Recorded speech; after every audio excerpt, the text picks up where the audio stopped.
Charlie says the double taps are so close to the request button, it's scary. I don't know why it'd be scary. You've been up here before. Are we that scary, Charlie?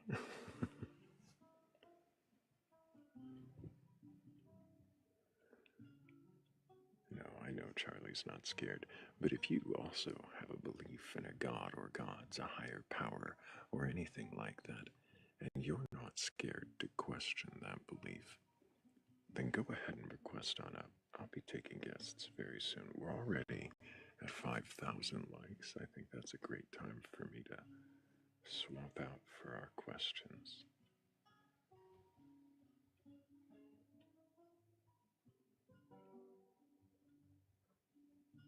Should we go one more day in the spirit?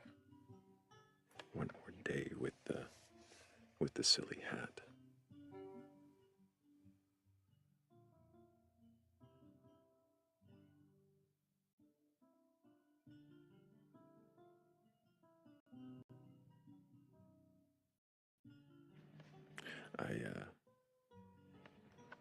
I won't get to use this background for a while, so we might as well.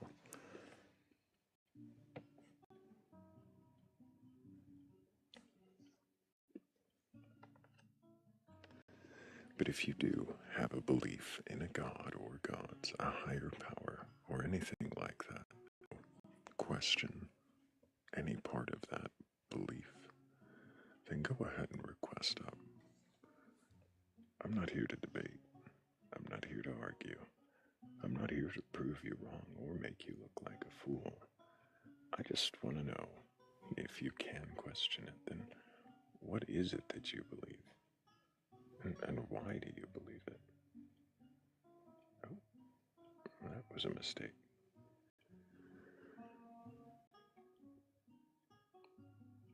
TikTok's new gift goal system is really obnoxious, so I'm fixing that. Don't contribute to that one.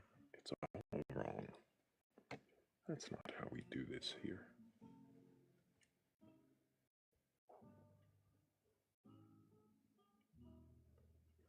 That's more like it.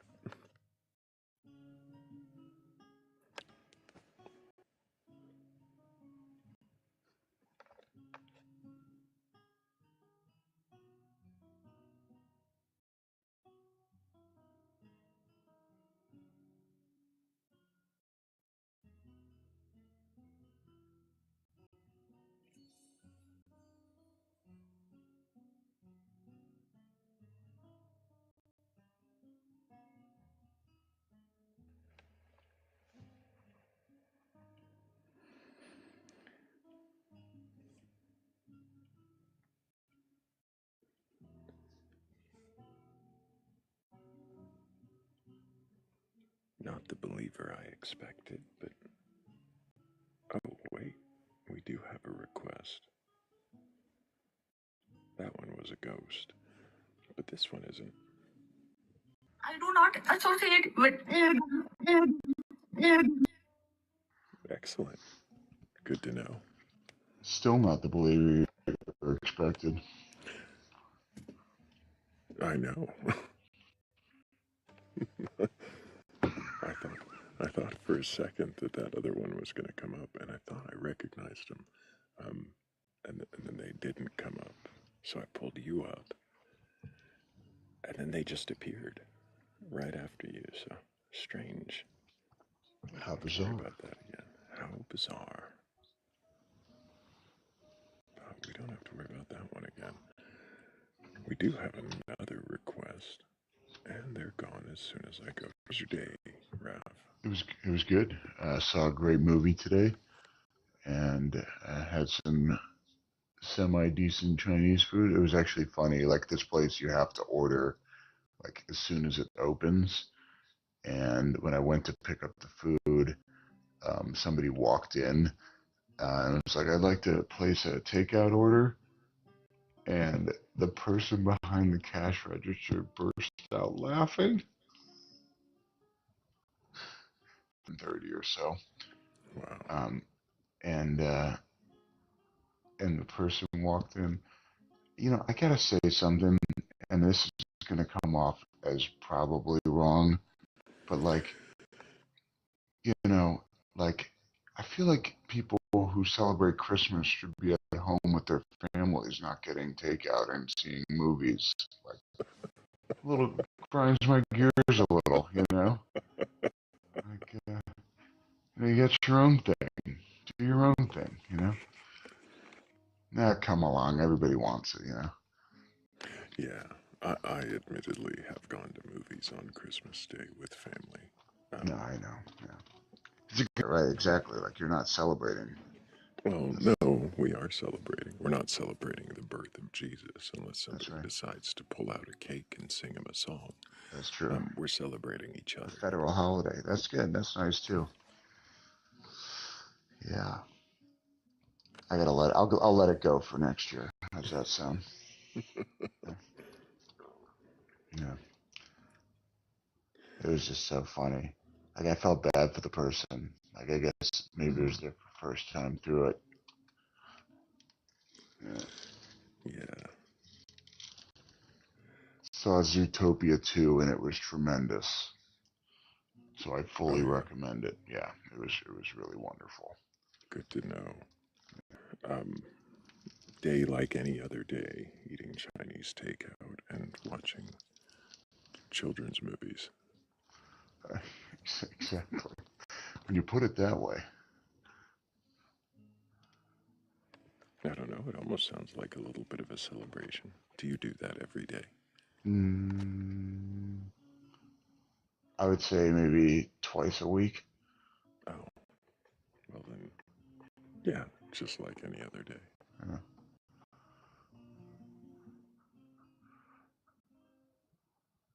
Yeah.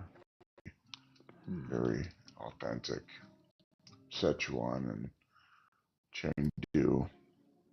Sounds lovely. Yeah, it's really good. But I think you have more important things to talk about than my. Oh, I don't know if importance is the right qualifier, but yeah, we have a topic on the screen about Yeah, questioning beliefs. A skeleton in a Santa hat, because I only get to use this, today and today only. honestly, like if it Right. wasn't on yours, just subtly on the devil's head, you know. So one of my other thoughts was the alien, right? The alien behind Jesus should be wearing a Santa hat. That's good. Yeah, just Yeah. backing them up. Maybe the Yeti. I don't know.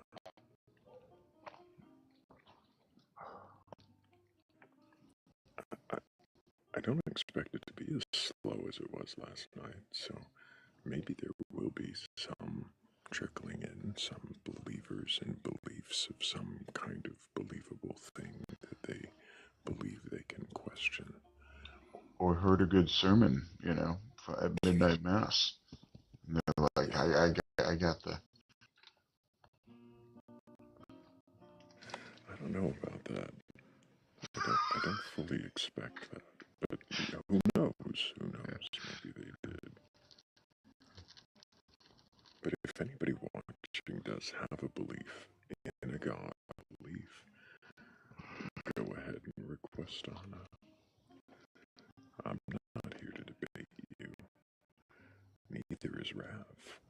We just want to know if you can question that belief. Why do you believe it?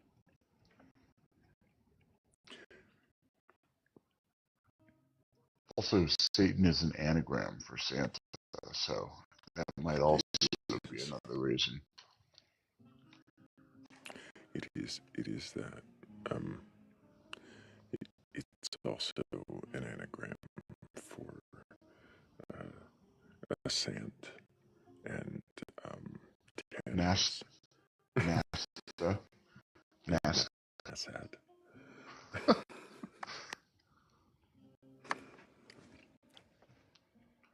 or So yeah, TNS. or TNS. No, No, that doesn't work. You need 2 ways. Yeah.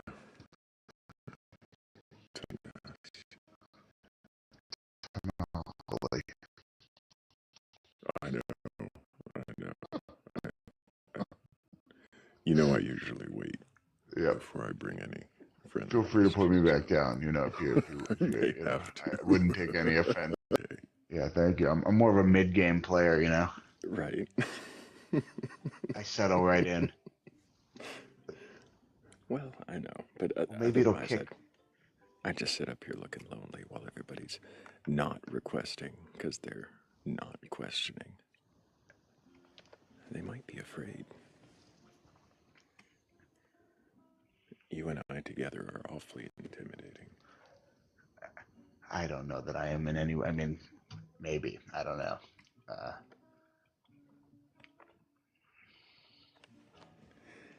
Do you think there's anybody that believes in a God that isn't intimidated right now to come up?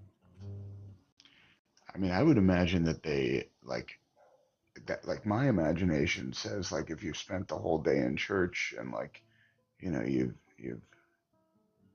gotten your direction. I mean, isn't this like one of the biggest church days? I don't know anything about Christmas, I guess. Honestly, I don't know if like it's a big church day at all. I don't know. I imagine that in some denominations it is. Like you said, Catholics with their midnight mass. But not being Christian, I wouldn't know. Hello, Kane. Hello, how are you, sir? Can I get your age for TikTok TOS? Yeah, I'm 52. I'm also a friendly, so I won't waste too much of your time. I was going to come up earlier and then I withdrew, and I just want to come up here and say two things. Number one, I really do appreciate your demeanor. I also do live streaming. I try to keep it calm. I love your approach, man. Excellent, excellent idea. Appreciate you.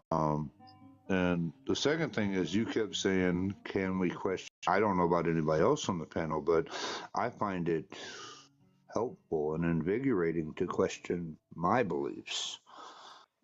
So, yeah, I don't take that for whatever it's worth, but definitely I think appreciate that's a you. great thing. Kane, do you have a belief in a god or gods or anything like it? Oh, no, I'm agnostic atheist. I'm also an anti-theist. What So, do you mean yeah. by anti-theist? I am convinced that believing in a God is harmful to humans as individuals and to society as a whole. So I am against the belief in a God. However, I am also a secular humanist first and foremost, which means I will always support and fight for people to be able to think for themselves, to come to their own conclusions, and to get to tomorrow the best way they know how, as long as they don't harm anyone in the process. But you think that God belief is inherently harmful? Yes, sir, I do. I'm kind of curious about why. Not that I disagree or agree, but yeah, why do you think that belief in a God is harmful? All right. Well, to a society, anytime you introduce um, divine authority, um, it is way too easy to doing that throughout history. I also think that some of the fundamental, and now I'm talking about the Abrahamic God, some of the fundamental laws and concepts that they teach divides a society. Mm-hmm. Do As you think far it's as possible? Sorry. Sure. Do you think it's possible that someone could believe in a God and not have that belief be harmful? Well, on a personal level, the reason I would have to say no to your question is that I do hold the position that believing true things, having an accurate worldview will help you better respond and more adequately respond to things that happen. I think it's a crutch. I think that it's detrimental and gets in the way of us pursuing continued existence and growth. So I don't think anyone can hold that without it being harmful.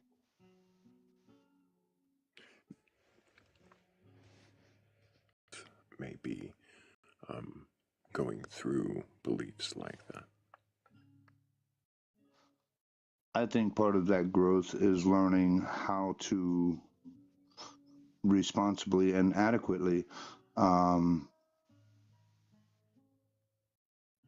investigate those types of things, those unknowns. But to hold the belief, I think that's a failure, and I think it's not going to help you at all in getting out of that condition. What do you think might convince you that, well, let's skip past the antitheism for just a moment. What do you think might convince you that a God exists at all? I don't know the answer to that. I mean, I don't know what evidence of a God would look like. Um, I keep my eye open for any information that would indicate such a thing, and so far, um, all we keep finding is naturalistic explanations. So I honestly don't know what that evidence would look like. Wait for the night star. I love those night stars. Thank you, Jade. Um, so you don't know what might convince you. You don't know what evidence would even look like. No, I'm willing to consider anything because I don't know. I don't know if there's something out there, but I don't know what evidence I would be looking for. I guess it would depend on which God we were talking about. I mean, we could refer to his attributes and what we would think would be a cause and effect relationship to try to find them. So, yeah, I'm sorry, my answer ain't that good. Oh, that's all right. Um, not knowing what would convince you isn't a bad answer at all. I don't know what would convince me. My answer is usually God only knows. Knowing and all powerful, I think just taking those two things into consideration, me not knowing isn't my fault because he knows Right. what would convince me he could do it. So really, me not knowing means one of two things. If he's all knowing and all powerful, it either means he doesn't want me to know he exists, or it means he doesn't exist. Can I ask you a couple questions? That's Yeah, absolutely. At least I'm done. If you're up okay? for it, Kay. Yeah, that's fine. Absolutely. So you began by kind of saying like presuming the Abrahamic God, and I guess I'd be curious what you mean by Abrahamic God. I was raised Pentecostal. I was a Pentecostal preacher. So when I refer to the God that I'm most familiar with, it would be the God found in the King James Bible. And so I guess my question is like, what makes that God Abrahamic, and why use that term? Um, just for colloquial recognition, most of the time when I mention Abrahamic God, people know that I'm either speaking about Christian God, Muslim God, or Jewish God. It's all from the same Abrahamic, or shall we say, Hebrew mythology, Judean mythology. Is it? And I guess my question is it from the same mythology? I think it is. I think those three are drawn, well, one, not all at the same time, but yeah, I think they're all superficially about the same deity.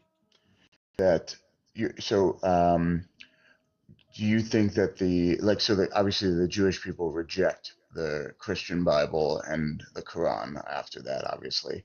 Um, I guess my question is, do you see any difference between the God of the Hebrew Bible and the God of the Christian Bible, and the theology of the Jewish people and the theology of the Christian people?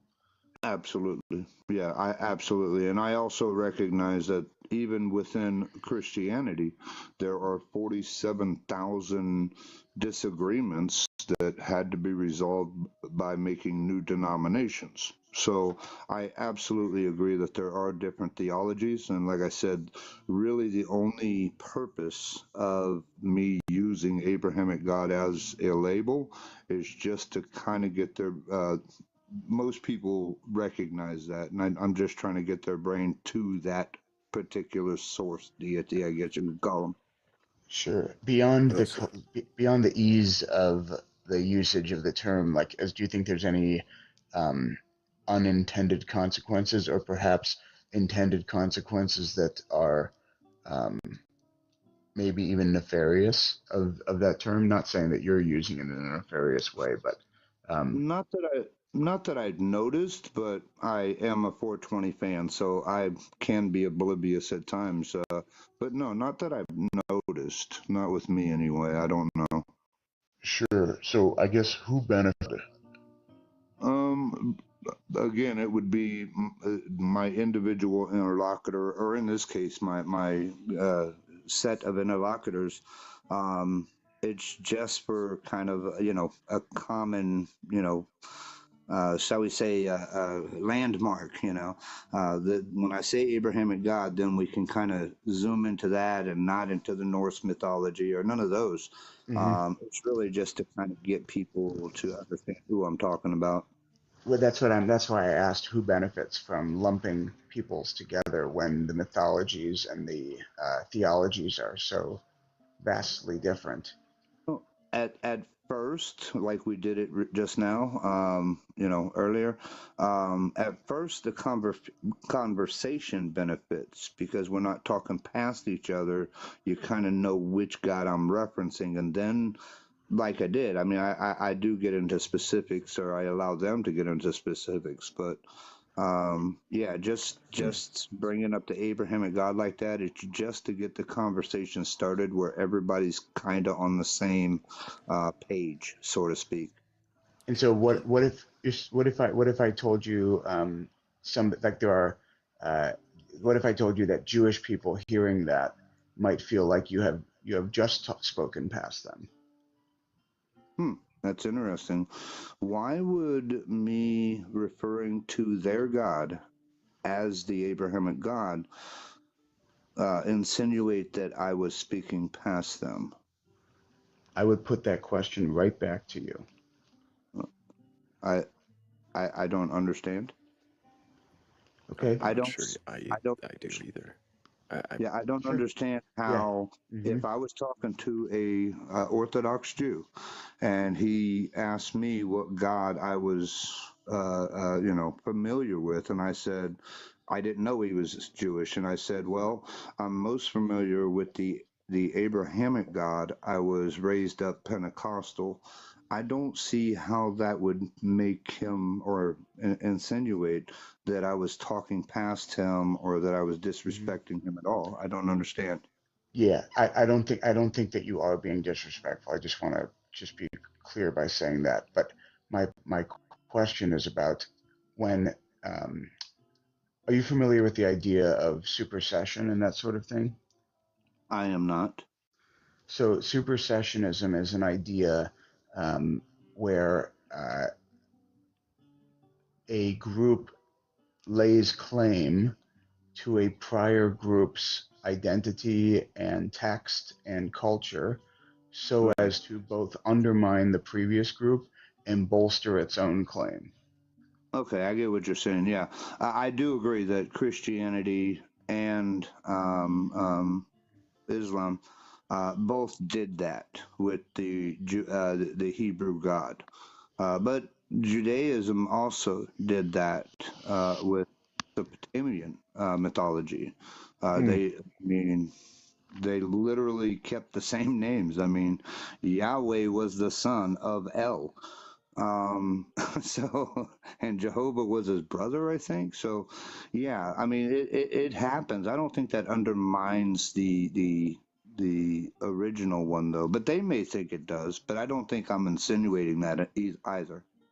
I think you might have a little bit of a misconception, like the Jehovah thing, and then Yud Hey Vav Hey are the same. Like those are just anglicized, revocalized versions of the same word, Yud Hey Vav Hey in Hebrew, and that's actually I would say But more of a not Canaanite in, but metallurgy god but than not in yeah. the earlier mythology where these characters are introduced. As far as we can tell, they all were individual gods that played a part of things. I think you might have kind of the right point with some uh, just some slightly Yeah, misinformation there, I'm not a I'm not a just on the scholar. Jehovah part, because I understand what Rav's saying as well. I know where that came from, Mhm. where that pronunciation. I think But the oh, yeah, sorry. Thank you. It was interesting just to hear your perspective. I hope I didn't come off as too aggressive. Yeah, I just Absolutely not. yeah, it Thank was you it so was an much. interesting perspective, Rav. yeah. I Thanks. know Raccoon has a couple questions though, probably on a slightly different line. I do. I do. I wanted to kind of go back to your some of the I want to ask you, what do you feel like you have learned, or what growth have you experienced that you feel that someone who holds religion cannot learn? Um,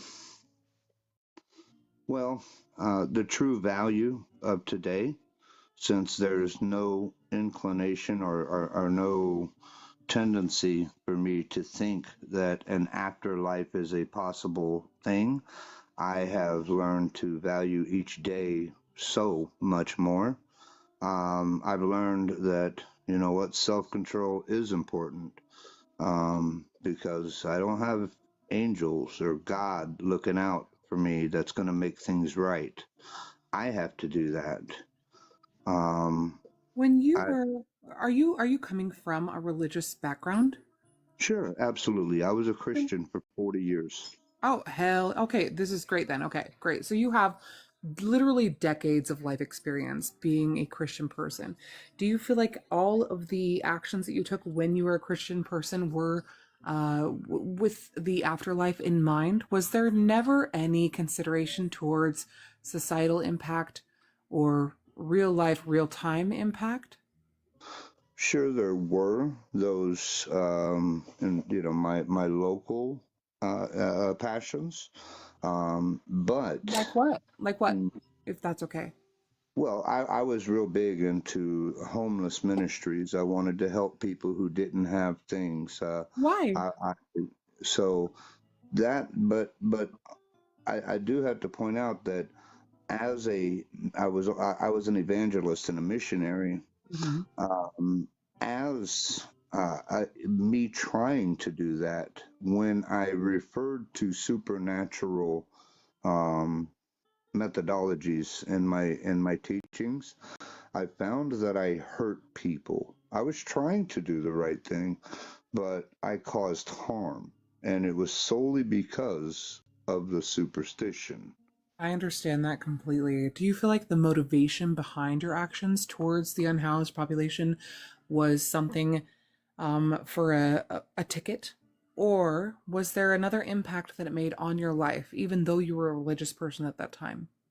No, I honestly thought of myself as a soldier in the army of God in a spiritual war.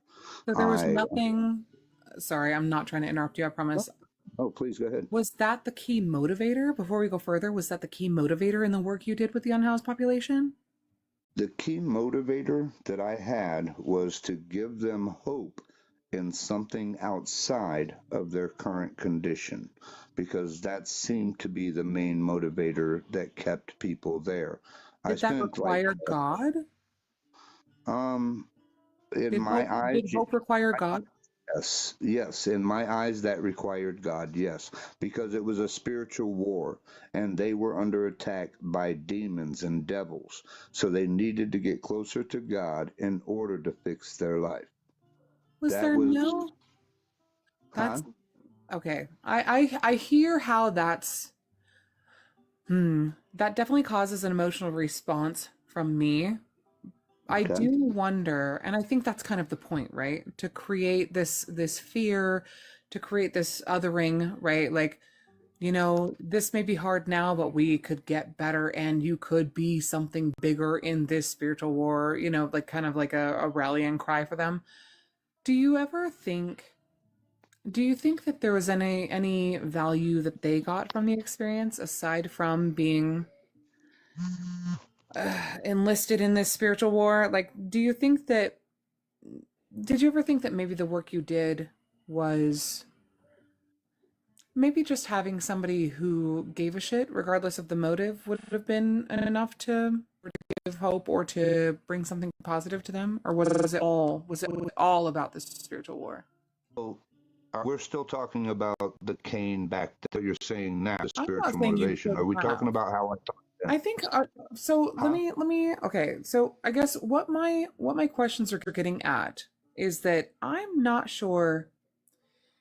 What I'm trying to figure out is if what you did when you were a religious person, because you did say that people who are religious, that's a crutch, that there's no learning or growth that happens when you are a part of a religion, and I'm kind of trying to explore that Right. I part didn't of it. say that there's no growth. I said that it is a roadblock and it is a hindrance to growth. Um, I mean, we can still make it through life, even believing superstitious things, but believing in the superstitious things doesn't aid us in progressing accurately. That's all I'm saying there. But when I was a Christian, my entire life revolved around the Pentecostal gospel that Jesus wanted to save them. Um, so I'm not sure if that answers your question, but back then, that's what I believed. It was 90% spiritual and only 10% carnal. Do you feel like okay, but they're okay, all right. Um, Let me ask you this. How was religion a crutch to you in the service you provided during those times? Okay.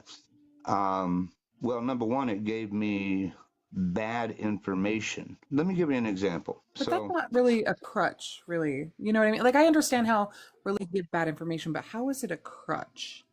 What do you when I, what do you okay, mean when you say just to crutch? keep it simple, um, it allowed me an escape when somebody needed help and I didn't really want to help them. If I told them I'd pray for them, then I could feel inside myself that I did a good thing when I actually didn't do anything.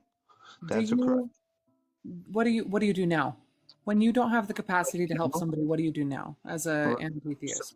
so now I start with showing my sincere feelings. And most of the time it's compassion because I am an empath. Um, and I start there. I ask, is there anything that I could do to help? If I But can provide that help, then I'll do to the best of my ability, within reason to help. to me, okay, all right. So let's draw a comparison real quick. Okay. So when you were atheist, um, when you were lacking in, I I'm an atheist now. no, when you were a space theist, Okay. when you were Okay. Space lacking, theists. yeah, capacity and you were still providing works for your community, right? Uh, And and this is why you're saying it's a crutch, was like God will provide, I'm not going to be the one, right? But now what I'm gathering, and this is what I want to clarify, now that you are an anti-theist, coming at the same position, coming at the same situation, right? If you are lacking in capacity now, what you're saying to me is that you will essentially abandon that, like you will self-abandon and provide works even though you don't have the capacity because you're no longer a theist. I Like, don't know where you got the idea that I would not help anymore. no, no, I, no, I'm that's not what I'm saying. That's not what I'm saying. All right.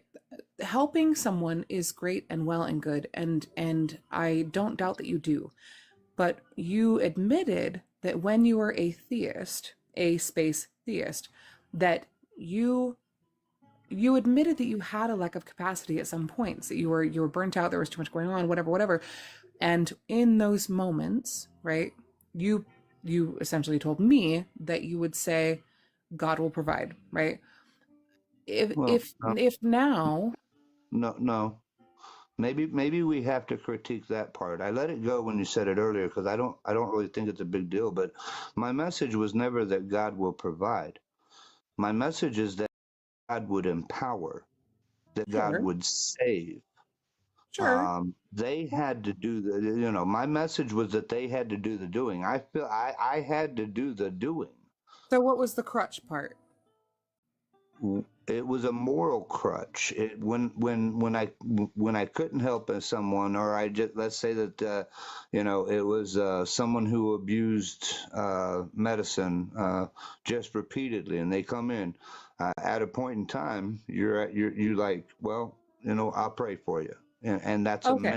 that's a So moral crutch. all right. So I'll pray for you is different than saying God will provide. Say it again, please. Is saying I'll pray for you different than saying God will provide?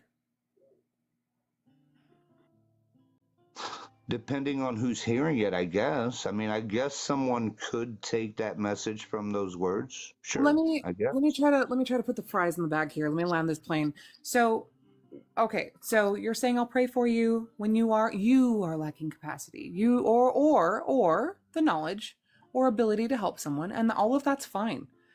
And I'm not saying that that is a weakness in character. I'm not saying anything like that. Sometimes we cannot help. We either don't have the capacity, energetically, spiritually, whatever, mentally, emotionally, or we don't have the expertise. All of that is valid. When you were a theist, you would say, I'll pray for you. Now, as an anti-theist, the example, the same scenario, we were drawing comparisons earlier. You said, I will give to the best of my ability, da da da da. What does that look like now, though? Like, if you don't have the emotional or spiritual capacity, if you don't have the professional knowledge or sort resources to give this person, and they're better off in the hands of somebody else, what does that look like now? Well, then we do the next right thing and maybe try to find some of those things that you mentioned that they may not be able to have access to because they have limited computer use, whatever. Just, you try to do the next right thing and you try to help them. You Okay, don't just go with God will provide or I'll pray for you. You actually do something.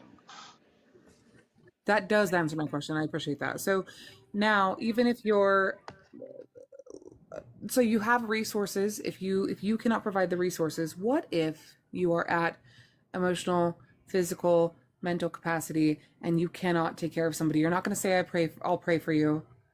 You cannot show up for them the way you want to. Would you Does that mean you would like tag somebody else in, or like what does that look like?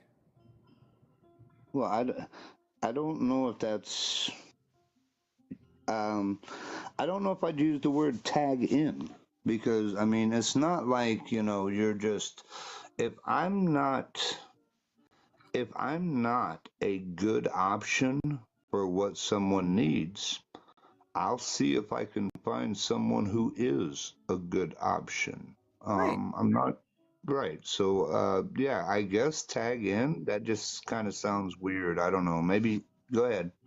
Oh Yeah, no, so I I tag don't in mean some. anything negative by that at all. Okay, cool. Then that's just me then. Okay, so if there's no negative vibe, yeah, I would tag in someone who is more adequate and efficient at providing whatever they provide. I think what I'm trying to get to the bottom of is how religion is a crutch and how you feel that learning and growth is inhibited by religion. Because thinking that God's will is God's ways are above our ways. That's a cop out. It's a crutch. We use it so we don't have to deal with things or we don't have to do things. That's how And religion is a crutch. It helps people get along through their day. do you Um, do you see crutches outside of religion in the human oh, experience? absolutely, yes, What absolutely. okay, what would a crutch be Outside of religion, what would a crutch be to you? Uh, okay. Um, uh, um, their size. People play on their size to try to get an advantage. There's a lot of crutches. There's some people's crutches alcohol. Um, it's the things that we depend on so that we can stop thinking or stop doing when it's too much. That's all I'm saying with a crutch. So is a crutch an inherently bad thing? Well, if we're taught, no, and a crutch isn't inherently bad. Why is it bad when it comes to religion? Well, because it causes harm. That crutch turns into harm. That's why it's bad. It sounds like, okay, just for clarification, sorry for this line of questioning going too long. It sounds like when you're saying that you used religion as a crutch, Huh? that it was like, I'll pray for you, Mm-hmm. as opposed to now when you're like, here, I have these resources. Are are those resources also not something you can lean on that may not be yours, right? They may not be something that you're equipped with inherently, but you still have them available. Like, So couldn't it be a tool to help? sure. Are, are you asking, Raccoon, if there is usefulness in religion? Yes, that's exactly it.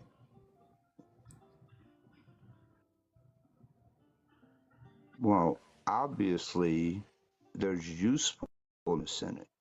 Is there However, there's is there a benefit? involved with it. Is there benefit? Not that we could not attain somewhere else and eliminate the harm that comes with it. Mm.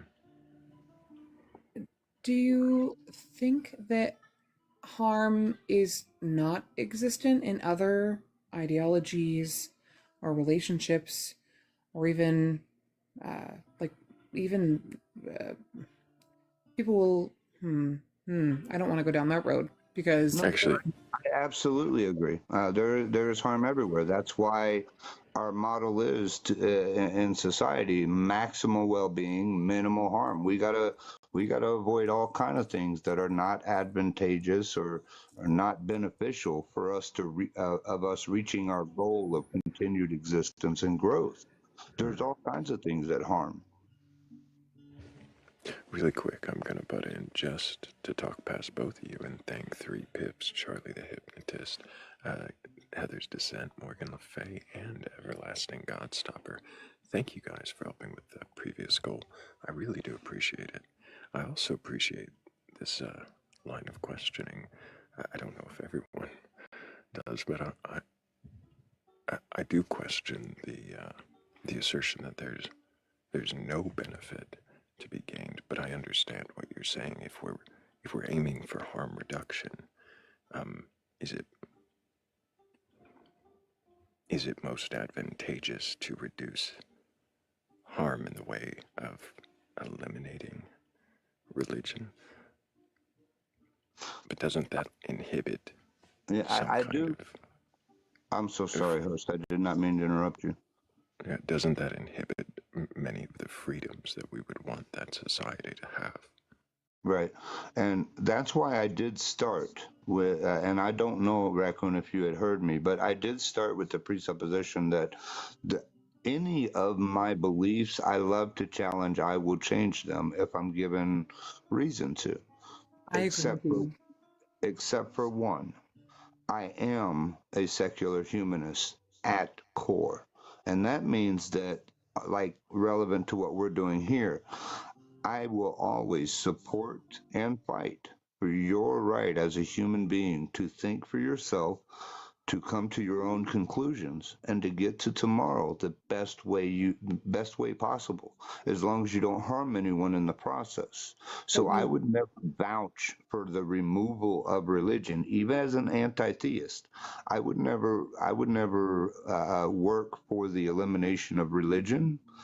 The only way I would allow that I would be okay with religion being removed is if we as a species deemed it unnecessary anymore. I just want to put that out there first and foremost. I do understand that. I think that where the fascination that I'm coming at my line of questioning is when you view religion as inherently harmful, um, does that mean that being a secular humanist and seeing the benefit it provides, does the benefit outweigh the harm to you? Like does somebody holding a belief that may lead them to a more compassionate mindset, I was saved and now I'm going to save others, because that's a very common trope.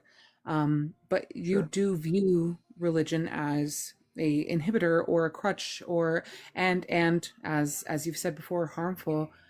Mhm. Does that, how do you reconcile that with the idea that whatever helps you, you're okay with?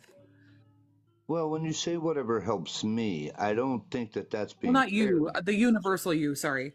Right. Because my goal has included everyone as the axiom, as the one that we're looking out for. Okay, it's that's why it's about us as humans.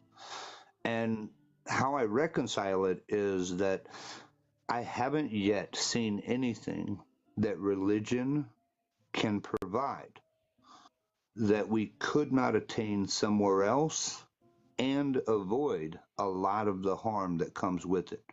So if I can get the same results with less harm, then why wouldn't I want to go with that one? I agree with that. I agree with that. We do have a line forming. I don't know if any of them are still there, because the tendency for people to run away as soon as they don't get accepted up, but some of them might still be in queue. And I would like to get to questioning beliefs soon, but I really appreciate you, Kane, for coming up and questioning this. And thank you, Raccoon, of course. Thank you, Kane. Yeah, and modeling. Thanks, Kane. Exactly. That is questioning beliefs right there. And you do a fine job at it, sir. I appreciate you. It was a pleasure. And Raccoon, I've given you a follow. You do have a private account, so you'll have to accept it. But thank you guys so much for the time. If you don't mind, I'm going to hang out. If you need to boot me, please go ahead. Oh, absolutely. I am going to set you down just for now, but I may bring you up another time. Absolutely. Thank you, Kane. And W's for Kane in the chat. Absolute W's for Kane in the chat. He even got cut off, like most do. But yeah, that is questioning beliefs, and he's doing great at it. I've seen his lives before. He does very respectful conversations. So I appreciate that as well. We do have... Oh. Well, we've got a cat in the vat. How about that? But I know we've got a believer in this line. Those were fantastic questions, and the guest really engaged with them, and that was a lovely thing for me to come into the Backlight on tonight. Like that was a lovely just exchange to listen to. Good job, everybody, you guys and Kane. That was so cool. That was so cool. I love Kira's lines of questioning. I appreciate you. I do too. I heard the first couple of questions about how he would behave when he was a believer. And I could feel like he might have been losing a few people, but I saw the through line, and I really like that. There's a method to the madness, usually. Absolutely. I feel that so much. Sometimes I know that that everybody else is like lost on where I'm going with We're gonna land this plane and it's gonna be great. It's We're gonna land the plane. gonna be good. I would like to hone No in. turbulence. Yeah. Um, I like that feeling of dropping a few 100 feet out of the sky when you get a nice little downdraft. That may be a experience unique to you, Rav. I cannot share this. Right. Yeah, I don't know if I share that sentiment, but There's that's that brave of you. feeling. Well, I love it when my feet involuntarily lift off the ground and I get a little air under my tuchus, under my tush. A nice healthy breeze around it. Oh Yeah. my god. I almost said Merry Christmas to both of you just now. I've been saying Merry Christmas to Rav for like 2 days.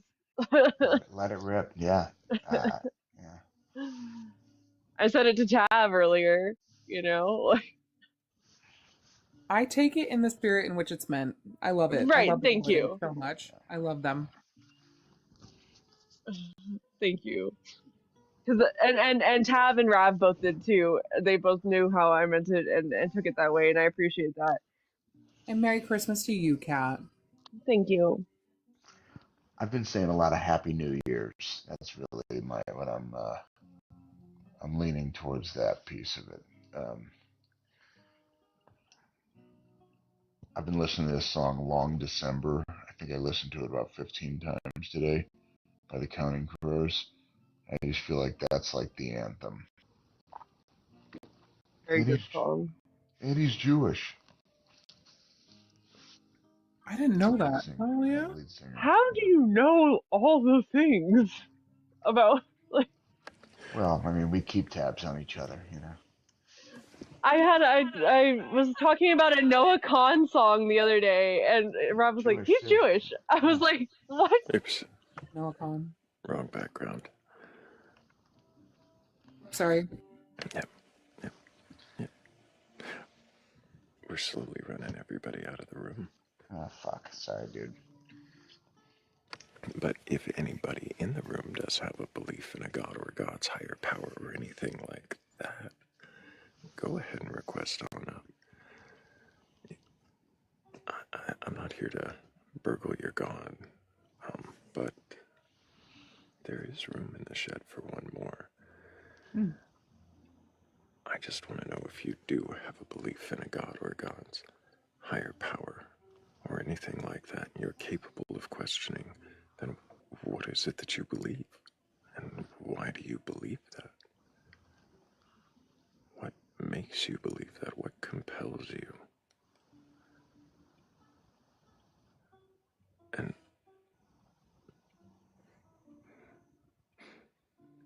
it's not Christmas anymore, but we lost the mermaid. My man pop.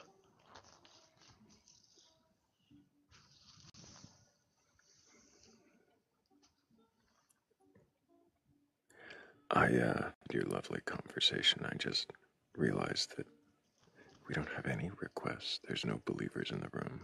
No one at all curious enough to question their beliefs. And I thought maybe they'd forget what the live was about.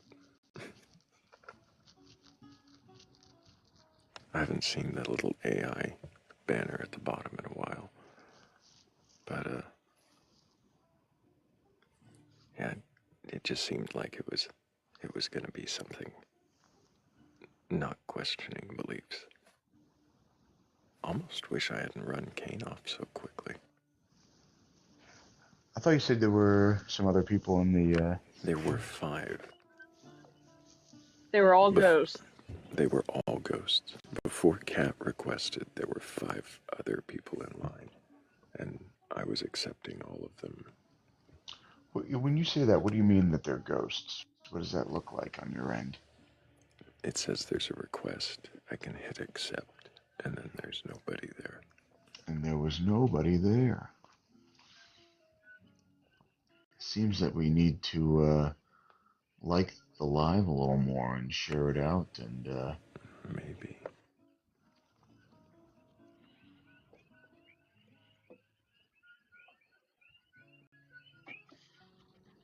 And if you believe in a god, gods, or higher power, or anything like that, hit the request button because we're really nice and it'll be a really fun time and enjoyable experience for you. Right? Okay, thanks, guys. Right. It will be a pleasant. Thanks, We don't want to Thrayle. argue. You're really helping. I feel like we should create some kind of a apparatus within the shed for the ghost guests. Maybe it looks like the little ghost trap from Ghostbusters. I was going to say, where's Cyber when you Ghost need? guys go into. Are you familiar with Cyber's Ghostbuster? Um,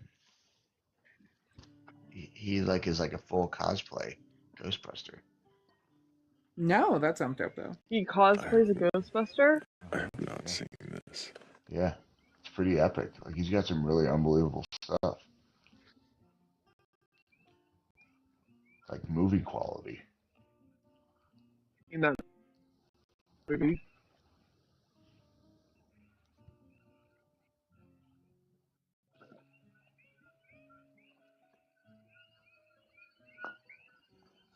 But I think it's not just Christians we're looking for. Whatever belief you hold.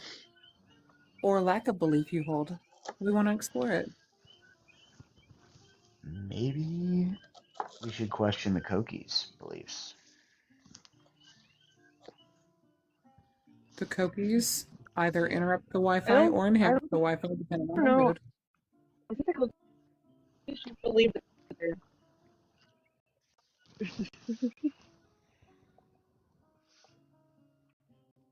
they're pronounced tonight, huh?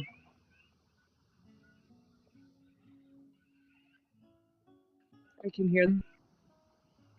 Like, I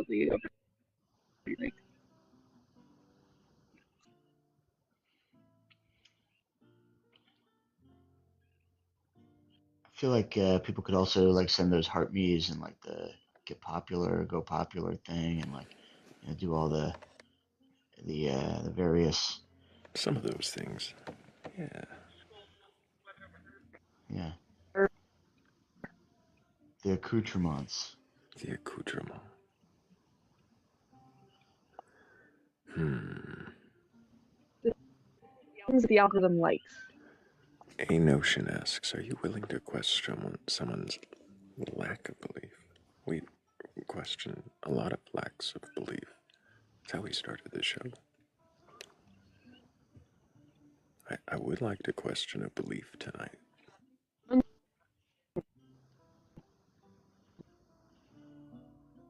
You're cutting out, Kat. Busy his birthday. It's funny because sometimes it sounds like somebody faking, like cutting out.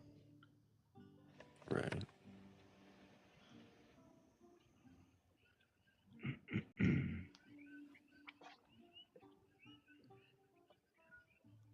I don't know how you would fake cutting out. No, I just talk, this thing. Just go. Oh, I gotcha. Exactly. Sorry, my mom's calling. I don't know. It doesn't quite have the clippiness.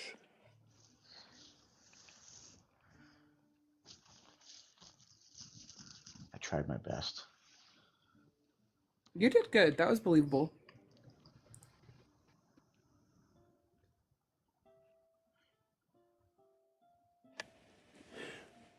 Hello, Fibonacci Flux. How we doing? Doing all What's right. up? Can you remind me your age for TikTok TOS? Yeah, I'm definitely old enough. I'm 35. Nice. And do you have a belief in a god or god's higher power or anything like it? No, not at all. Why the hell not? Multiple reasons. One, any claims that I've found regarding a god make absolutely no falsifiable claims attached to them. In other words, I could make the same argument for the God of the Bible as I can for Georgino, my purple unicorn friend. I mean,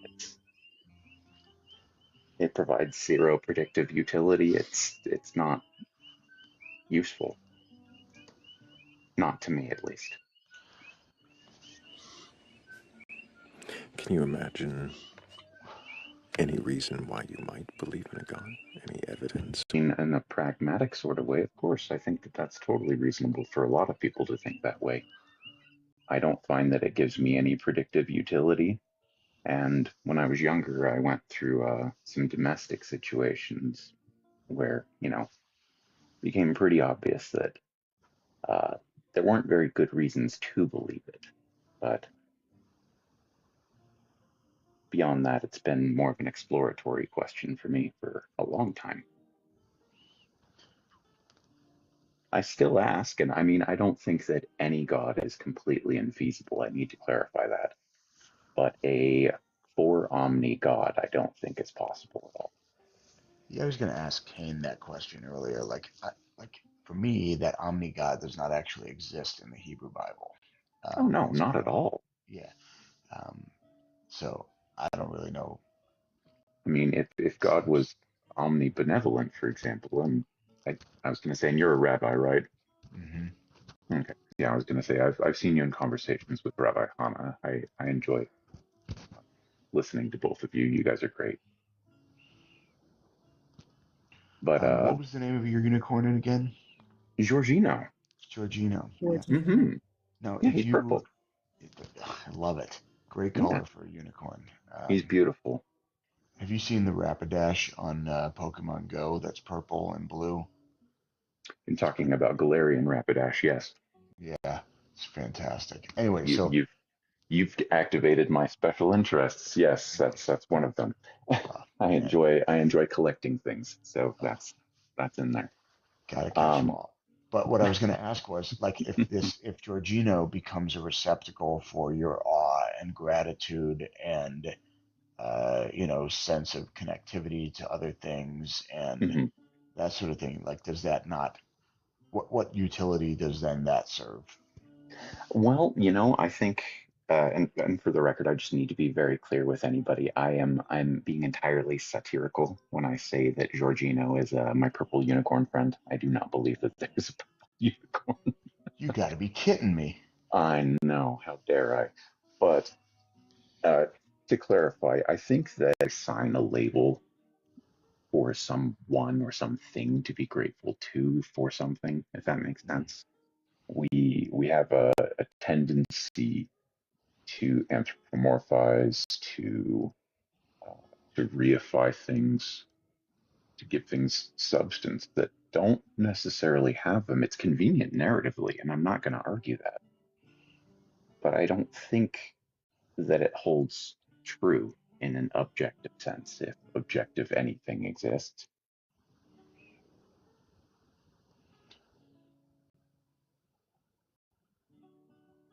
Does it? I mean, I guess this is what I'm like struggling with. Like every, I just want to know like what is like why the word God, I think, is probably the most offensive, well, one of the offensive pieces of the conversation itself I because of don't all the think it's an baggage offensive that word. goes. I think it's a beautiful thought, in fact. I just don't think it's true. Got it. I guess what I mean to say is that I, like, when I used the word receptacle, I guess Hmm. what I meant was a place to put these things or a way, like you know, whenever you say thank you or whenever you feel, you know, Sure. Why must F- there be asking questions? But I mean, why mhm. should I have to have a receptacle? I guess when I say receptacle, I guess what I mean is just the feeling itself. Yeah. No, To I'm be I'm aware very of. grateful. Yeah, totally. Of course, I can sense it. I understand that. I feel like most people are. And I guess that's where sort of the line is blurred for me because everybody calls, not everybody, but I've been called a spicy atheist. Um, and um, I'm definitely spicy. I hear you there. yeah. Um, And it's not that I'm attached to the idea of God, but it is that I am um, sort of appreciative of the conversation and appreciative of the ways in which people find themselves wanting to do better. I think what I find offensive is people using God to justify all their shitty fucking behaviors. Um, Yeah. Unfortunately, I agree. That's definitely something you see commonly. and so I And you guess see a lot of people doing that regardless of what kind of belief system they have. I've personally found, at least, it doesn't seem to be, universally linked to my deity says X and therefore I do this. It seems to just be I'm kind of a crappy person and I practice these morals. And sometimes people are able to use their deity to justify that kind of thing, but narrative justification is kind of a flawed concept in the first place. I remember recently, this is actually one of my favorite movies, but I've been doing a lot of reading up on neuroscience and I'm actually currently reading Vygotsky's Mind and Society. It is a nightmare for me. But I noticed while I was watching Dances with Wolves, it's one of my favorite movies. There's a moment where Winden's is talking towards the end of the movie, and he tells Dances with Wolves that he understands now that his best friend had to pass away in order to make room for him to come in to be with Stan with a fist, and that he can't hate him for that reason. And I realized while watching this that that was the only way that he could not hate this man that he loves. He loves this guy, which is great. He's his friend, but he hated him initially when he came in because he thought of him as some sort of replacement for his friend. And he thought that that was a monstrous thing. And what he did was he sort of created an internal story that made it acceptable for him to still care about this person. And I think that a lot of people do that, and they may not assign it in exactly the same way. And it's a beautiful way to think, but I don't think it's true. Not in a, a like a very easily definable way. why did you choose that story to respond that way? Not because I noticed it recently would be the main thing, but additionally, I think a lot of people think like that, and I'm not the type to narrate my life in that way. I think, unfortunately, I'm a bit neurodivergent. I am ADHD. Apparently, I present gifted, but I don't necessarily know if that's a diagnosis I can agree with. I think I'm fine. Um, but the main thing is that I don't think of things as like, okay, well, just because you think it's true, it must be true. I think of it as, okay, well, does it give you any predictive utility? Does it tell you anything Even I have a different? question about this. This is something that's fascinating me with this entire conversation. So, Hmm. when you're saying predictive utility, is that only a standard you use in metaphysical application, or is that also applicable? Like, is that also something that you use in like relationships? Oh, absolutely. Do you apply this to every area of your life? Not in every moment, but I do find moments where I think, okay, well, that's interesting. And I say, I think this. I wonder why I think that. When it comes to like And emotional response in mhm, relationships, how would you mhm. apply that? Well, generally, this actually helps me a lot because I grew up in a household with DA, and I had to distance myself from it quite a lot in order to survive it. And it did make me rather detached for a long time, and it actually required for me to do I didn't realize I was doing it at the time, but I was doing something called memory consolidation, or excuse me, memory reconsolidation. And I was able to confront a lot of my childhood trauma and sort of re narrate it and understand what was happening to other people. And it sort of helped me. not to justify it, but to say, okay, I understand now why this happened and that it wasn't my fault. Yes, 100%. And it didn't make it okay, but it did make it okay for me to think about it, and I'm no longer distant from it in the way that I was. And I remember the first time this was within 48 hours of this happening. I have a toddler. He was between 1 and 2 at the time, but he's currently 3. We just had a very good remember after sort of having this weird little change where I kind of got through this on my own, and I had no therapist to help me. This was just something that I kind of Mhm.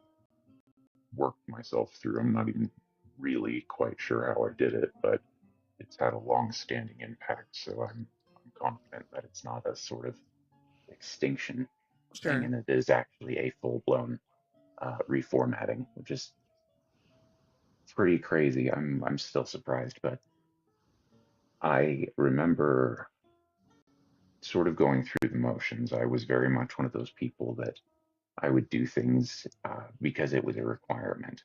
Sure. And I understood that it was largely performative stuff. If I had to play with my kid, I would play. Is Like that still the case? Or, no, I can play with him.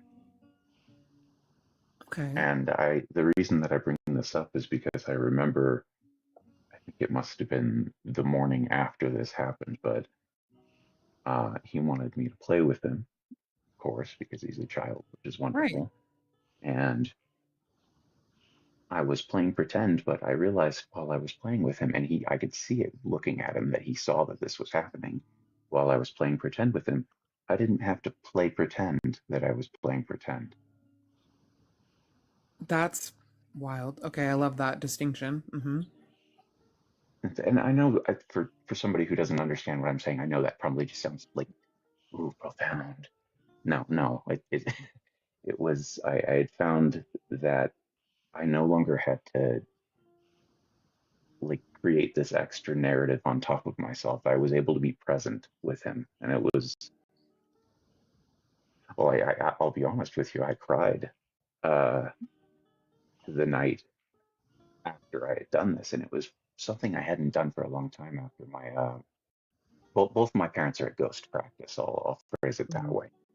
My father, he passed a few months before my wife and I got married. It was very unfortunate. It was terrible timing, but my mother passed when I was 9, and that was pretty rough. I was already in a situation where I didn't know if I was going to make it to 20, and when I did Right. get to 20, I had no idea what I was going to do with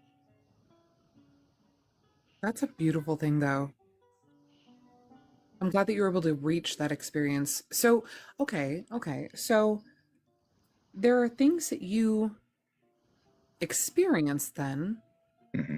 and maybe I'm misunderstanding, so correct me if I'm wrong, but this Okay. seems to be something that you experience that is not a predictive. But here's the weird part is I have a fair background of information, and I've been sort of doing internal audits on myself because I don't want to believe things that are untrue. Mm, I'm trying to reduce the amount of unjustifiable biases that I hold. I understand every individual is going to be biased in one capacity or another. Anybody who claims they're unbiased is completely wrong.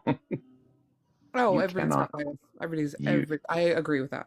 I've met people who are, oh, I'm not biased at all. Yes, you absolutely are. Don't try to justify that to yourself. But You're there's some absolutely things we don't lying. have information for, right? Like I think that we Yeah, can all agree there's some things we just don't have information for. So when you're looking at an experience that doesn't have the information that you may need for it to you're be going to predictive. jump to heuristics, right? Right, but also I know that yours was affected by trauma, but you found a way to look past that. So doesn't that kind of isn't aren't there things then that you are engaging in your life? I understand Yeah, predictive utility. I understand that as a foundation and how you utilize that, and I respect it and get it honestly on a visceral like. very deep level aren't based on predictive utility. Like You're right. you are trusting in things, you are experiencing love, you're experiencing these moments of joy Hmm. and just being present, right? Yeah. So does does then a lack of evidence or a lack of predictive utility mean that you won't accept it into your life? Not as an inherent thing, but it does mean that it's under greater scrutiny. And I want to That's explain fair. this so that you understand where I'm coming from. Okay. So the whole reason that I was able to reach this breakthrough was because I had actually been seizing control. I was feeling like I had no control of anything, and it was largely, due to a few, excuse me, hiccups, a few different things. But one of them was that I didn't feel like I had any control. I had actually fallen into nihilism, which that's already pretty rough. Mm, But I had been a nihilist for half a decade, and I'm now, I guess you could call me a post nihilist. I still do think that there is no objective meaning, but that you can assign your own. And that's you're a wonderful. diet nihilist, is what you're saying. What's that? A diet nihilist. A diet nihilist? No, not at all. I'm a post-constructive nihilist. I actually think Nihilite. Yeah, a nihilist light, nihilite. I like it. All right. sugar free. No, I'll take it. The main thing here that I've come to is that things are constructed. You're allowed to build things, including narratives. I don't think that it's unjustified to have a narrative, but I do think that there are things that you can consider to be a justified belief, and there are things that you can just take on faith. I try to take very few things on faith. I know, for example, that my wife loves me Mm, because we've been through quite a lot. I also know that my child loves me, which is great. I know that I love them. In fact, I love them more than anybody else on the planet. I like you guys, right. but very big difference. Would you say then, with these experiences and these Hmm. things that aren't predictive, does lack of evidence Hmm. then imply non-existence still, even having these experiences? No, let me clarify something. I'm a Bayesian. What does that mean? So Bayes' theorem is a mathematical formula that can be used to assign probabilities to things. And it's based off of priors, new data, and it's a shifting scale. It's very Like the dynamic. like So, the plausibility of things. yes, precisely. So, for example, I don't think that any deity is statistically impossible. I do think that 1%, Mm, something like a pantheistic deity, something that would be limited in scope, for example, something that is limited by the constraints of space time, the laws of the speed of light, and things of uh, that sort of limiting factor. I could conceive of something like that, but I don't see good evidence for it. I would assign a slightly higher uh, sort of potentiality to that, but that's Can even I, then very tentative. I gotta ask, like, this is so selfish of me, but like the God of the Bible, that like, Hmm. especially the Hebrew, you've heard me speak, we've interacted, Sure. like clearly so much time has passed since the Babylonian exile of Israel, Yeah, absolutely. and clearly so many interactions have happened, and so many things have been added to the discourse that has shaped sort of perspectives and traditions and faith and praxis. Hmm. Um, like,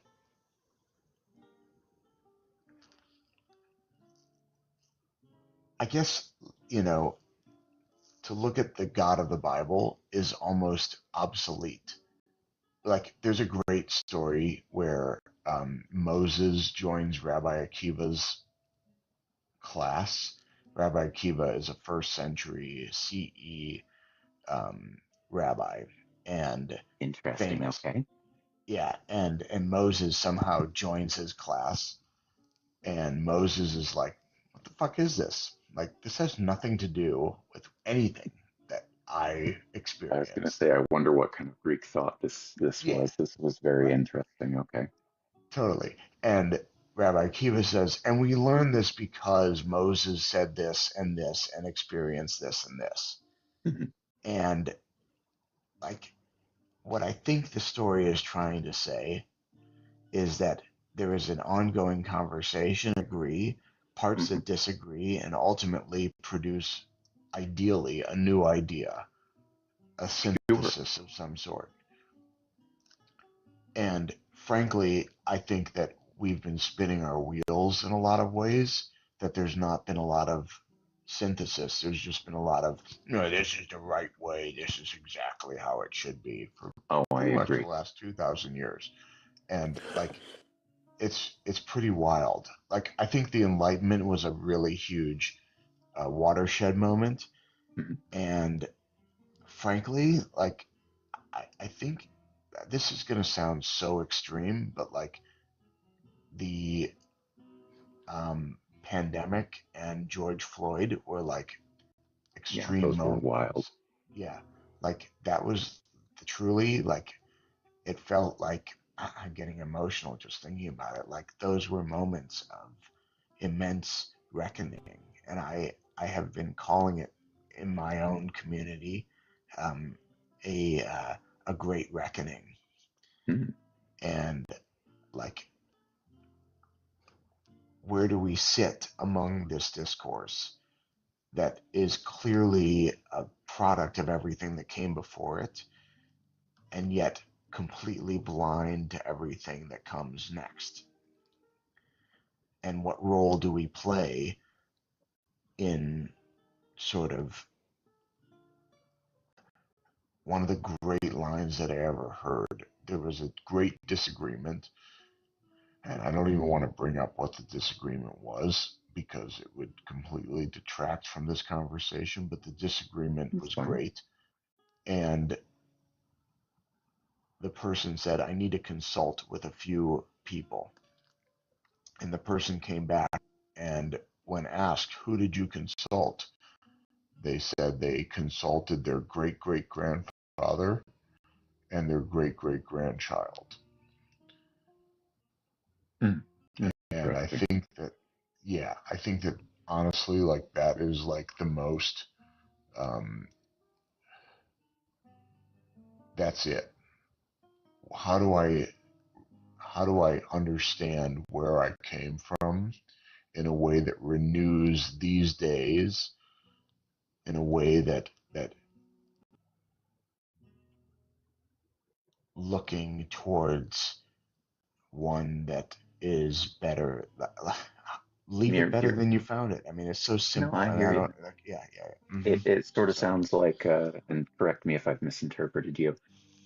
You're hoping that people who do use their internal narratives in that way are able to look sort of with a set of eyes in the back of their head and a set of eyes in the front, like normal, where they can see what's happened and then still be able to take what they've seen right in front of them and sort of map it out for their children and their grandchildren, etc., and make totally, things if better than they yeah, were, understanding exactly. the values of people before them. And no, I agree. Newton, yeah, I Newton follow. said that if I can see farther, it's because I stand on the shoulders of giants. And like, what are we doing to Absolutely. become giants to allow the next generation to see a little further than us?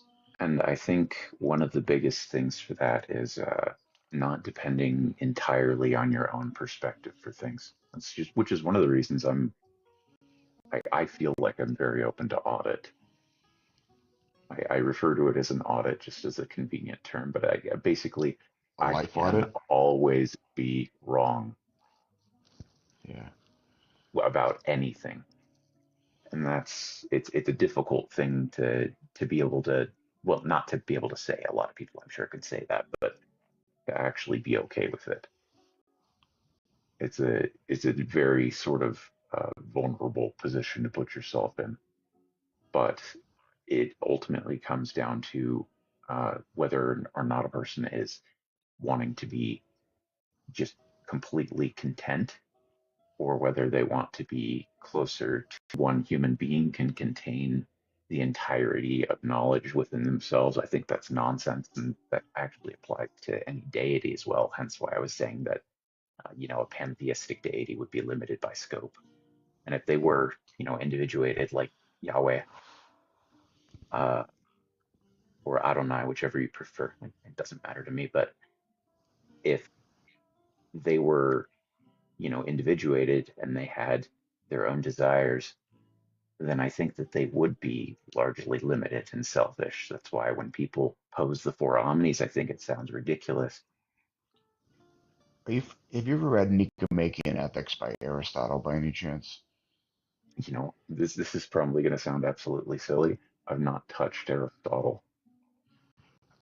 If there, look, I'm a um, Popper I'm reader. I've done a little bit of Dennett. I'm going. you could definitely find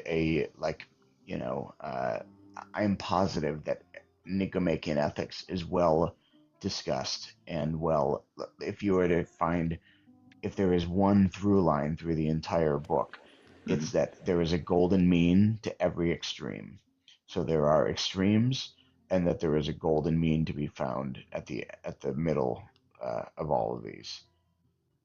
Interesting. My only issue with that dynamic would be that it's sort of like a claim that within all polar dynamics that there is a good middle ground, and I don't think that that's true. I think that I don't know that certain he's saying it's polar good. dy I I don't know. understand it's just Yeah. an easy equivocation thing that people can use to justify it, and I try to avoid um, just like general easy justifications. I try That's very hard to vet yeah. things before I'm like, yeah, it's totally this. But that is exactly what he's talking about. Yeah, That's like to weigh all of the things and to fully all of the things. understand Yes, I agree. exactly. Yeah, exactly. I'm And I'm there is something dense at the center, at the core. I would agree. I'm because of my, well, I'll call it kind of a hyperfixation now on neuroscience. Uh, I'm actually starting to look at the brain as more of a predictive processor than anything else. It's actually very interesting because I've had to explain it in layman's terms to family members before, and I basically say that, and I need to clarify this right after with another statement. The brain basically simulates reality. We get an approximation of what's around us. And no, that does not mean that I think that we live in the Matrix. I'm sorry, I don't believe that. It would be very, very interesting to be constantly immersed in pink goo, but that's not what I'm about. And you've only got about a minute left, it No seems worries. like. Yeah. I wanted to ask you, what was the deal with the Fibonacci? Why Fibonacci? He's a mathematician and he unified a lot of interesting concepts for people. He was somebody who took different information, kind of unified knowledge. I thought that was really cool. Additionally, the flux in my name is meant to mean that I am a dynamic system. I'm not any one thing, kind of like the ship of Theseus. I believe that parts of me are reconstructed at any time and that I'm still me, but it changes all the time. I think it's so fascinating that the Fibonacci or any of these sort of linear means that we take, meaning means, mathematical means, Mhm. um, the cluster is actually nebulous, and that it's only around a average. Like you have to do an extra step in order Yeah, to find the linear regression that happens. you do. Um, and so You there's a have to partnership The extend it. between passcode on those. my phone. What is? I was just the passcode on my phone is the Fibonacci sequence to 10 digits, and That's funny.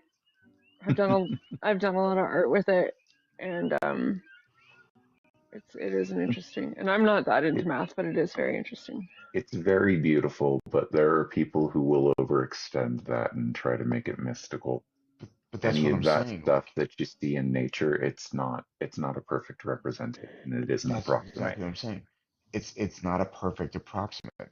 It is a also an extra step that sort of solidifies this cluster of data points. And I think that's like so cool. There's like a partnership between what actually occurs and sort of our own sort of ego to assume that there is this pattern that exists. I'm sorry, fuck, in my own opinion, if that's No, any it's a valid consolation. question, and I don't think that that's anything mystical. It's a convenient pattern that fractals are able to use here in chemistry as well as in natural structures in order to efficiently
I'm happy to tell you, I am a professional rabbi. I do this on a daily basis, and I hear from families, and I am interacting with ecumenical and interfaith organizations, and uh, I'm sad to say that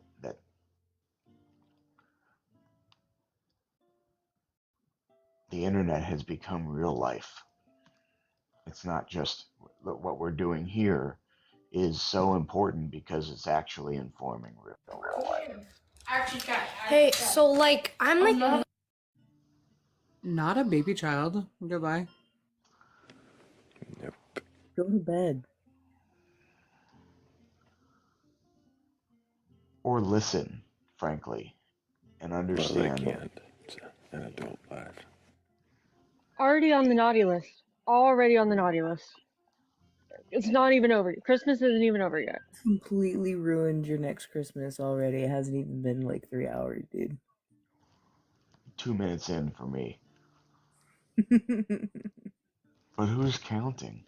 No, but seriously, I just like what is as it is here, it is there. That was an as it is below, above, it is below reference. I mean, like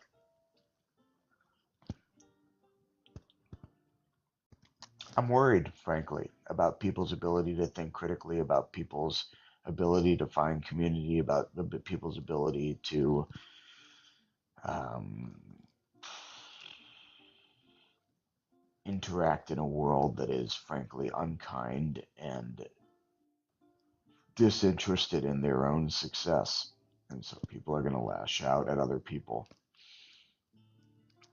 and think that they're better than other people. And that is what I'm seeing. Also, this person comes in speaking Coptic every single night, and I never like I always have to go to Google Translate. Like if My you're gonna app speak, doesn't translate it. Yeah. yeah, I always I just all I do is copy and paste it into Google Translate. Mhm.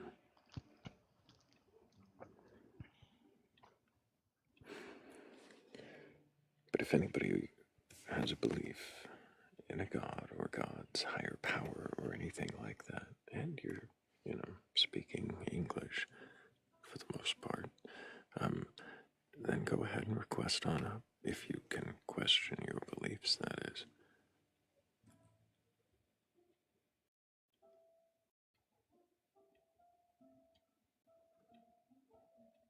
No takers, no believers.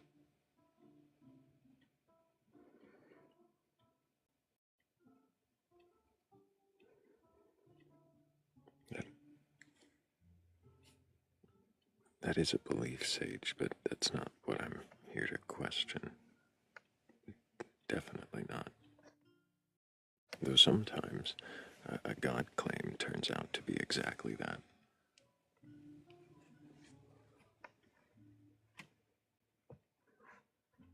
You Sometimes took too that's much, man. You took too much.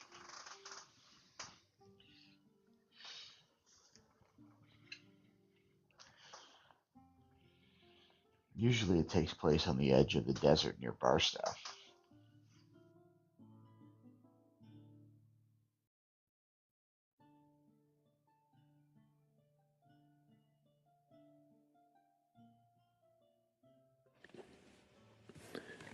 hello, user 702. Can I get your age for TikTok TOS?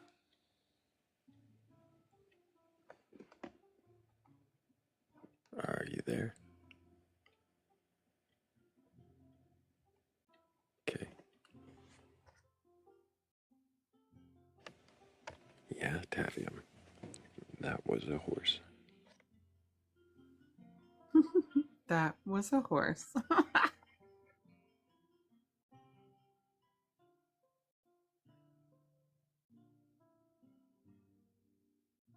Oh, why not? We'll load up with one more. I was gonna be. Oh Then you my jumped up goodness. on it. I mean,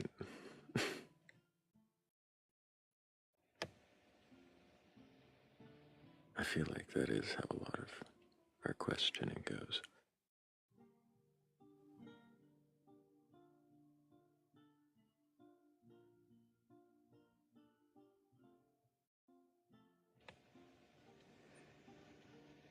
I like to believe in God until I got high. Is it all you came up I with? didn't have no religion, and I know why. Because I got high. Because I got high. Because I got high. This is what they do, folks. This is what they do. This is exactly what they fucking do. Them. Sage. Them. Sage was them. Appreciate you, Sage.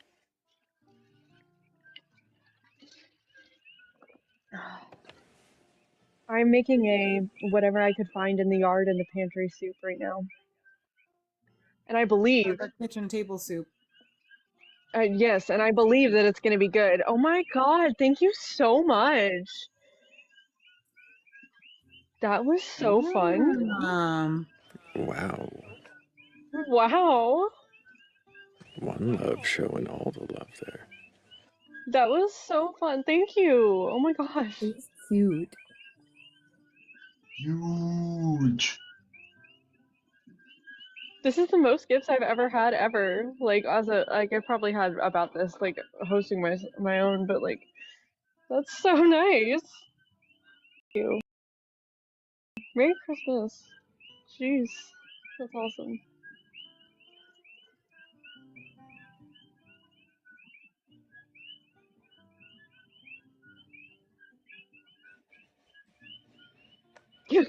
Heather.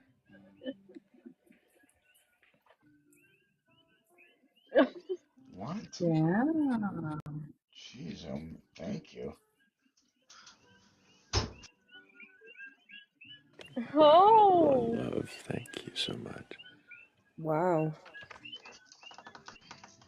That's so generous. One love showing all the love. Appreciate you. You know, One Love, I missed you last night. Like I was in the audience towards the end of you up here talking, but I was so excited to see you back and having another good conversation. It's awesome. Sage. What are you snickering about? No, Sage goes, why is the Jew getting presents on Christmas? No idea. That's a fucking funny guy. One love, thank you very much. What a kind and generous act. I thank you. I hope you don't regret giving it to a Jewish person. Wow. What is it?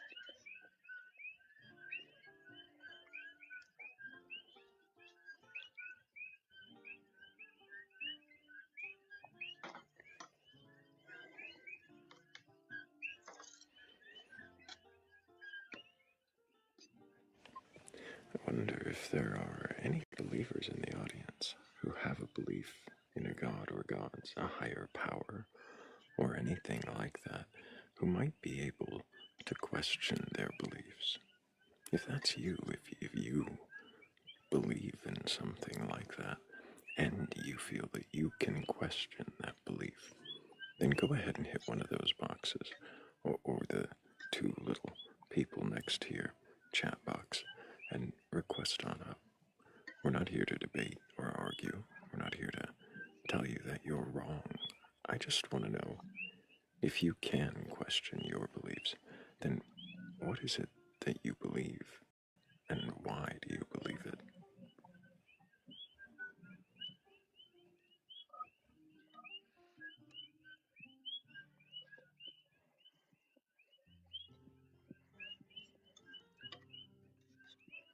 Nope, not a one.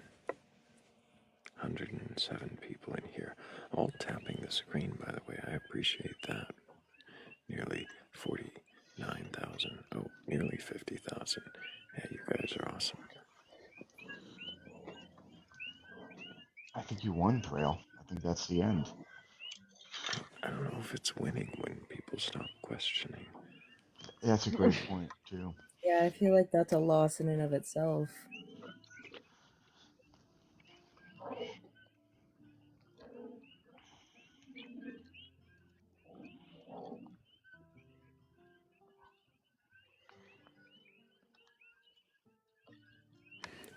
questions need to be more provocative? Doubt. Do I need that I don't think third so. hook that I used to use all the time? I mean, I'm always down. About fear? Whatever it would be, I changed it every week, but why? The questions are always there. I Do feel you like the fear bear your might need God? a little bit of prodding.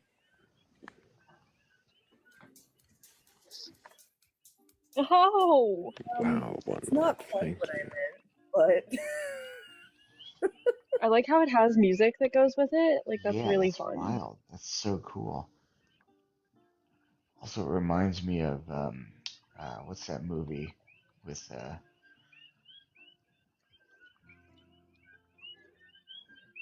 Mm. made a bear? Ted. Yeah, Ted. Okay. Exactly. Thank you, one love. And also thank you, Shell. Thank you guys so much. Ted. Exactly. Also, it reminds me of Danny Go, which is like a kid's thing. Obviously, I have a kid, um, but like Bearhead.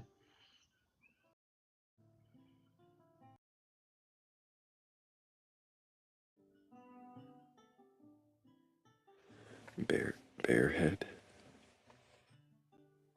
Yeah, I think that's what it's called. I should be more involved in my child's life.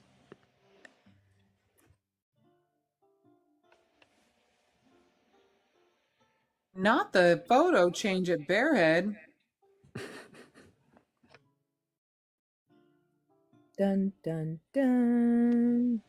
What what what are we talking about? Oh, it's not. It's not anything to do with beliefs in any way, shape, or Okay, yeah. You ever listen to the conversation and you think you're following, and then all of a sudden it feels like somebody's stream of consciousness is just kind of coming out of their mouth?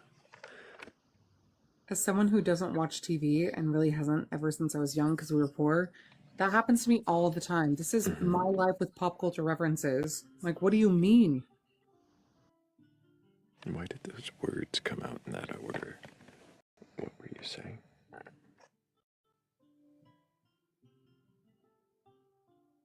It gets very alarming very quickly. Bearhead, for example.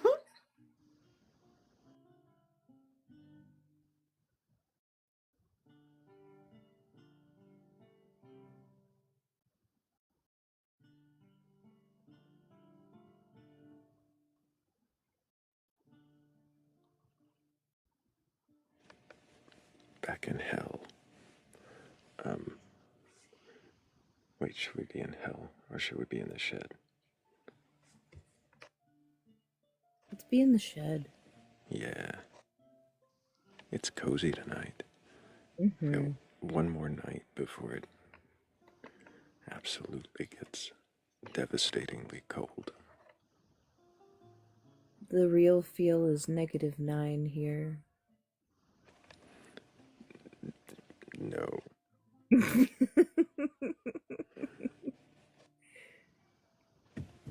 No. What?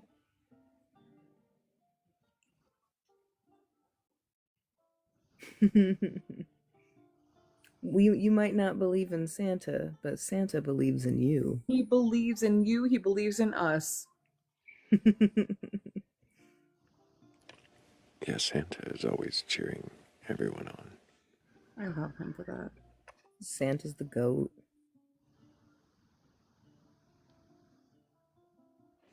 Meanwhile, the vampire clown just looks ominously clownish.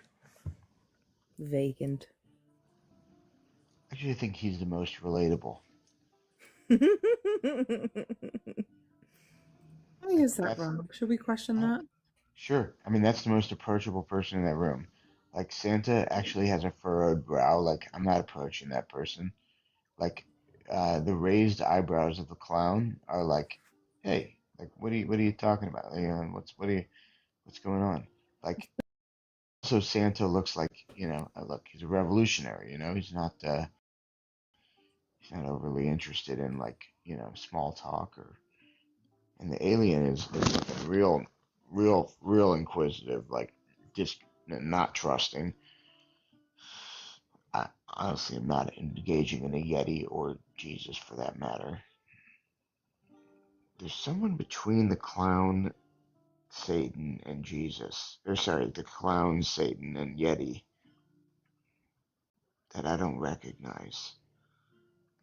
Thor also seems pretty approachable here, honestly. That's how he gets you. In the full-size picture, Thor is raising his hammer. Is it? I mean, as Hell he yeah. should. I mean, it's iconic. What are you gonna do?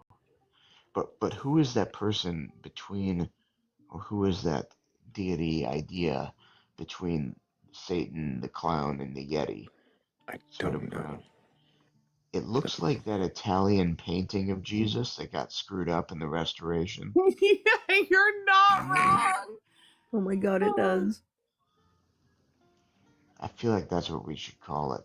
It's like historical Jesus just under the widespread arms of mainstream Biblically Jesus, just like, accurate Jesus. hey, I'm still here, guys.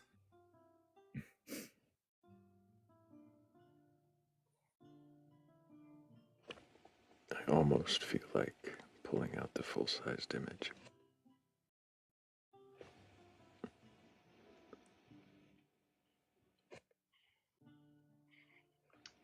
It's big.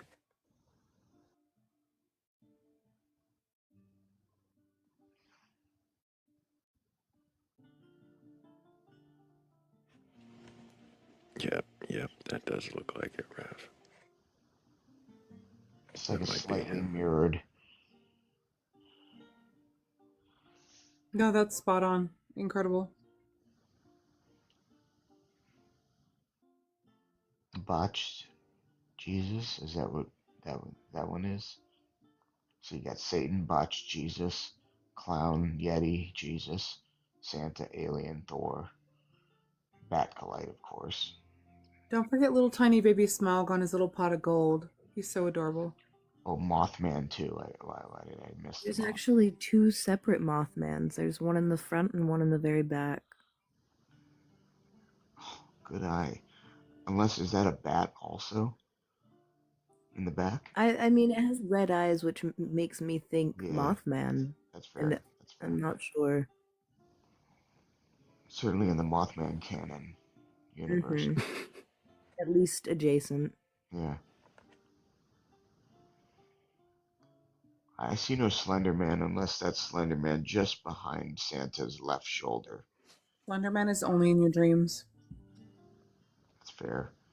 Believers Isn't this all a request dream? it. You believe that you've seen Slender Man. There's a fine line between Saturday night and Sunday morning, so.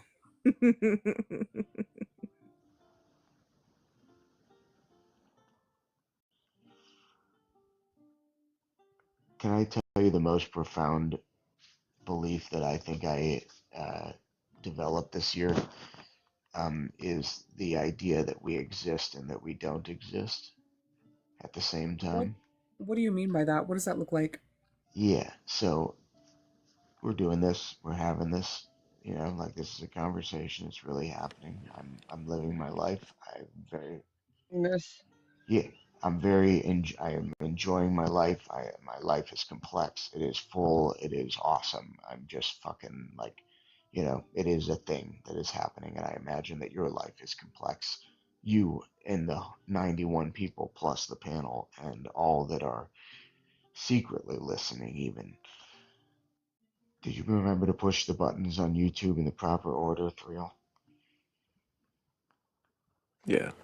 All right, cool. But the point being that also 80 years, like let's assume that I get 80 years, my father-in-law calls it the four quarters. You get 20, 40, 60, 80, 4 quarters. Everything else is overtime. You don't want to, I mean, like games get cut short, but like, anyway, 80 years in the course of how many years is the universe? 14 billion, something like that, 13 billion. 80 years is nothing. It's mathematically zero. We would not consider that to be any sort of, like, in the course of 14 billion years, it doesn't exist. 80 years doesn't exist. Except that it does. Exactly. Exactly. So what do you mean? Well, look, from the perspective of 14 billion years and however many billion years in the future that are yet to come, my life will only matter in its relative sort of this plus or minus. I mean, if we're lucky, 1,000 years, or like if we really make it happen, 1,000 years. Matter to who? Relative to what? What do you I don't mean? know. Yeah, I don't know. I don't know. Well, Exactly. okay, all right. I think that's why I get, all right. I think that's why I get hung up on this because, like, even in a bank account with $1 billion in it, the 1 cent is still a part of the balance, right? And it makes up the balance. So, like, it still matters. It may not matter in the grand scheme of the billion. If it's gone, it's not Absolutely. going to be missed. But it still does very much so make up a part of the balance that is in black and white on the sheet, A you know? million and 10%. Absolutely. There's the thing that I'm thinking of that kind of informs this is that there's a teaching that says you should, in your pocket, you should hold two pieces of paper. One that says the entire universe was made for me. What an amazing thing to be able to experience all of this. Like, it matters. It absolutely matters. And we are nothing but ashes and dust. That's the other piece of paper. And it's like both of those things are true. And maybe it's like when you apply them. Like, certainly in moments like this, ashes and dust is probably not the right sort of sentiment.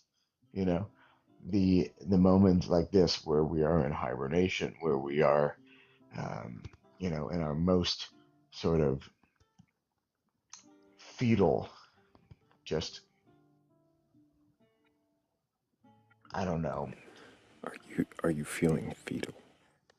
Um, no, not necessarily, but like, I think that there is a general sentiment of fear and concern and questioning and I think that is not unreasonable to see the world in a state of disrepair, like eminent disrepair. Um, When has it not been, though? that's fair. That's totally fair. That is totally fair. And also, like, Holy shnikes. oh That yeah. feels perfect. Yeah, that's why not. Um, Um, Oh, it's so fun. how, course of a okay. lifetime. What does this thought experiment give you? Um, That could be positive or negative. What are you getting from it? it's like a rut reset sort of thing. Like, you get a little like a nudge, like, hey, what's important right now? Like, what am I really, where am I, where am I focused? What's really important? So, do you find it beneficial ultimately? I'm gonna take this picture off my background while I'm saying this, but Nah. yeah, okay, because I feel like that's informing the conversation in some way. Um, do I find um,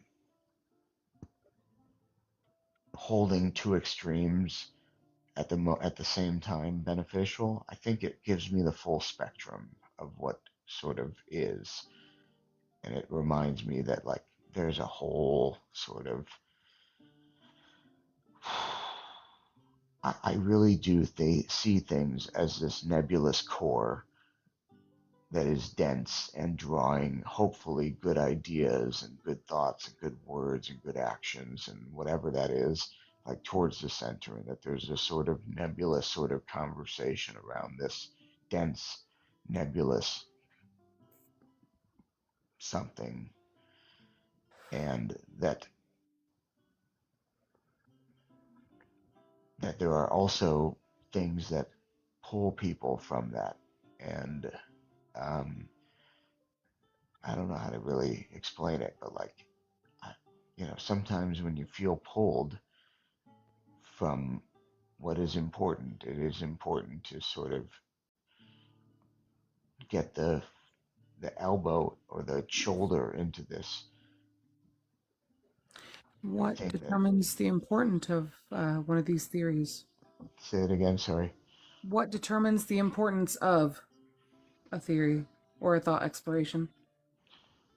What determines I suppose the person asking the questions themselves, or But like you the are asking person. the question yourself, right? Yeah, Like, for sure, for why sure. is this one important to you? Um, because I think that. Thanks, Trip. Say it again. Oh, sorry, I was saying thanks to Trip. Oh, yes, true. Um,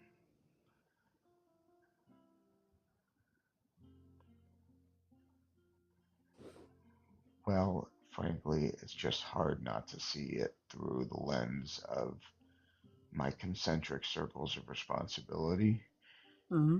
and that if my concentric circles of responsibility are feeling it, I think, making also a leap in assumption that other people are also feeling like some sort of, uh,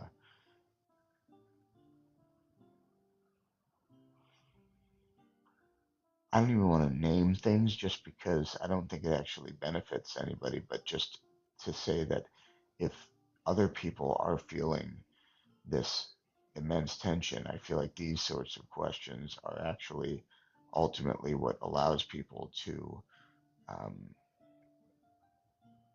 relate and structurally build up against sort of weighing pressures.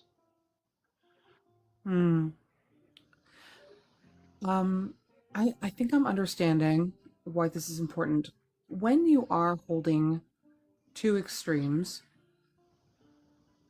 which one? Hmm. I'm gonna ask this, and it might be a flawed question already, but that's all I can format right now. Which one holds more authority? Have you ever been in a hammock? Mm-hmm. The hammock has 2 points that are tied or drilled into a tree. I think ideally tied. Um, those 2 points are what the hammock rests upon, and then it's actually distributed until about like 15 different points where there's that wooden bar or however many stitches are across the sort of top Mm-hmm. and bottom of the hammock. Um, and there's weight distributed. Um, but ultimately, what is the densest part of the hammock is where you're like where anybody's tush sits in this sack, right? Whether it's a net or sort of these modern tent canopy hammocks or whatever. It doesn't matter. The point being that really, is it really WTF? Is that really WTF? I really genuinely, I think, like, Maybe, but Keep I'm not going. done okay, yet. all right, I'm not done. all right. Yeah, so you just tell me, Thrayle. I mean, I'm happy to answer these questions because I Land the do plane. genuinely, yeah, I do mean it. I do mean it. I mean it really. I know, Like, but yeah, you're very, very elaborate on the all right, stitch. There's a new yep. guest up, and I'm going to need to introduce them soon, but you're talking about a hammock. Okay, real quick. Are both There's of two those points. trees just as strong for you? They're both just as healthy. They're both just as the two ends that are holding up this thing, they are both equal. I guess what The I'm saying reality is and unreality both hold the same weight for you. no. That no. What I'm saying is that it is humbling to realize that my existence is small in the grand scheme of things. Sure. And it is the most empowering thing in the world to know that I exist and that I can actually exact a change, that I can affect somebody positively, Mhm. that I can do something with my life, that my life matters, that I really can go out there and do something. What a fucking opportunity that is. And that's what I'm focused on. That's what I Mhm. really am focused on. Thank you, Rav. Thank you, Rav.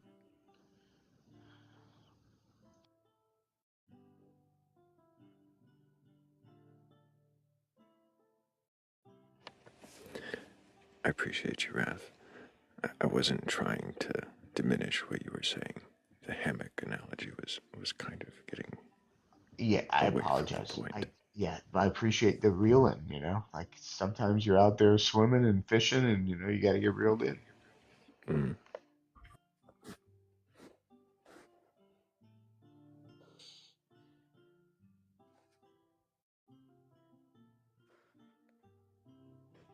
We do have a new guest joining us. I do not know how to pronounce that. I don't want to be rude, but can I say Zell? Can introduce myself. My name is Željko Santovac. I'm from Željko. Sweden, Can I Stockholm. get your age for TikTok TOS? But I'm kind of new in this, so I kind of don't know exactly how this works. So. Can I get your age? Age. I'm 44.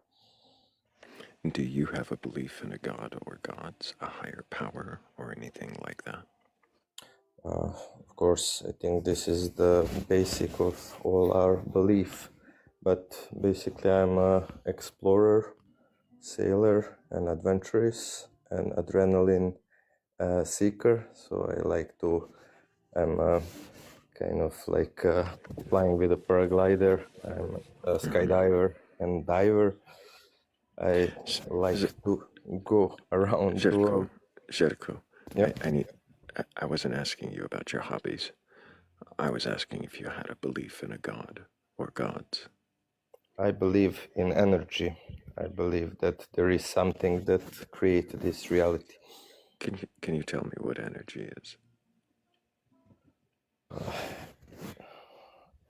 Definition of energy? When you say it, you believe in energy. But basically, I think that this Rav say about meaning of life, there is point why we are here. There is a reason, and the reason that we cannot comprehend because it's beyond our reality.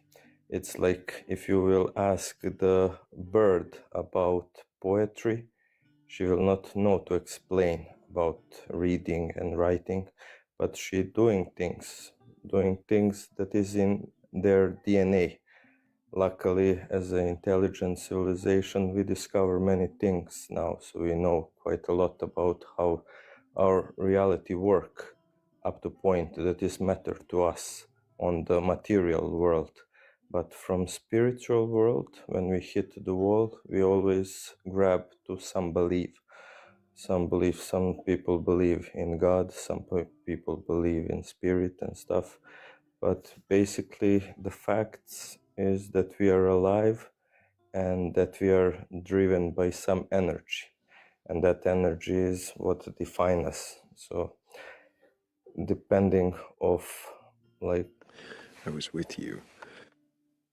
The fact is that we are alive and that we are driven.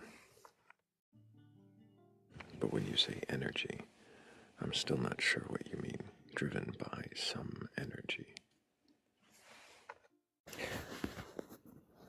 Like if you take a rock, it's a material, it compound of some atoms that build it, and most of us are built by carbon atoms, but we are somehow alive. We are not dead like the rock. So that energy that makes us alive is different from the rock, But when we die, we become like rock, we become just matter that slowly decompose. So basically, speaking about energy, what make us alive, we can probably say it's God-like. So basically, every living creature is unique because the life is unique way of arranging of these atoms that make like impact in reality that is around us. So while you are alive, you can do a change. So if this change is written by something, then we are living by some track. That could be say that it's religion, because religion put us on this track, that we follow these rules and we live by these rules, and this is what it means to be if we want to live forever, because the fear of the death is the ultimate fear. Everyone is fear about that. When you are younger, you don't care because you know it's far away, but as you're getting older, you start to think more and more.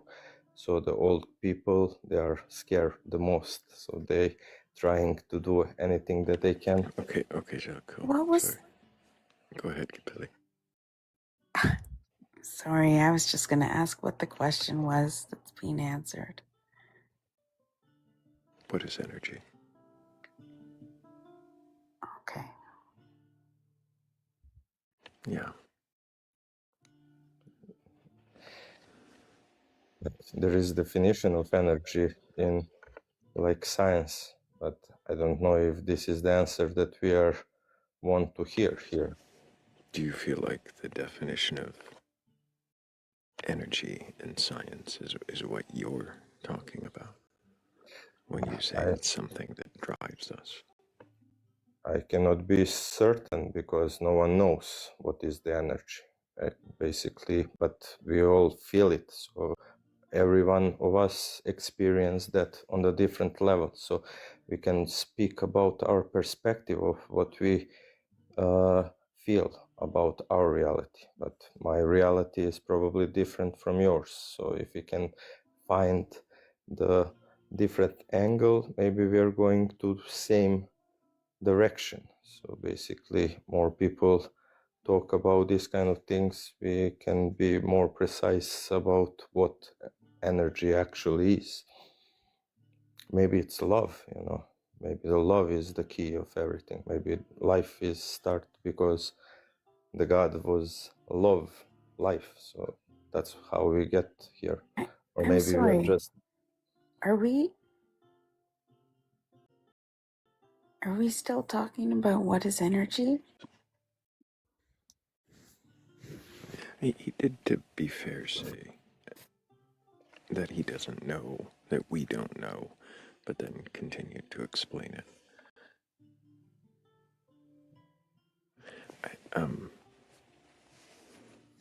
Jericho, do you think that this is like and I apologize if I'm mispronouncing your name. You say it right. Do you think that this is a supernatural force that pushes us, or is it something that is a biological Maybe we are kind imperative? of immortal. Maybe we don't understand. Maybe this is just a prison. You know, the body is just a prison for the soul. Like, as I travel, like here in North, I meet the North mythology about the Vikings, and they believe in crystals, you know. And all around the world, people talk about crystals, and the crystals are carbon-based stuff that can bend the light, and the photons are massless, so they can be entrapped in these crystals. So, you know, when the warrior died, they was putting these stones, the crystals, in top of their heads to capture their souls. So even if they didn't know how the light work and all these Newton laws Okay, about let's nature, slow down just a little bit. Do you think that souls are trapped by crystals if they're placed on your head? we are kind of the crystals because we are the carbon life for sentience. So basically, it could be that our soul, what is bringing Jericho, us. sorry, can you tell me what a soul is? What is soul? It's energy that make us alive. And do you think that the energy that makes us alive, I'm sorry, you think that's something external that is not part of our bodies? Yeah, of course. I think that Why? as we die, we just stop to exist in this reality, because for the photons, that they are energy, there is no time, so they can. So you're saying that photons are energy? But they are kind of like massless particles that carry some wavelengths of energy. So they are Wavelengths of energy. Photons don't have mass?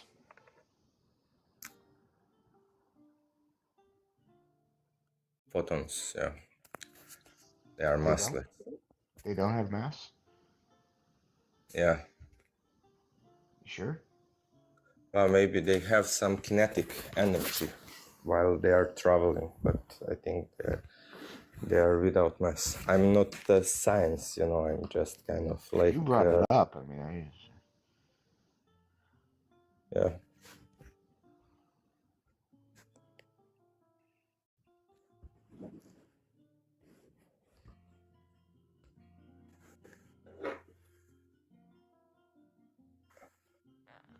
I'm not sure if someone knows more about the photons. Maybe I they don't can know. tell us. Yeah, I don't know if they have mass. They might be massless. I know that the particles like neutrons and protons, like and electrons, they together build the atoms. But these photons, actually, I was thinking about photons. The photons are like the particles that carry the energy. They are like neutrinos without the mass, but they can carry energy and then sometimes interact with the matter, and they can kind of impact some like so they with collision probably So create you're the light. saying, just to clarify, you're saying because photons have no mass, and I'm sorry, they carry energy, and that has something to do with our body. I'm trying to figure out how this has to do with us having souls. Basically, like no one can say why we have a consciousness, because the consciousness is what driving us. And some people say it's electrical impulse in our brain, because the brain is the center of our like motor function that make us to do things. But basically this energy that carry this electric impulse is carrying probably the information why we are doing something, so it must be connected with these kind of things. And during like the You're saying because photons carry energy, that has something to do with our motor cortex, and that has something, somehow there's a soul. yeah, probably, yeah. I'm confused about how the soul has if anything to do with this. Or maybe like we are just part of something bigger, like there is like a lot of different religion that believe in different things. Like when I was in Equatorial Guinea, I've been on some island. I climb on some like old volcano and meet some local tribe there. So they never have the contact with the like things that we in like West civilization have. So you kind of can feel their way of living. They lived on this place like thousands of years with different customs, and they feel the same energy like us, so they have like laugh, they kind of have touch, they can touch you, they can feel fear, but they are still human, and even if they don't have anything that resemble the stuff that we understand, and you can kind of find the same pattern, that they are built from same stuff like you. So probably the same energy that draw Okay. us draw them. Okay, so you're saying that because people whose customs haven't changed for thousands of years act in ways similar to us, they feel they have emotions, that is something to do with soul and energy. Yeah, probably is like that. Is it? Is it not possible that because they are human and we are human, that we have similar behaviors?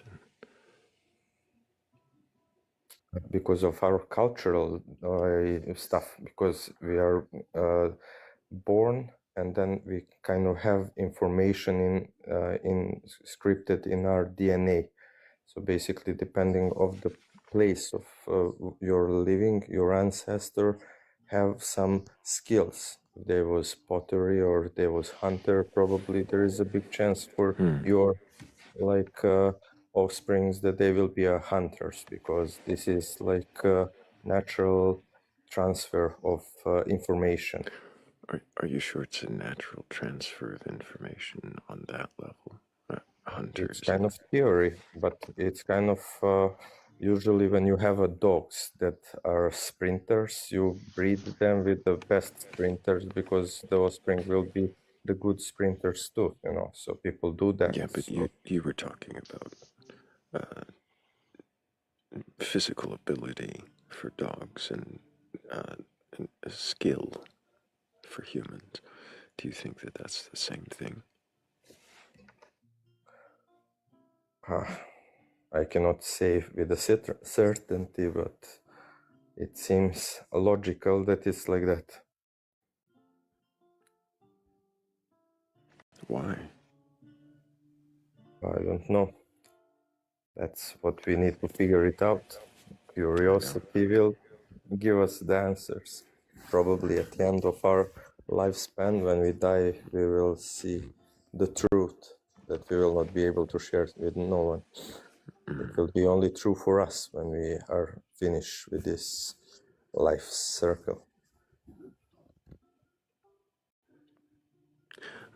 I appreciate that you said, I don't know. I wonder why it got so far. I don't know that I have any more questions for this guest. Does anybody else? No, thank you. Appreciate you requesting up, though. Yeah, I appreciate you, Jellicott. Thank you for answering the questions. Yeah, but one would thing wonder, is certain: the one we thing, as humans, we yeah, are I don't need the certain. exit speech. Hang on. I was going to say that I would wonder why you would assume to be able to explain so much before getting to the I don't know. But I suppose there were a few I don't knows along the way that I might have breezed past. You might have breezed past trying to explain.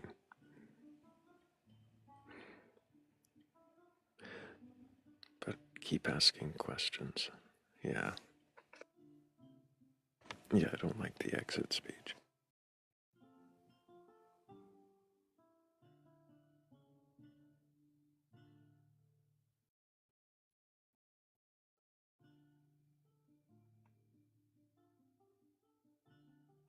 But if anybody else has a belief in a god or God's higher power or anything like that, and you're capable of questioning your beliefs, go ahead and request on up. I'm not here to debate or argue.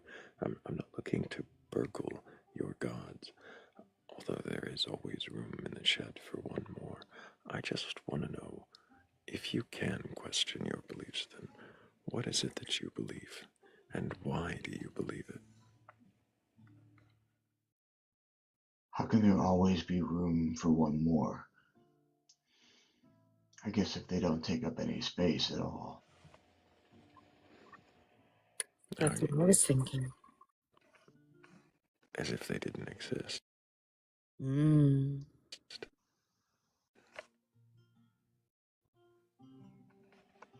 Almost.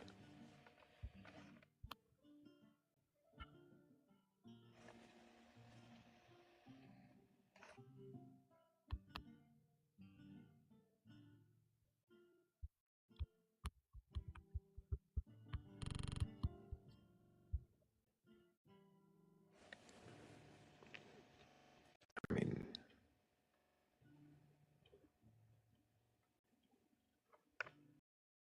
said it right. Intentionally.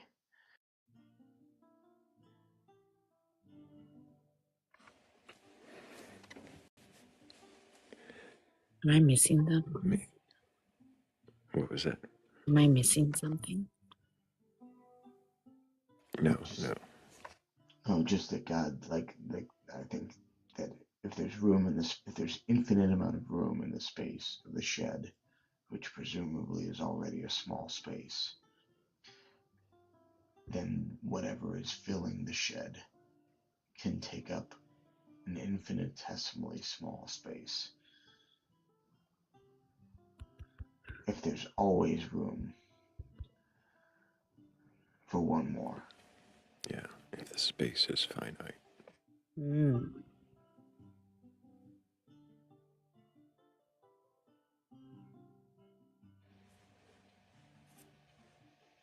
No matter how small the space they take up, if there's always room for one more. Yes. Mm-hmm. Mm-hmm.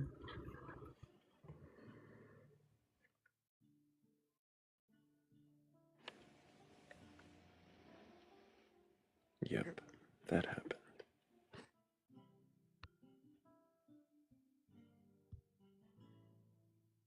Sometimes they bounce. Hello, Boo Boo. Can I get your age for TikTok TOS? I'm 20. Oh, that's... What year were you born? Get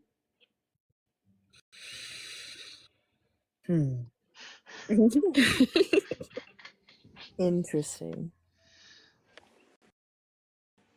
Hello, is it Juggin or Jugin? Can I get your It's age? Juggin. Can I get your age? 25. Do you have a belief in a god or God's higher power or anything like that? I believe in Luciferian.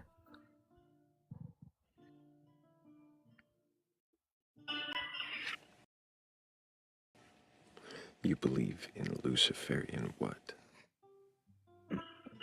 Luciferian, lick my wiener, nigga. Suck my dick, fuck nigga. Lick my dick, nigga. What does he think that accomplished? He's so edgy. He said bad words on the internet. Merry Christmas. We're so impressed.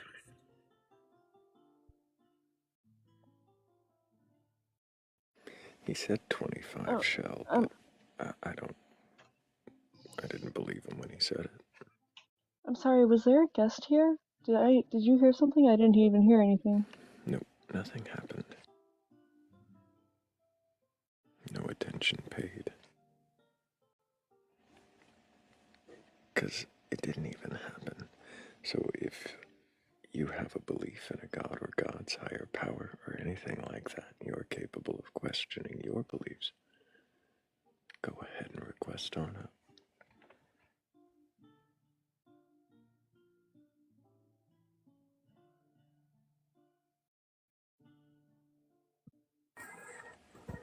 I'm capable. I can do it. I am capable. Are you old enough? What? There's an age requirement. Was that the same party as the guest too, though?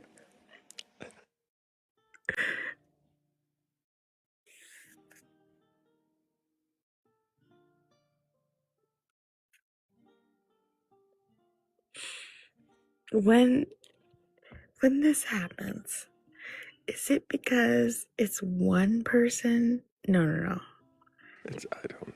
I don't know. Obviously, this is an adults only live. I flagged it that way because, yeah, if you're under 18, you can't even get on alive. So if you're over that age and you can question your beliefs, if you have a belief in a god or God's higher power or anything like that, then go ahead and request on up.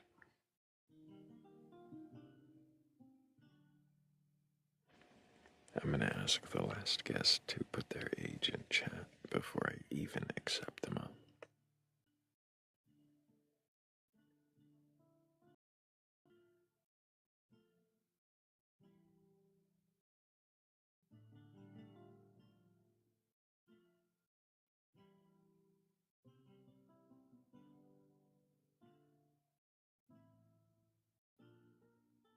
Yeah. So,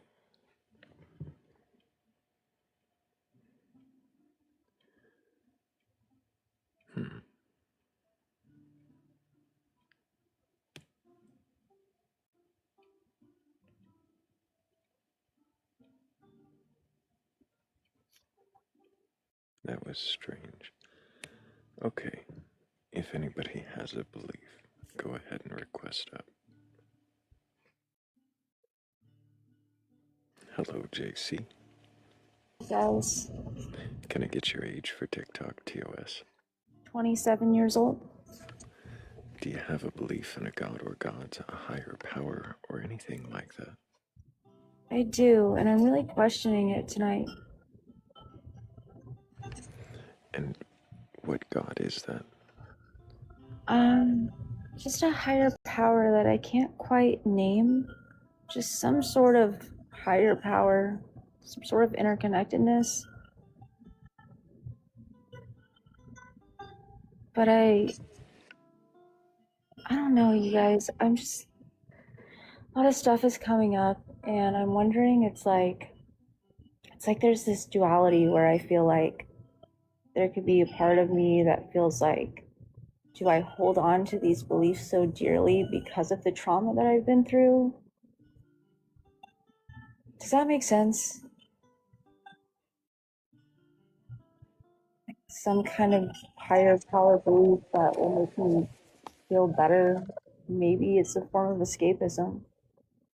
I don't know. I'm feeling very not bright tonight.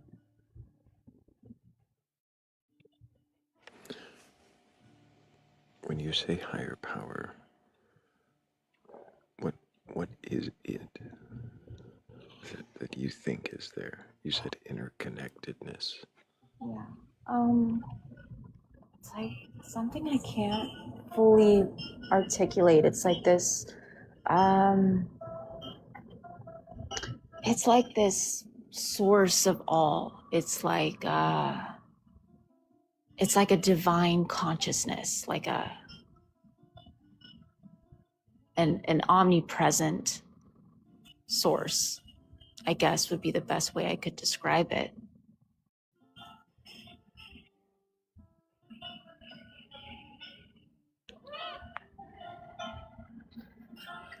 Why use the word source?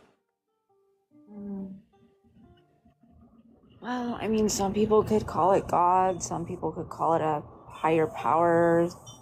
Some people put a name on it and personify it, call it, Jesus, or, to me, what I believe in, what I want to believe in, what I hope to God is true, to a higher power is true, is that it's not a personified higher power. It's otherworldly. It's above human nature.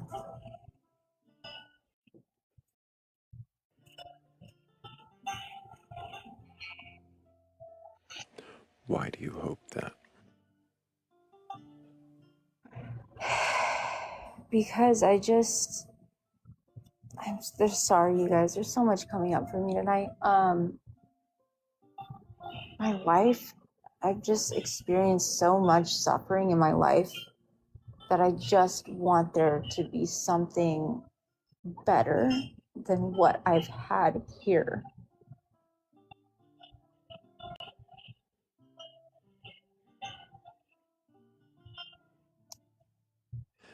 Can't that better come here? Can't it still be in this existence? Yeah, it can.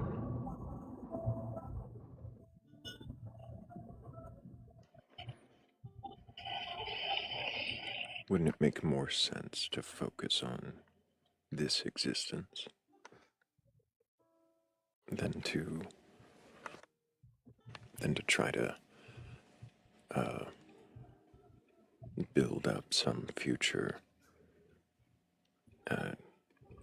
incarnation of yourself, or hold that up as hope? Yeah, actually. That's a great perspective. Yeah.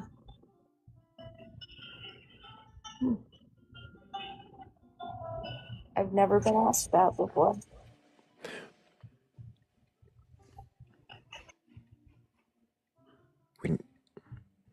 When you think about afterlife, would that be eternal, or is that finite?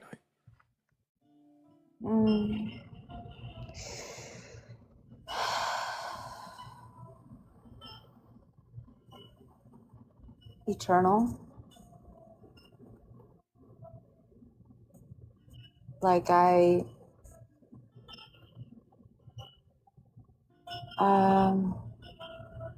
like going back to a greater source, I guess, to the beginning, to the end, to everything all at once.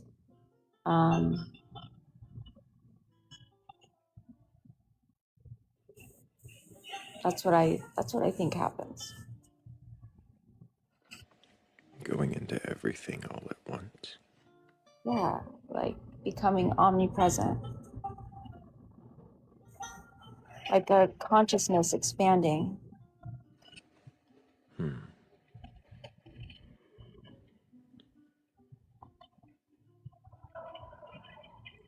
So you would experience past, present, and future all simultaneously. Yeah. For an instant, or sorry, my question isn't about to make sense.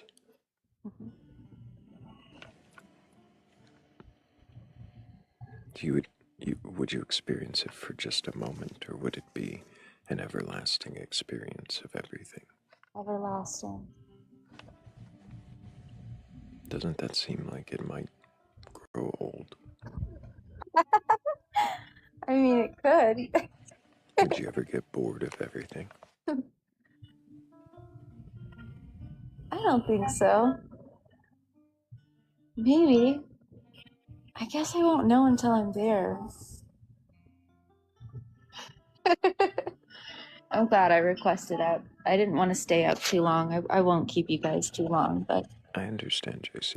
I think Morgan might have a question. I saw her come off mute. Sure. I did, but no, I'm gonna withhold for now. Understandable. JC, I appreciate you coming up and answering the questions. I do hope that you keep asking questions. It does sound like you're kind of in a flux in your beliefs, and I don't want to seem to take advantage of that. That's okay. Thanks, you guys. But I do appreciate you, and I hope you keep asking questions. If you do come up with more firm answers, bring them back. I'll definitely want to question those as well. Sure. All right. Have a good night, you guys. You too, JC. Take care.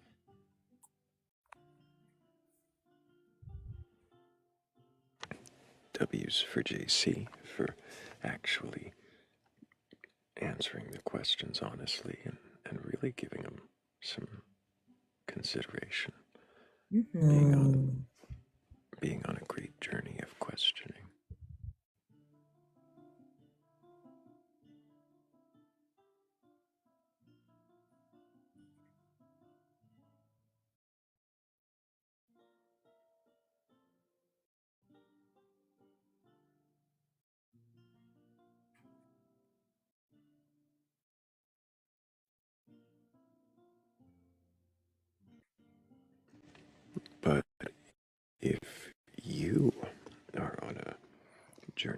questioning, or you've just started, or you don't know what a journey is, but you can question, then go ahead and request on up if you have a belief in a god or gods, higher power, or anything like that.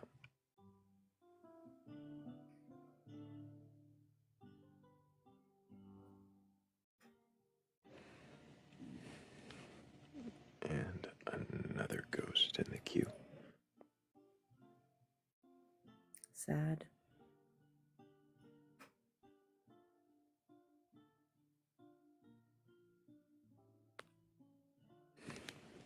Hello, Yasmin. Can I get your age for Hi. TikTok TOS? Can you hear me? Yes. Okay. I also Wait, hear did you myself say I'm a echoing ghost? back. No, that was the previous guest. Oh, okay. I'm like, oh. I have an echo coming back, though. A very loud one. You're welcome to try again if you get some headphones or something, Yasmin.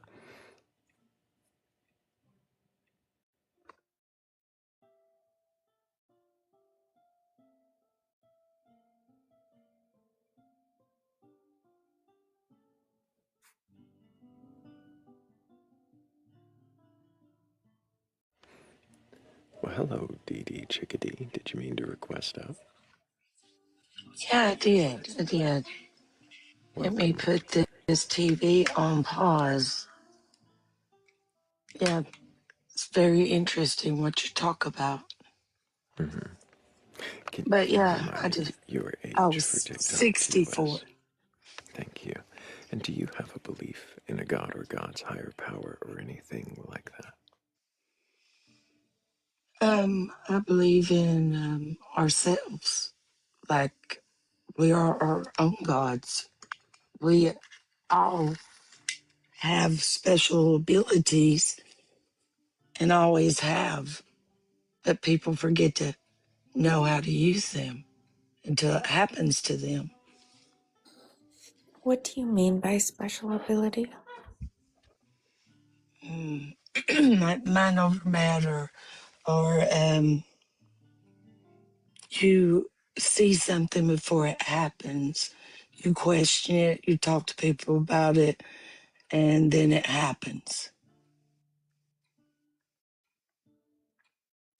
And it's coincidental that things like that happen. It's like intuition, foresight, you could, like a glimpse into the metric system. It's just a quick vision, and you question that vision,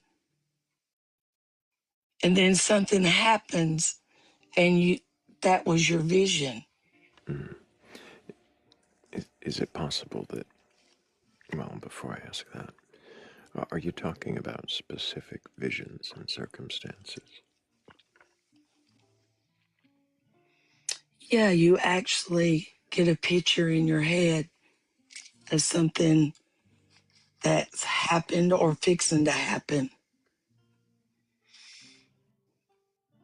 And you question it at that time. It's like you can't shake it off. It's a weird feeling, a gut feeling.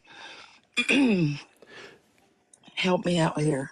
But I know what I've seen.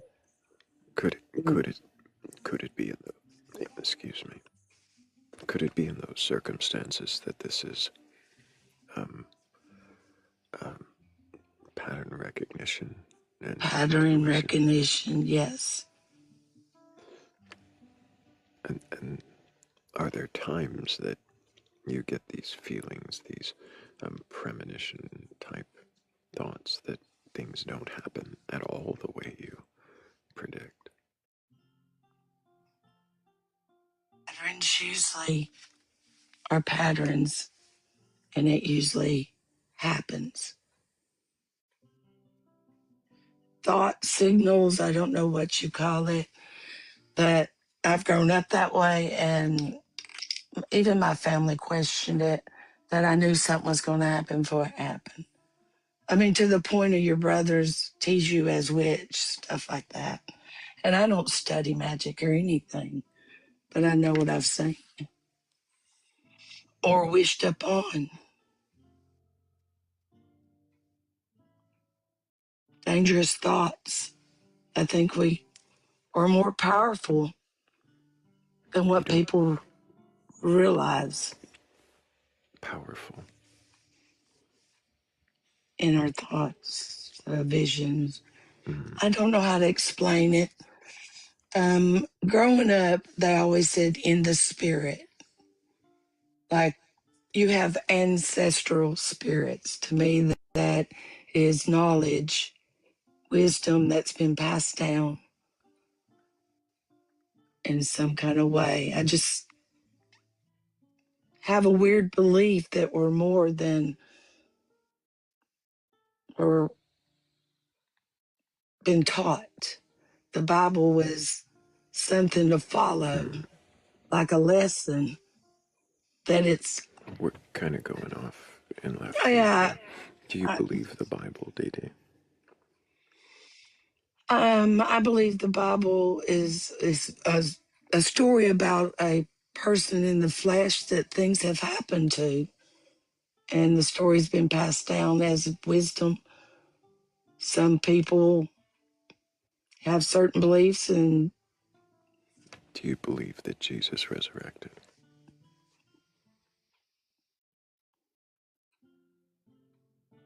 I never could see that one. No, that puzzled me too as a kid. You know, if you don't believe that, then you're not going to heaven. So I'm confused. Yeah, I'm trying to figure out things. And fear, doubt, procrastination. I think we have our own powers to be able to foresee it or manifest it. Oh my. You say Go for it. foresee Yeah. and manifest. You know what I'm going to ask. Yeah. What do you mean by manifest? Well, you have the power to go after it. I've lived here on a piece of property, 14 acres for 3 years. I didn't have water or power or anything. And I just kept going for it. I see it was going to come if I believed. And everything has always come to fruition. Everything? Yes, in due time it's coming. I mean, a year and a half with no power. I finally got my power. Finally got my road built. It's just the power of positivity. But you had to And do you things, go right? for it. Yes, you have to do it. You have to. You're not talking about just thinking it and it'll happen. Yeah, pretty much. Thinking and moving and going forth. That Being, moving one. you're Part, moving. that's You're kind of moving important. towards it. Moving towards it. You do whatever in your power You don't to think... get what Or, you're visualizing. okay, Didi.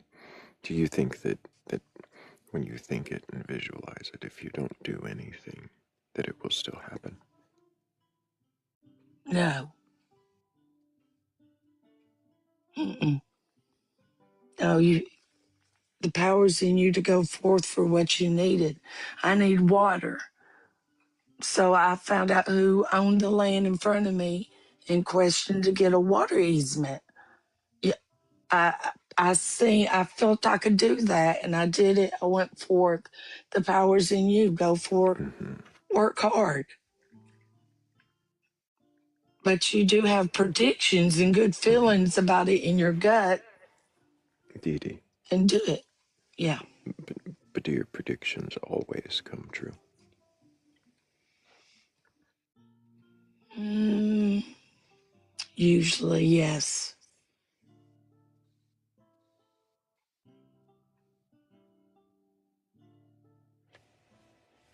Do you think it's possible that you're just noting the times that they come true or get close, and calling that success, considering that to be the gift, but not noticing the times that you think something might happen and everything goes a different way.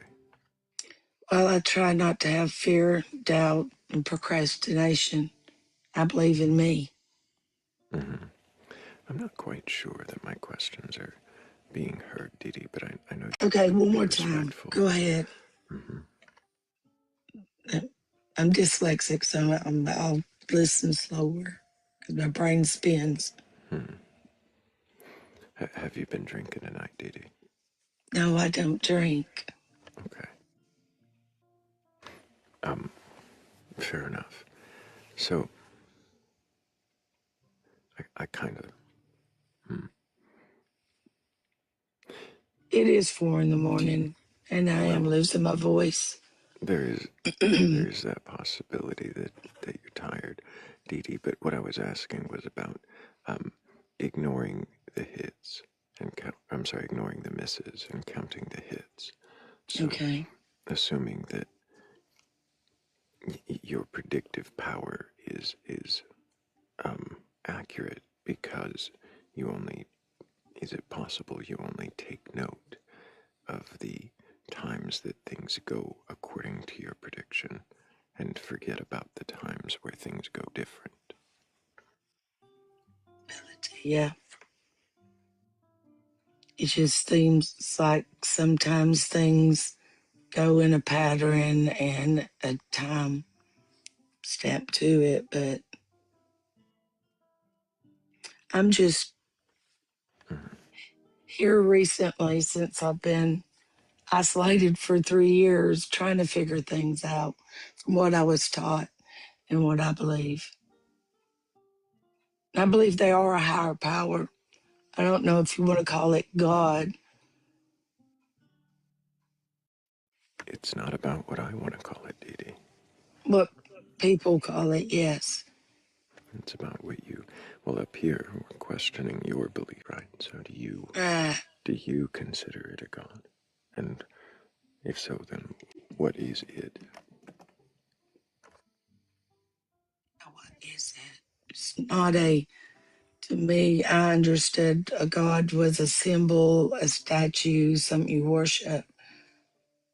But I believe we was created with godlike features. It's within us. It's a power within us to go forth and do and listen Why to do the you believe wisdom. we were created?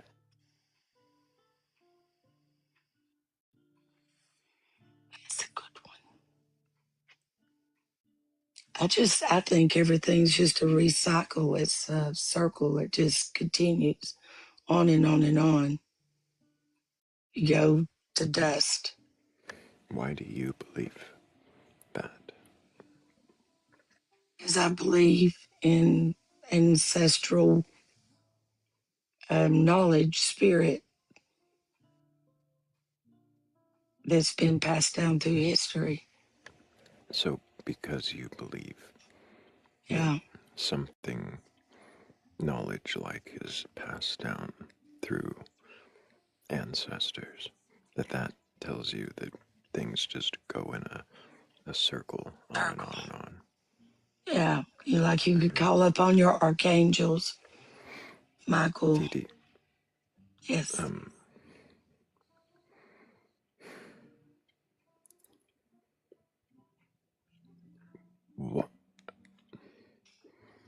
why do you believe these things? What makes you believe that there is a circle of ancestral knowledge passing on to us again and again? I'm really confused about even really what the structure of this belief would be. But How I got why this is belief? it that you need this? Because I am a child, a victim.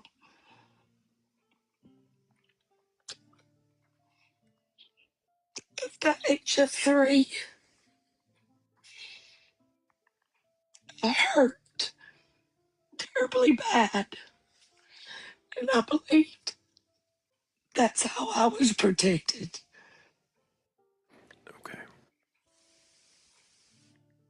until I was ready to remember all. Because you get flashbacks. It's like being in a war of your mind until you figure out that puzzle. It's a nightmare. And I've gone through that.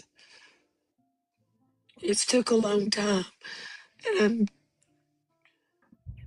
just felt like I had protection. So I didn't lose my mind. Okay, Dee Dee. I think Philly's got a question. Yes. I'm so glad that you didn't lose your mind. I'm so glad that it felt like you had protection. Do you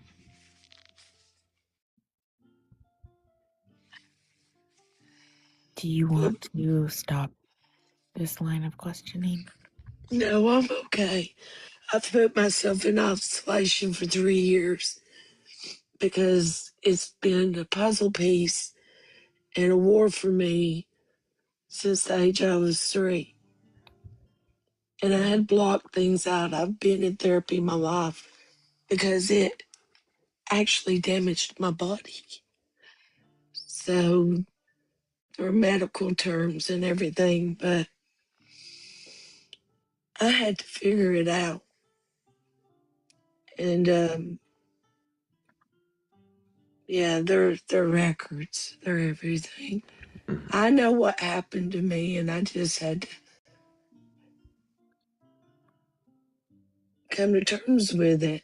And I believe till it had the little girl inside, it wasn't her fault. It was a nightmare. And there will always be triggers.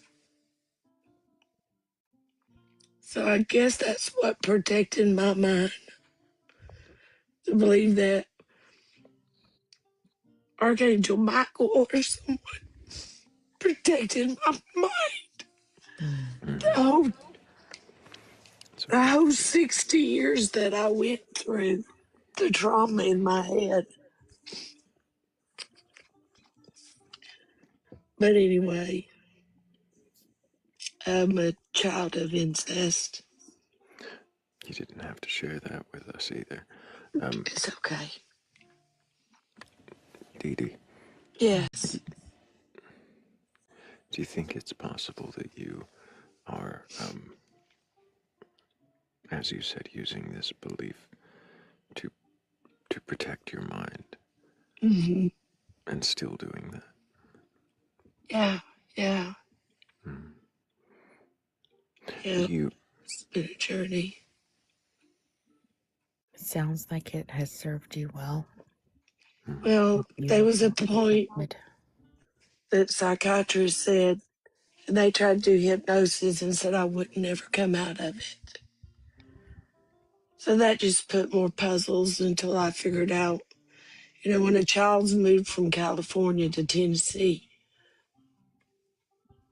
and somebody goes to jail and you've brought up your whole life saying your so-and-so is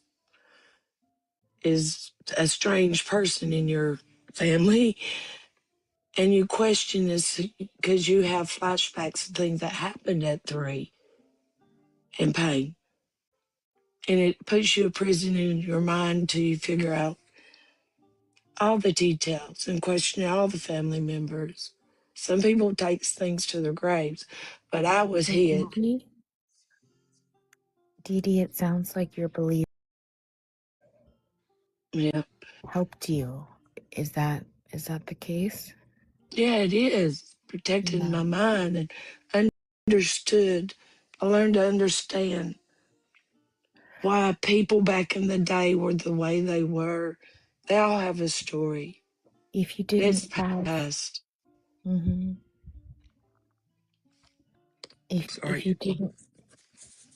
if you didn't have these beliefs, if hypothetically you found out tomorrow that it was your own brain protecting you, It was. would that It was your own brain. It Okay. was my own brain. Mm. But those, I guess, things that you learn, story tells, videos, Bible book stories. You know, some kids have invisible friends, is invisible protectors. I grew up in the Bible Belt, so, but now I'm just questioning things here at the end since I've figured out exactly what happened to me. Was all that true? You know, are they ancestral spirits that do protect you and let you heal over time and the truth come out? And visuals that you've seen that haunted you through your life truly happened, but you were so young, you didn't understand. Yeah. I'm sorry, I didn't mean to tie y'all up and get all You're doing emotional. fine, Dee Dee. I appreciate you.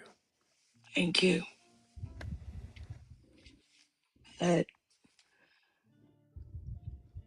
Any questions for me?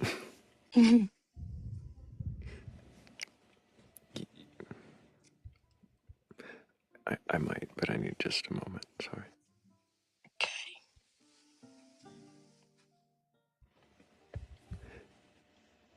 Dee Dee, Yes. you recognize that the beliefs that you held before were part of a mind protecting itself from trauma.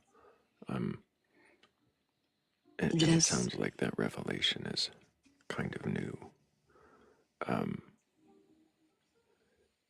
Do you feel that the beliefs in even ancestral spirits or never-ending cycles of rebirth, do you feel like even those are remnants of that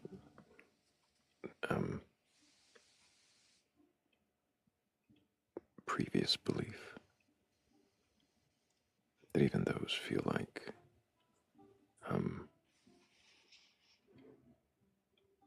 just a similar shape? Yeah. Sense of hope.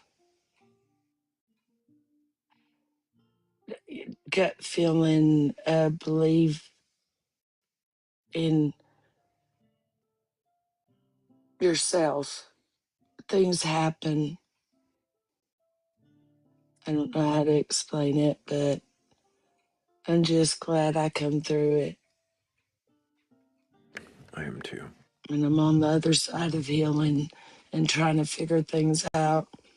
And I do hope that once our body goes to ash, that there's something about us invisible that lives on and maybe mentally helps the next generation break a cycle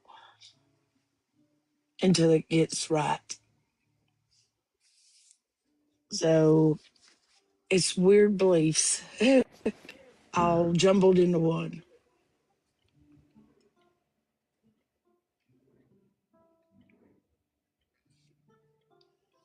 Do you feel that if you were absent those beliefs, that it would change the way you live your life, the way you heal from your traumas? Um,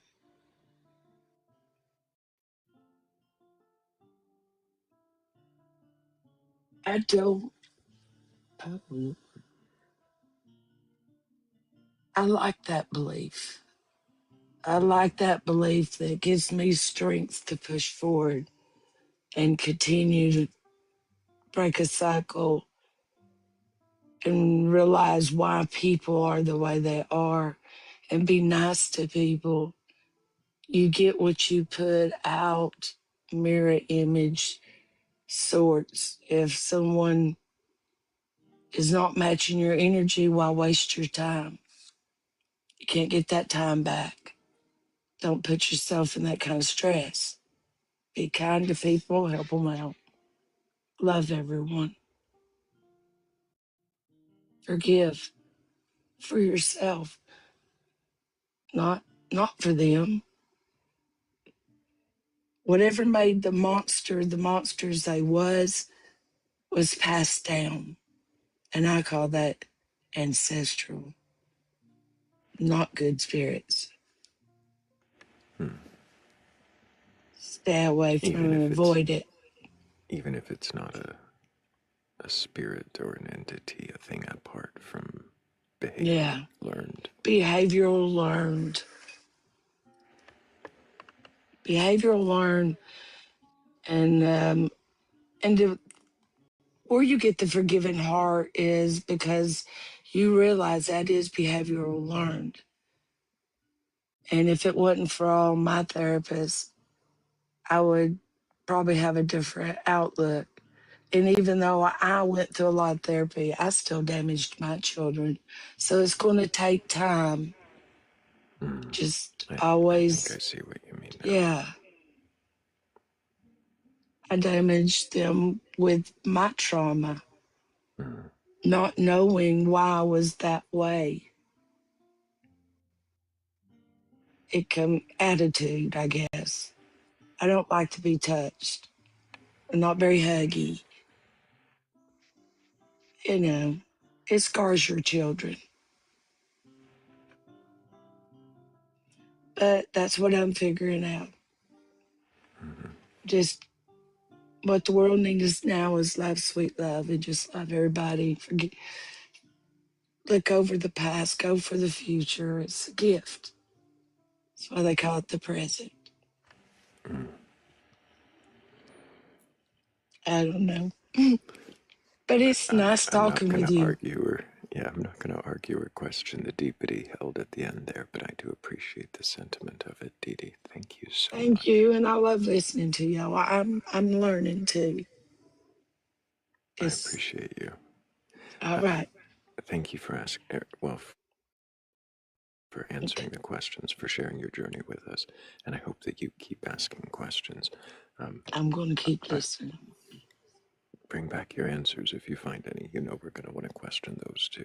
Thank you, Dee Dee. Okay. Thank you. Good job, Dee Dee. W's for Dee Dee.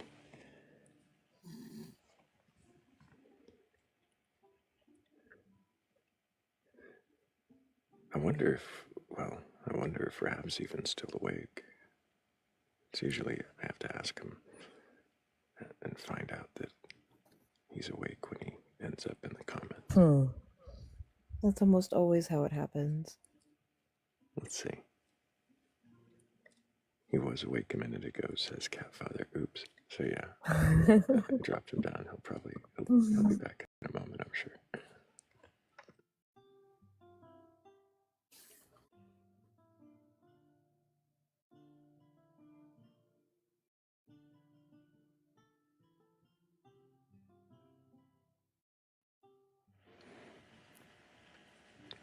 Depth over solution says, what's the buzzing noise? If it's coming from my mic, it might be my laptop.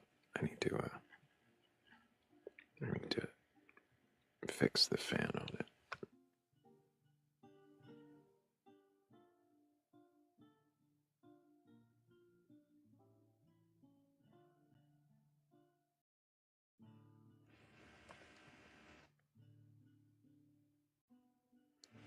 Yeah, and if it's Morgan, it's someone snoring in the background.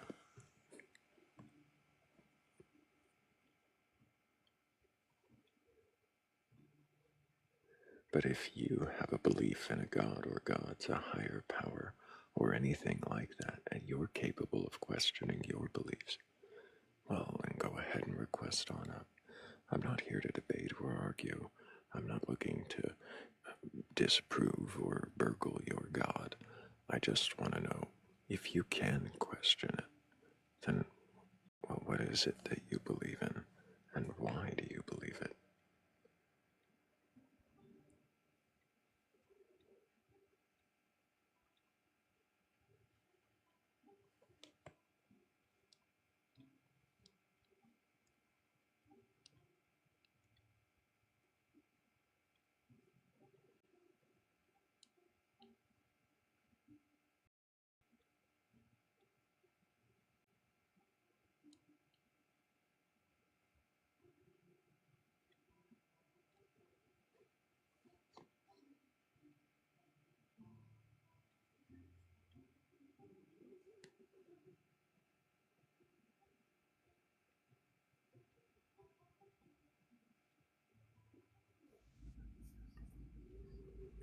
Why is everybody quiet? What's going on?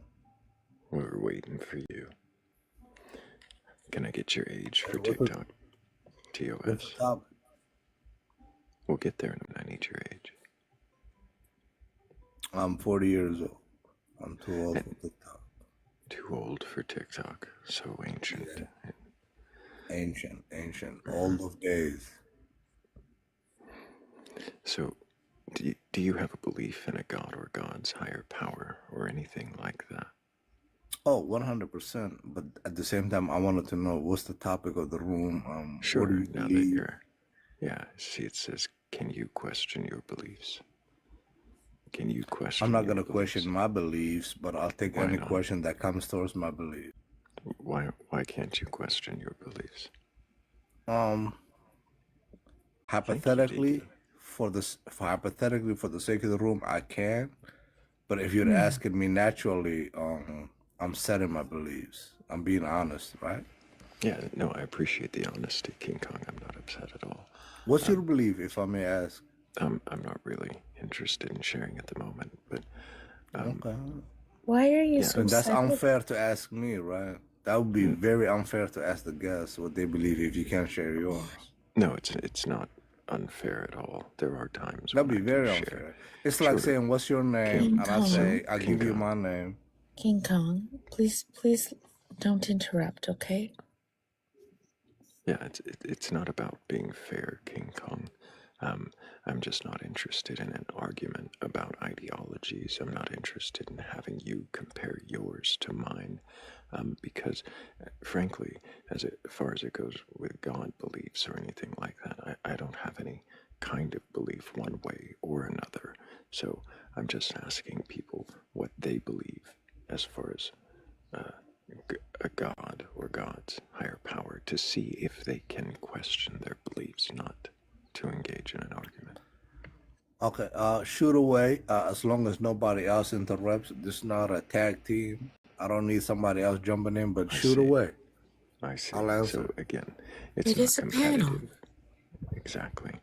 It's not Okay, ma'am, competitive. thank you, It is a but I'm talking to conversation. him. So this is where I think your disrespect is gonna cause us to just move on. Yikes. I was waiting for it.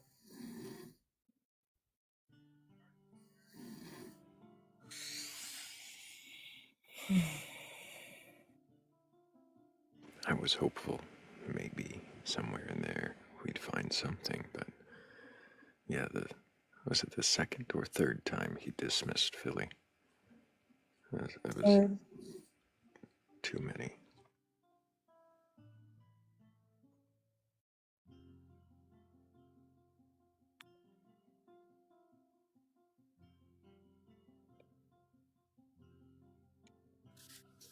The first time, I should say, was too many. I just was hopeful. Hey, Batcolyte, what's up? Thrayle. Thrayle, Oregon, Philly Red. Hello. Hello, Soy. Can I get your age for TikTok TOS? I am 29 years old. And do you have a belief in a god or God's higher power or anything like that? Not one of those. I was willing to put my other beliefs to the test, but You don't have a belief in a god or anything like that? no. Why not? Well, I mean, I don't think anyone making a claim that there is such a high power or God has met their burden of proof to convince me that there is such a thing, or at least that it's likely. So you have not seen proof of a god? Or Yeah, god just like I haven't seen proof of a unicorn, so I don't believe in unicorns. You do believe in mermaids, right? Tell me that you do believe in mermaids. I believe that we are fish, if that makes you feel happier, my fellow Socopterygian. Oh, okay. So, what do you think might convince you that a god does exist? That's a good question. I thought about it, and here's the thing. I don't think I could distinguish a god intervening in a given situation from a really, really, really advanced civilization with technology beyond my comprehension. You think it's Bratty in chat says I'm not a fish. Yes, you are. You're a Socopterygian. Hey, like all stop, tetrapods. stop, Soy. There's people on panel trying to speak. You're speaking over them to talk to chat. that's rude on like two different levels. So I think Philly had a question. Morgan, please go ahead. Do you think that we can ever achieve that level of technological advancement to be able to I have no idea. I mean, if other civilizations did it, I guess perhaps we could too. I don't think the human brain would be enough for that. Like, we would need either like super advanced AI or transhumanism to get there, in my opinion. But yeah. What's transhumanism? You're basically modifying human nature with technology, like, for example, like connecting your brain to a computer to have more, you know, cognitive abilities that you would have otherwise naturally, for instance. Does transhumanism include having a peg leg? You could do that. I mean, you could have a better leg than your natural leg. That's the whole point. Yeah, altered carbon. Okay. Deus Ex, Human Revolution. I need to. You can respond to the chat in the chat. Philly, did you have more questions on that line? I understand now. Okay. Can you imagine, Soy, what kind of god you might worship if you had to? That's a good one. First of all, I think it would have to be a god that is not omniscient or omnipotent. Like, it would have to be a super powerful entity, but that can't do everything, that has some kind of limitation that would make sense for it to be a good entity that, is worthy of my admiration and for me to learn from it, while still explaining why the world is so trash. You know what I mean?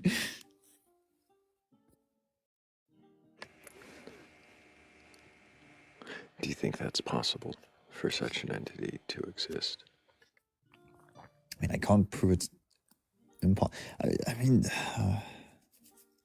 I guess so, but I don't think it's likely. Like, are there benevolent fairies that are looking over us? Like, I can't prove that's false, but maybe it's true. I don't. But I don't. Here's the thing. I don't think a god that is worthy of me following them would even require worship. I think I would be more like a student, or like they would guide me or stuff like that. But I don't think that I would be worshiping that entity. If you're worshiping something else, I don't think that's a healthy relationship. Do you mind helping us understand how you understand worship, what that means? That's a good question. Well,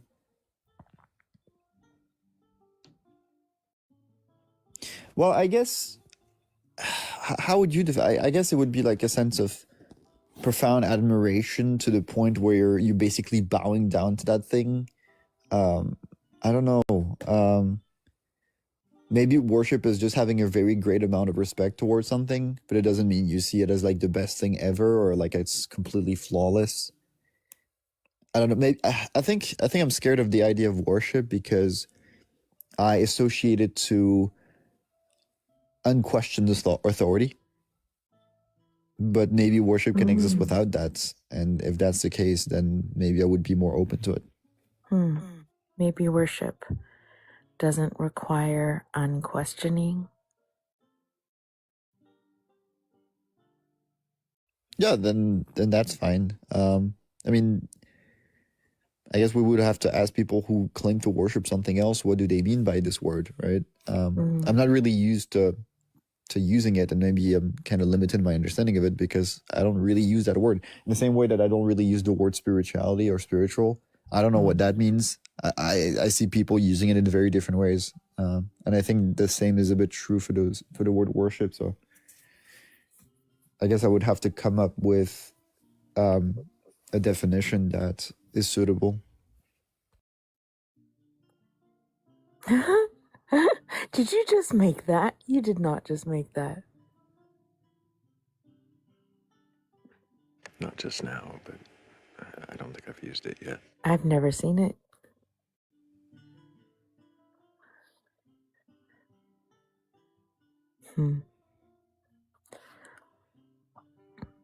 Have another one instead of worship is spirituality. I have one. Love that. I love that so much. So, I heard you say, Soy, that you would have to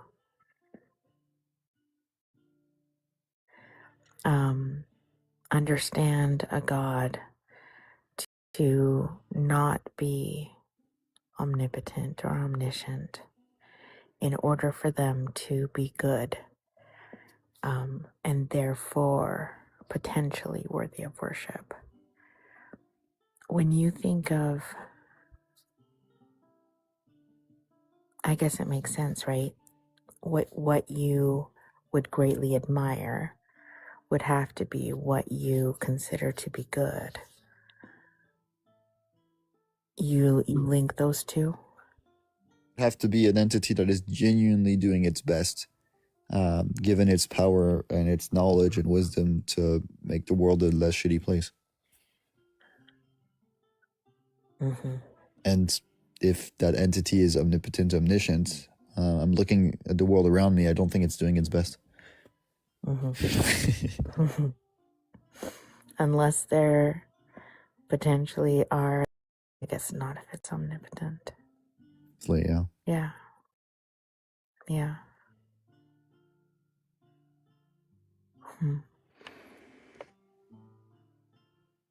Does it? So, go ahead. Sorry, Philly. Looking at the world around you, does it matter to you if there is a God or not?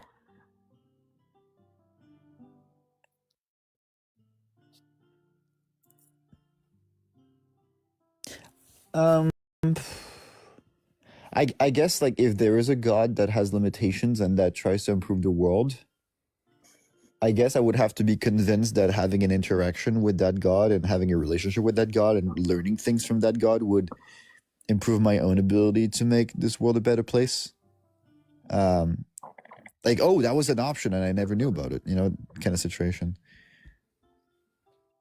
Otherwise, I think overall this world looks like a world that is not ruled by a God in many ways. At least not a God that has compassion or care for sentient things. Does it matter to you whether they're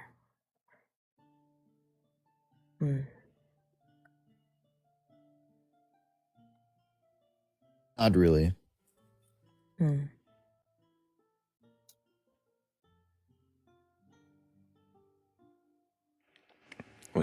Was that mind reading we just saw? Filled in the sentence like, doesn't matter to you whether or not there's a God that exists. I guess that was the question, right? I thought you cut out, so I deduced.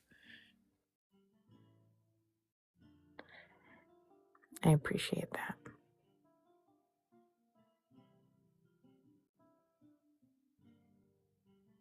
People, there's those who can extrapolate based on incomplete information.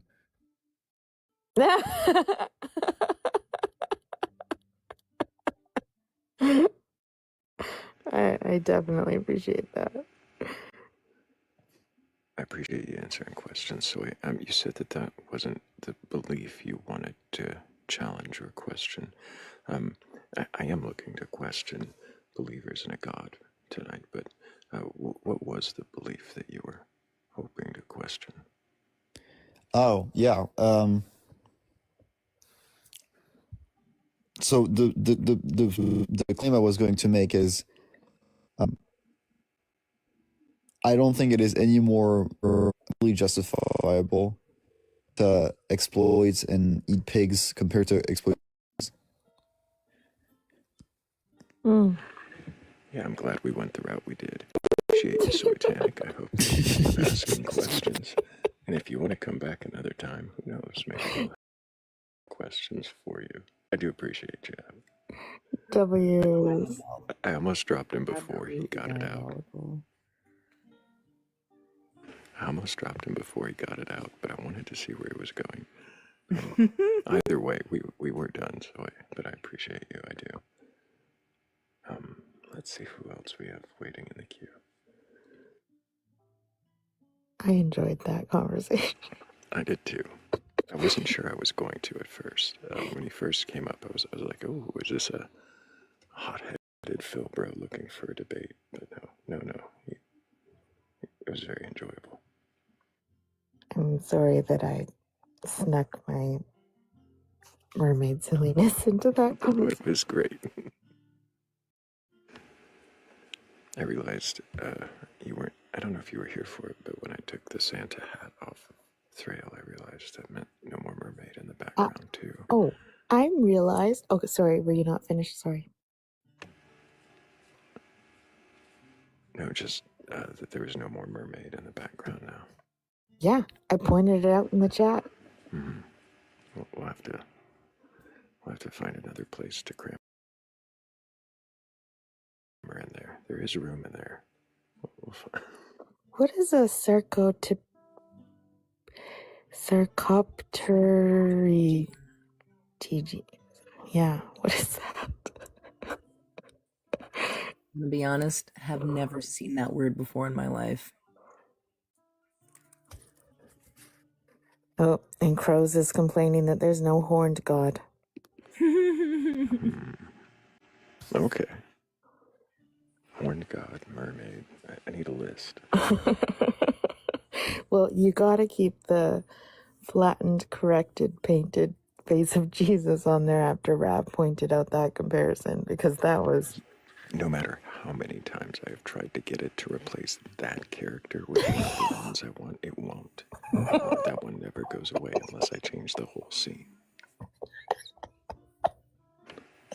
That one and Thor's hammer, which is off screen. Thor's hammer will still be there no matter who is standing there. And if Thor's gone, his hammer's still in the air. What? Yeah. There are some. I'll have to put them in the Discord, in the Bats and the Belfry, so that you guys can even see better, a sarcopterygian is a fish. Yeah. That's what I figured. Yeah. Looks Looks like we like were all it fish. was, yeah. The only known extant non-tetrapod are the coelacanths and 6 species of lungfish. So, I'm not actually a sarcopterygian. I am descended from a sarcopterygian. There you go. That means... Wait a second. Are you a mermaid, Philly? At least in part. That's what he said in the beginning when he called you that, yeah. When he called all of us that. We're all mermaids. I'm here for it. You better put a mermaid into the background now, girl.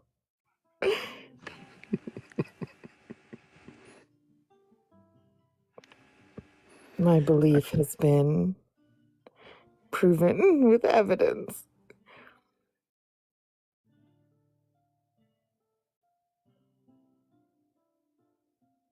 I mean, I'm the kind of guy who will take the Christmas tree down before New Year's, so it is weird to put this back up, but I'll do it for now. Thank you!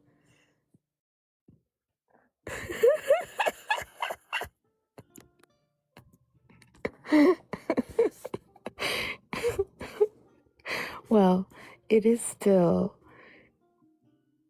part of the 12 days of Christmas. And in Canada, it's Boxing Day, which is part of the... 12 days. Is that... Why are there 12? It's in a song, so it must be true.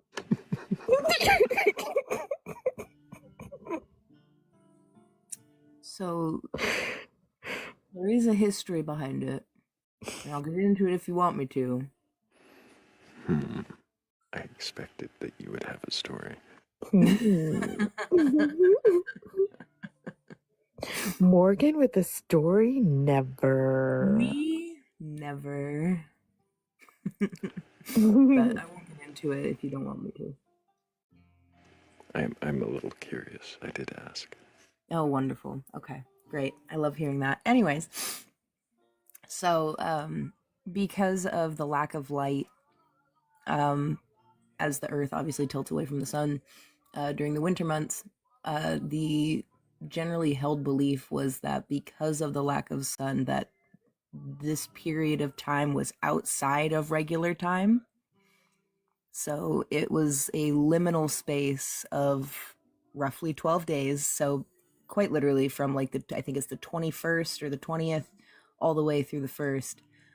That was then shifted when Christianity picked up Yule and those types of beliefs, which is where you get the Epiphany, which is the first 6 days of January. Yeah. So the more you know.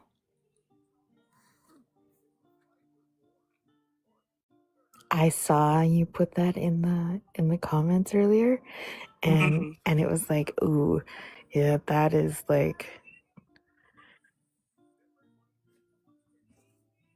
trippy. I was trying It to think is, of a and I better mean, word. like looking at it from the perspective of the people who lived that way, totally makes sense.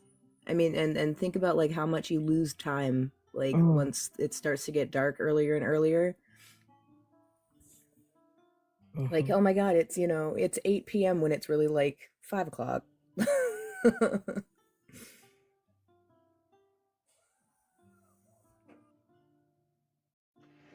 I mean, that. So you're saying because people used to associate a certain period of time, these 12 days, with a liminal space and outside of time, then they held reverence for them, and then Christianity took them and adopted them in what way into their mythos? So it got shifted obviously about 5 days forward. So instead of the liminal period starting on the winter solstice, which is the longest night of the year, shortest day of the year, shifted it forward by 5 days. I don't remember exactly why. It more than likely has to do with whatever arbitrary date they chose for Jesus's birthday in December. But their celebration goes from the 25th to the 6th of January, and those I believe, if I remember correctly, in Orthodox Christianity, it's during this time that like the three kings that visited Jesus on the day of his birth are supposed to be traveling to visit, or I'm sorry, the three magi, my apologies.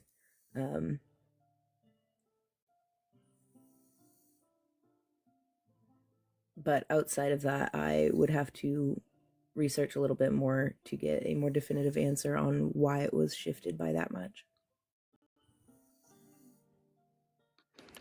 I have questions, but it sounds like you need more research, and I do too. Hey, love, can I get your age for TikTok TOS? Just turned 30. Happy birthday. Do you have a belief in a god or gods, higher power, or anything like that? Nah, I don't believe in anything, but I know that we all beings are the one that everybody prays for. You don't believe in anything, but you believe that all beings are the one that everybody prays for. What? Yes, it's basically it's God. It's the only thing that is existing within everyone or everything. God exists in everything. Yeah, not only human beings, but everything that you see and touch within it is only that source.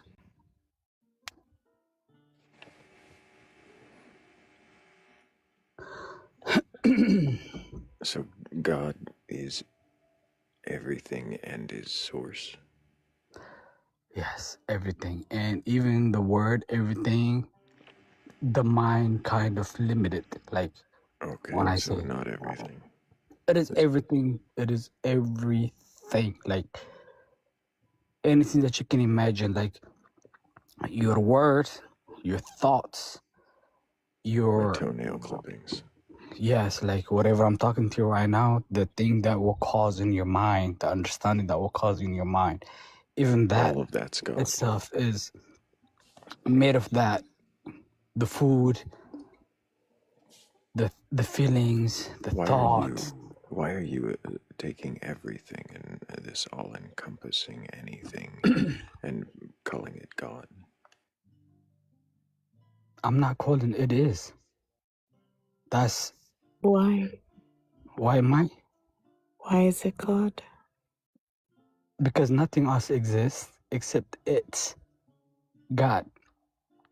Existence is the only thing that exists. Nothing else can exist except existing. So why not call it existence instead of God? Yeah, the thing is, we humans, we like to give names. And whenever we give names, it's a distraction. It's a... But we like to give names. Therefore, we give God so many names. But God has no name. It is all that is existence. Then why not Existence has call it no shape. existence? Why go with the distraction of giving it a name? Say what? You just said that we like to name things, but that is a distraction. So why succumb to the temptation of giving existence another name, which Existence has no name. by your statement is just a distraction. No. Existence or God, like, okay, if you really want to follow what I'm trying to say, truly God is emptiness, meaning like nothing. That's what God is, the nothing. I'm sorry, I thought God God was is everything. existence. God is Yes, but nothing. hold on. There is so many ways to tell God, but the one and only, the scratch, is nothing. Nothingness, meaning emptiness or blank. That's what God is, the emptiness, the nothingness. It is too wide, too big. It is the only thing that exists is emptiness. But that emptiness is a conscious. It is aware. That's what God is. What?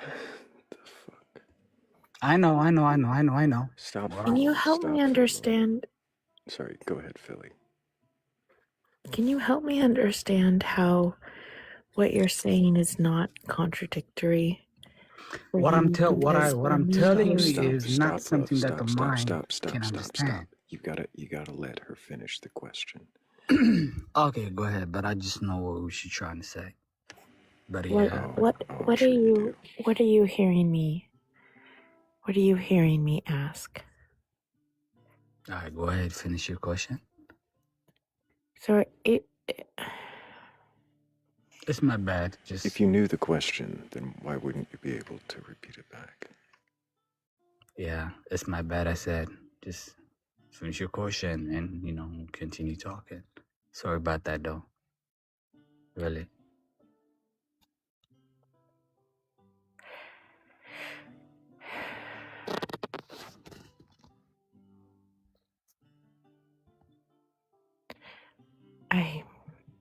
It's your choice, Philly.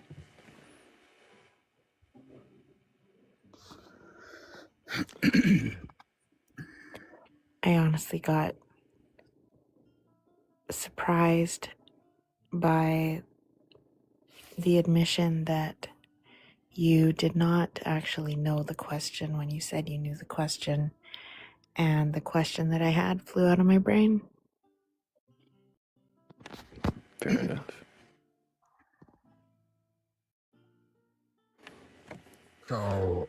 So why do you use the word God to encompass everything and nothing?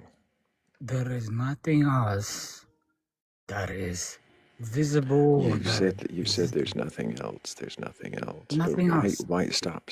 Why use the word God? That doesn't explain why you would use The the word word God. God is just a word.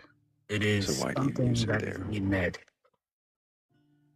And I'm saying that so you can understand. But if I use my own word, aka word, which has no word at all, but if I bring it to words, you will not even understand it.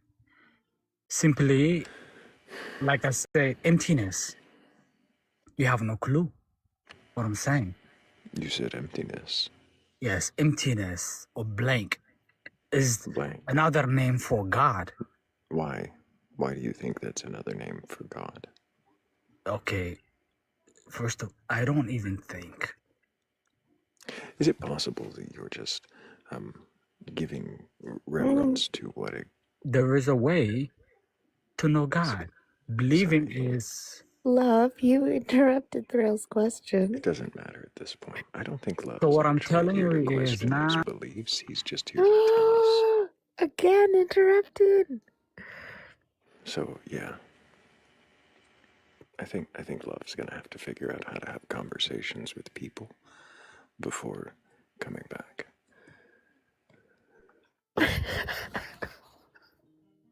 You just gotta a proposal in the comments, Thrayle. Oh, I see. Dear.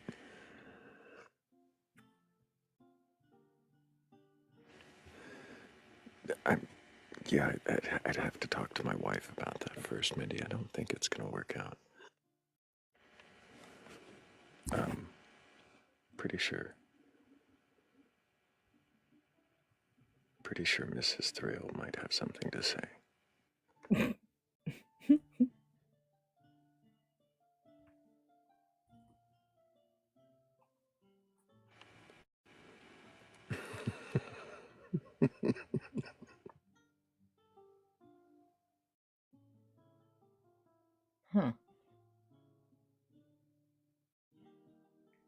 I know Tetra. Tetra does not need anyone.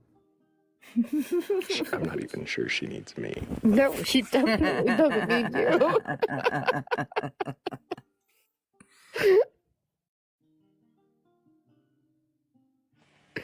I love Tetra. I do too. She's amazing. Well, it's Norway's fault.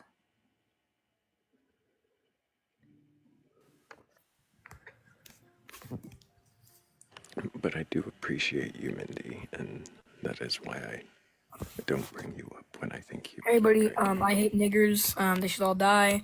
I like raping babies. Oh, wow, God, that's I like raping babies and shooting up schools. Yeah, don't worry.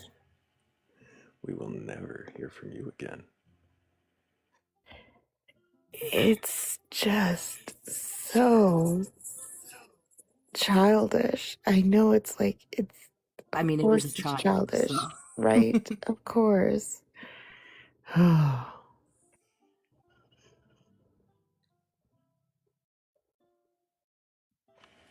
Let's make sure that, I mean, we did just break 100K, and I do appreciate all the tapping. I really do. But let's make sure we keep tapping and share the live so we can get back out to the FYP and not have to worry about, well, crap like that.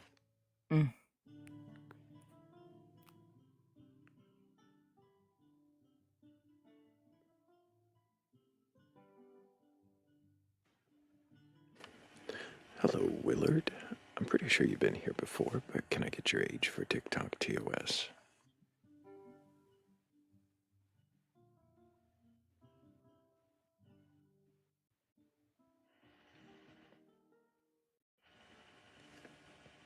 Willard, are you there?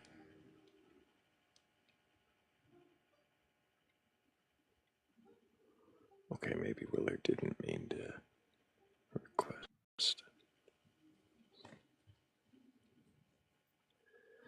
But if you mean to request, if you have a belief in a god or gods, a higher power or anything like that, and you're capable of questioning that belief, there's a bunch of boxes up here, and there's two little, I think they're blue and pink people outlines next to your chat box.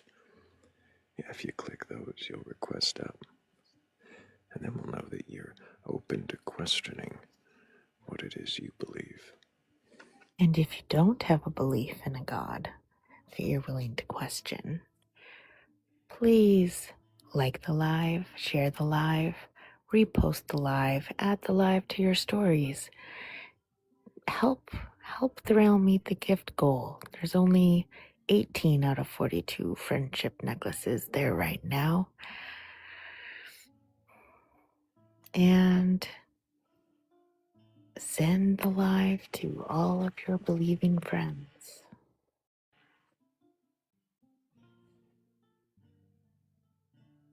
Tell them we believe in mermaids and they should come talk about it. We are mermaids. I mean, which part is the fish again?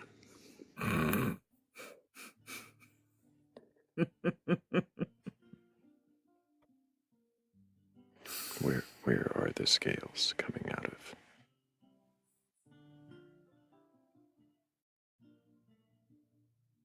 What's the problem with that? Just because they're not traditional fish scales doesn't mean they're not scales. It's pretty ableist of you.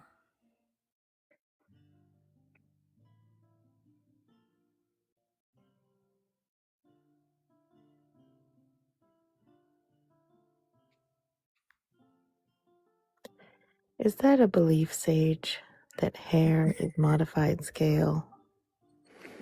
I mean, it might maybe be. There might be a way to connect that. I don't know. I don't know. It's probably better.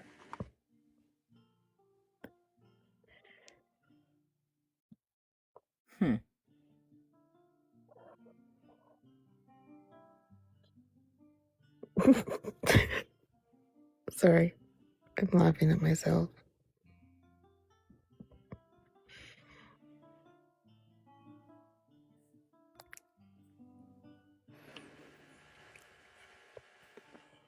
I would, I mean, in this case, defer to Sage, possibly knowing better than me. Likely knowing better than me.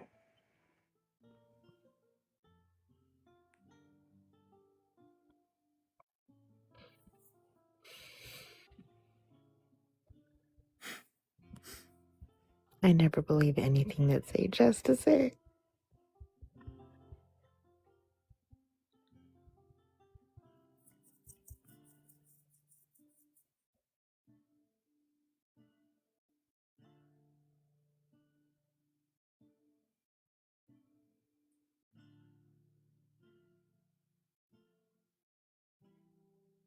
That's in the form of a portmanteau. Portmanteau. Thank you.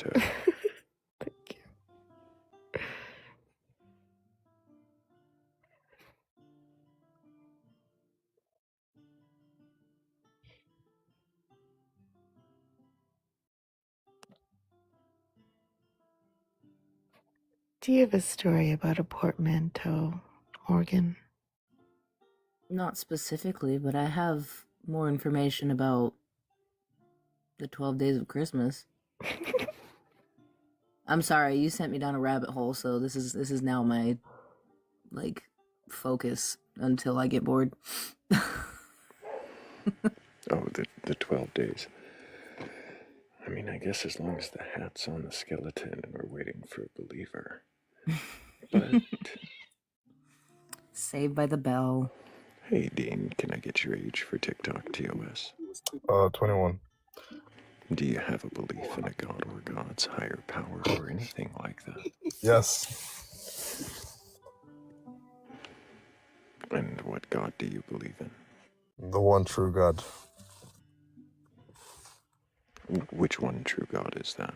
Allah, the one true God. It's translation in English. Have you read your Quran from beginning to end? Of course.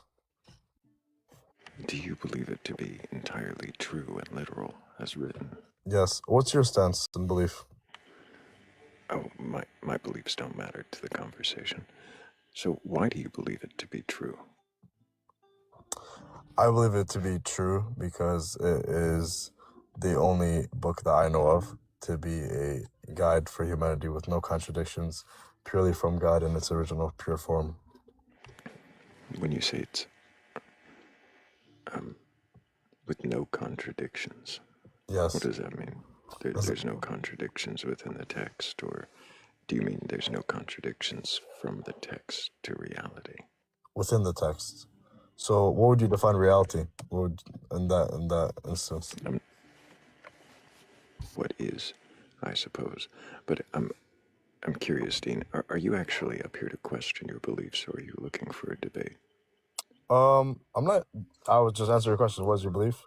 Why do you believe it? I answer that. Sounds like you're done. That's too bad.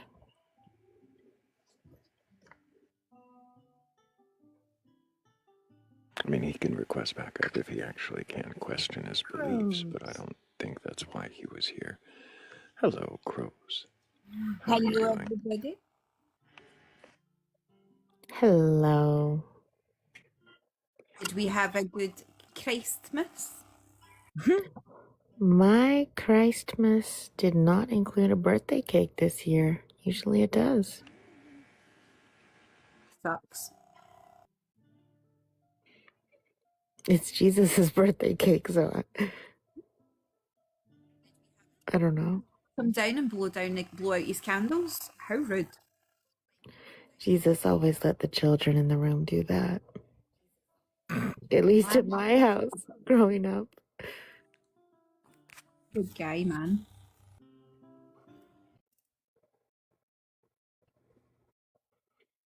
I actually, thinking about, right, I'm using my foot massager. I'm going to turn it off. Hold on. Right, if I can turn it off. Right. So I actually had a thought about that. Right. So I came across something the other day there that I kind of want to float past you guys about the time that Jesus got arrested because Judas grassed him in. Mind that? Now, what I came across was that Jesus wasn't arrested because he was an all-round good guy, because he was going against the government or whatever the fuck. He got arrested because he was found in that garden with a unclothed boy.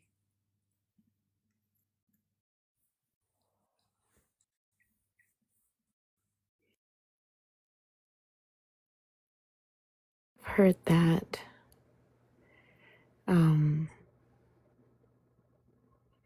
hypothesis before. Is it in the book? In any version of the book?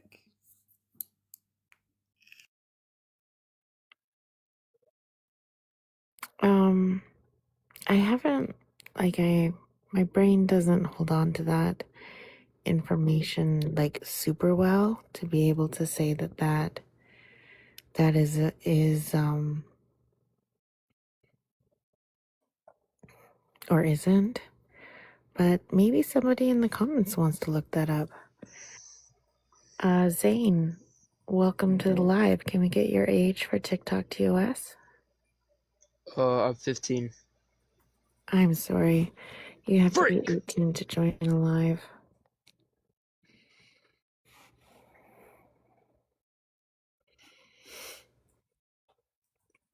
Batitude thinks yes-ish. Maybe Batitude has more information.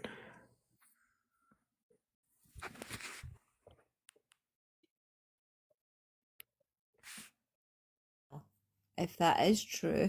Mm-hmm.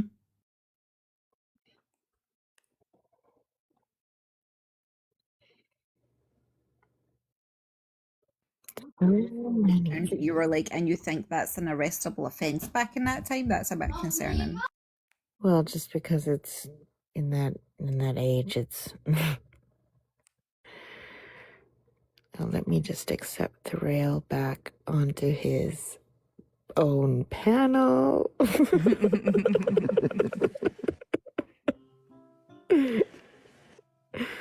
Yeah, I had a lag glitch. We got you covered. That's what I thought it was. Hello, Jax. Can I get your age for TikTok TOS? Yeah, I'm 22. Do you have a belief in a god or gods, a higher power, or anything like that? Yeah, I'm Christian. And have you read your Bible from beginning to end? Yeah, not exhaustively, no, but just like enough for me to understand the theological message in it. Do you believe the stories within it to be true and literal? All the stories, literal. I'm gonna be skeptical on most stories. No, I see. So you'd be skeptical about the 6-day creation or Adam and Eve. yeah, the 6-day creation, I can be skeptical, but on Adam and Eve, we do believe that. Yes, I would take that to be literal. Why do you take Adam and Eve to be literal? Yeah, because there's going to be a lot of underlying. How do I state this? There's going to be a lot of underlying factors that has to make sure that Adam and Eve is going to be literal, because there's more emphasis on Adam and Eve, like in the scripture, in the New Testament and the Old Testament. So yes, yeah, it has to be literal.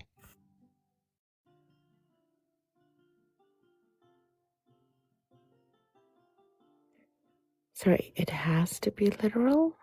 Yeah, because of the fact that's mentioned so many times in scripture itself outside of the Old Testament. Therefore, it entails it to be literal. Adam and Eve were the first human beings on earth, yes.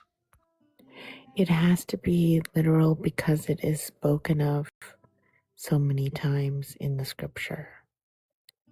Yes, yes. What is it about a repetition that makes it literal? Repetition just is going to state like a emphasis on the importance of the said message in it. So like the repetition of the Messiah coming is going to be important for Christians, their salvation. And the repetition of Adam and Eve is going to be important for us to understand like the falling of men, of the original sin, and yes, and why Christ came also. So yes. I'm not sure. Sorry, Jax. I'm not. I don't feel like that answered my question, but maybe you could. Okay, let me just simplify it. So the repetition is Just going to wait, Jax. yes. My request is that you repeat back the question that you were answering, and then I'll know if you were. Yeah, so you're just asking basically, why is the repetition going to be important in scripture, right? Sorry. No, that's not. Thank you for repeating back what the question that you were answering. That helps to clarify that there was a misunderstanding there. The question that I was trying to ask you was, what is it about the repetition that makes it literal? Not what makes it important, but why does the repetition make it literal? Yeah, the repetition itself shows an importance of this, the what is being stated. So, like the Bible makes emphasis on like Adam and Eve several times, right, regarding to that we're descendants of Adam and Eve. So, therefore, it's going to be literal because the Bible is not giving such an ambiguous, meaning about Adam and Eve. They're stating that we are literally descendants so from Adam and because it Eve. is important, Yeah, because it is therefore. important, therefore it must be literal because it is important. Why do you say it is important though? Because the the importance is going to be on the basis of our salvation and understanding why there's original sin and understanding why like humans suffer and etc. etc. So can't there be original sin without Adam and Eve being literal? No, because the Why not? antecedent of original sin itself has to be literal, right? Sorry, can you say that again, please? So like the antecedent, right, has to be literal if the consequence is going to be literal. It cannot be like ambiguous and then the consequence is going to be literal because we see the It can't consequence be. in our daily life, right? I'm sorry, stop for a moment, Jax. Go ahead, Kat. I'm Philly. Sorry, my brain just. You're saying that the antecedents have to be literal for the consequences to be literal. But what I'm saying is, why does there have to be a literal Adam and a literal Eve for there to be the fall of humanity, metaphorically shown through the story of Adam? Why do you always interrupt? Why does everybody...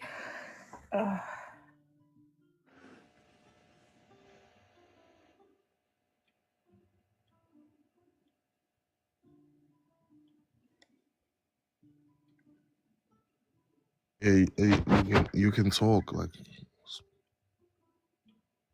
Wow, you have permission to speak now, Philly. Wait, can I speak now? I don't see. Would you be interrupting if you speak now?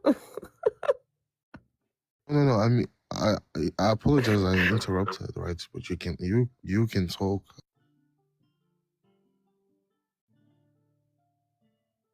Wait, why is she on mute? I don't understand. Because I'm giving you space to speak. Yeah, okay, thanks. I appreciate it. So my church fathers say it's literal. My church says it's literal. The tradition says it's literal. I'm going to follow those Do you not fundamental. question those things? Well, I'm not going to question those things because Why those not? things are divine guided by God. How do you know they're divinely guided by God?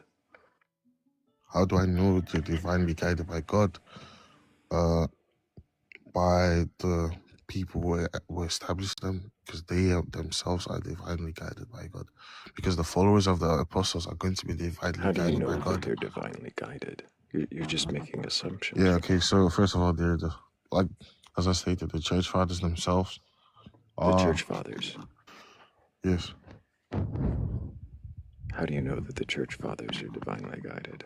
Yeah, so they themselves are followers of the apostles who were like guided by Christ, and Christ is God. How do you know that? How do you know that they actually were?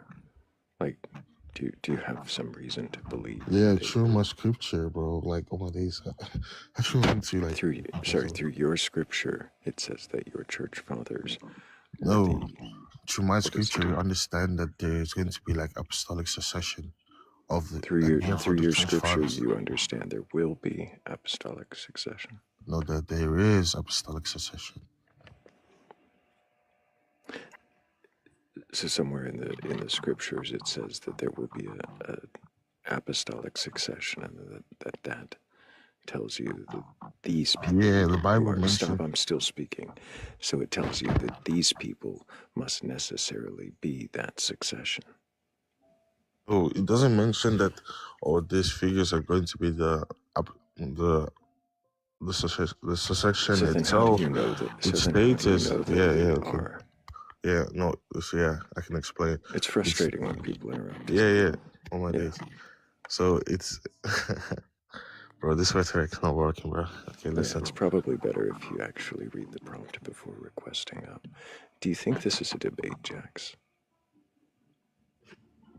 No, this is a discussion. That's what I'm trying to respond. Can you question your beliefs? Yes, I do every day. What does it mean to question your beliefs? to understand like the epistemological reasons of why you believe in said beliefs. There's going to be a question. And so you, in saying that it's to understand the epistemological reasons. Yes, Do that's you literally called multiple stop credibility. fucking talking while other people talk? How old are you, Jax? I just stated I'm 22. Then you need to fucking learn at this point in your life that when other people are speaking and you start speaking, you're not being respectful. Learn some self-control, and then we might, maybe, be able to question your beliefs. It is an interesting part of TikTok panels, the constant interruptions. Young men age 18 to 25 need to know self-control. So fucking important.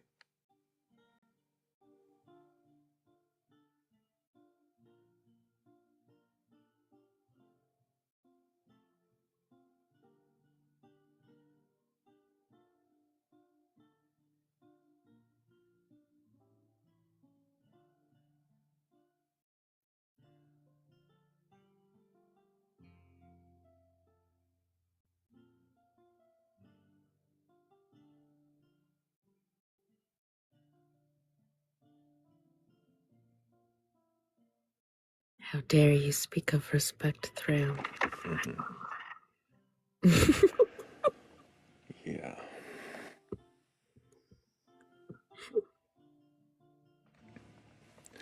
Hello, line. Can I get your age for TikTok TOS? Did you mean to request up? Okay, I'm guessing not. We don't need the caps in chat, by the way. Next.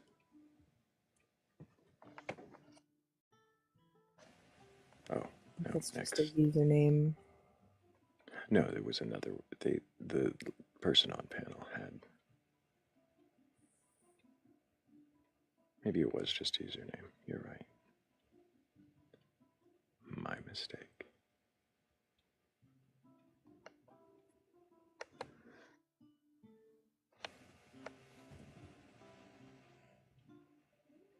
Maybe that username can question their beliefs. Possibly.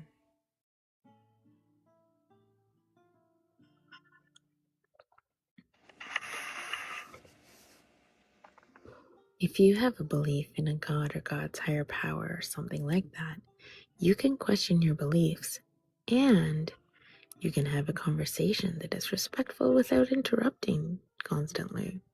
Please request up.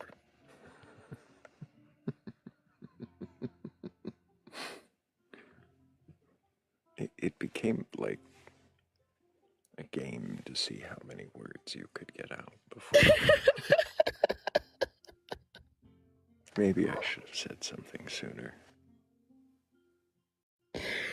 I snap because he's not the first one today. He's just the one that came at the end of my patience.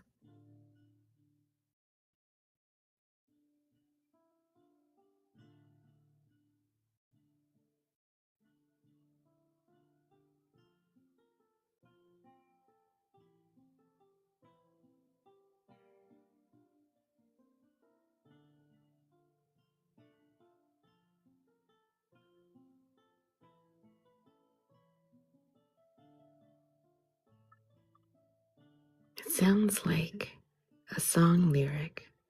Laughter at discipline you've never known. It's an interesting comment.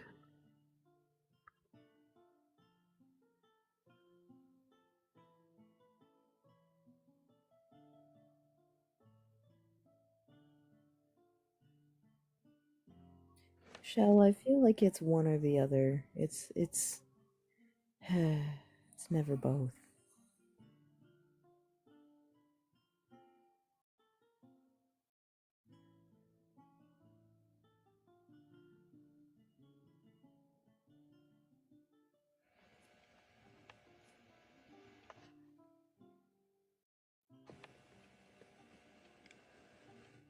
Interesting. Interesting beliefs being expressed in the panels, or in the comments, but why not on the panel? Can you question your beliefs? Do any of you have a belief in a god or gods, a higher power, or anything like that that you can question?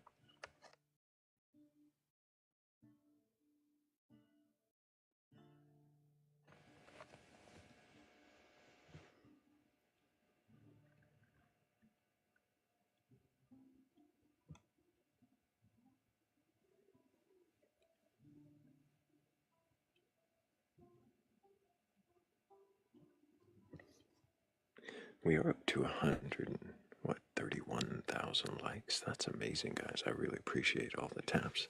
If you keep on tapping, we probably can coax a few more people in here to demonstrate if they have the courage or the curiosity to question their beliefs. And if you do have that, and you can question whatever it is that you believe, whatever god or godlike thing, then go ahead and request on up. I'm not here to debate or argue. I'm not looking to disprove you. I just want to know, if you can question it, then what is it that you believe, and why do you believe it?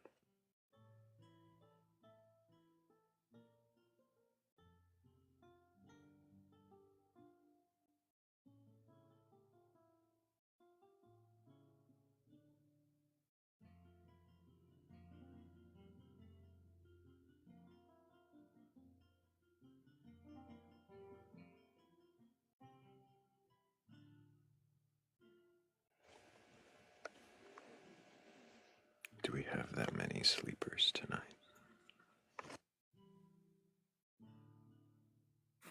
The holidays are rough. Everyone's full of that Man, my brain is not. You were right there. You had it. You were right there. The turkey that has the Tryptophan. We didn't even eat a turkey this year.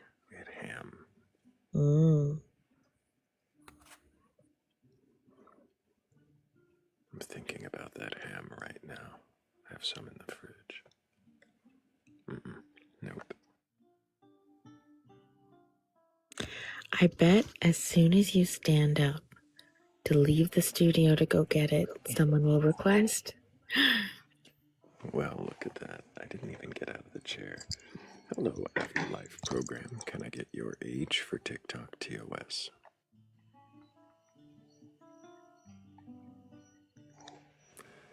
Did you mean to request up, Afterlife? I'm gonna guess you didn't. We'll set you back down. If you did mean to request, you just go ahead and do that again, but next time speak when you're on panel. And if you do have a belief in a god or god's higher power or anything like that, any of you watching, and you're capable of questioning that belief, then go ahead and request up. If you're capable of requesting up. I suppose I should consider that some of you watching might not even have that option.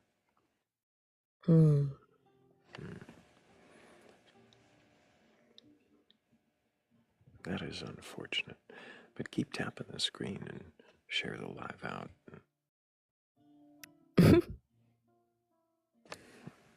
and I won't begrudge you not requesting. Is that one individual in comments somebody who's been on panel before? SQYC? I don't think so.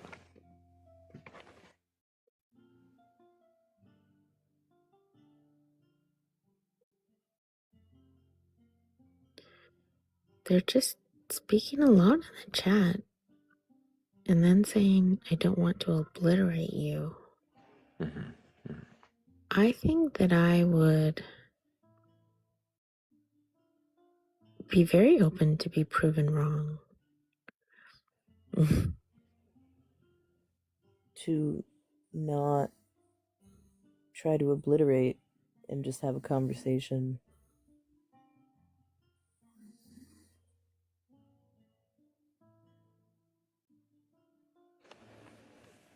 Yeah, we're definitely not looking to bring bigots up on panel to be obliterated, Chuyito.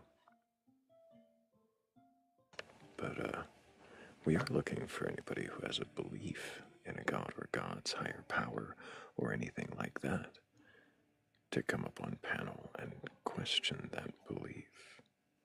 Now, if a bigot does happen to come up on panel, I suppose, if by obliterate you mean drop, most likely remove from the room, yeah, that happens too. Prefer not to have that encounter at all.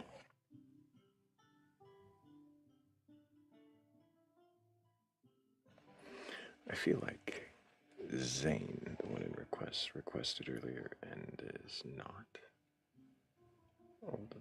They're not old enough to be here. They just, well, I had stepped away, I think. I think that's the case. Yeah, so why would they come back and expect to come up on panel? Trust. It says right there, SQIC, trust. SQIC, we have an unwritten law in school that says shite bag if you dinna. It means that you've got to do what it is that they're saying that you won't do. Otherwise you'll be a shite bag. Right? So aye. So I'm gonna take that unwritten law and I'm gonna apply it to you. SQIC, shite bag if you didn't get your arse up here. You'll be a coward. Do you want to be a coward? Oh, that's a Scottish call out.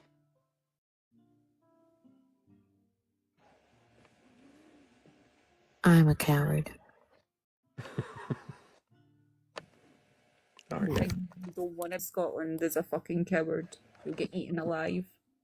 Watch Mm. what Oh, so you Try's are a eyes shite from bag. me. Got it.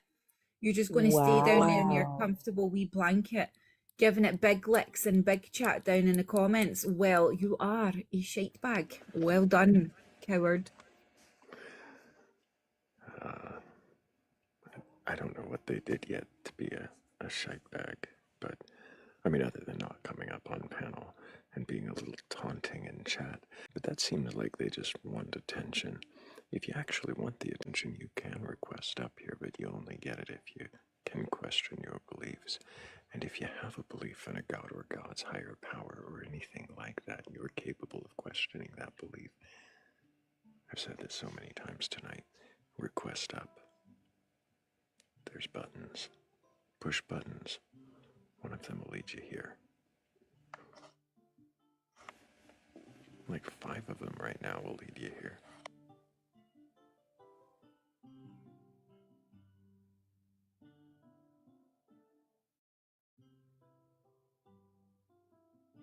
Almost said shite bag, right? Almost. Shite bag. Shite. Eight. Shite. Right? Shite bag. There you go. I'm not sure how my pronunciation was corrected. It's the fluidity in the accent, right? You need to emphasize the eight. Shite bag. Oh, well, I mean, in the accent. Yeah. In a Scottish accent, shite bag would be shite bag, right? It'd be more emphatic. It'd be a lot more emphatic if I were speaking in a Scottish accent. So I'd be shite bag, right? No, now you sound Irish. What you doing, man? Calm down. We had it. I knew she was going to say that. I did too.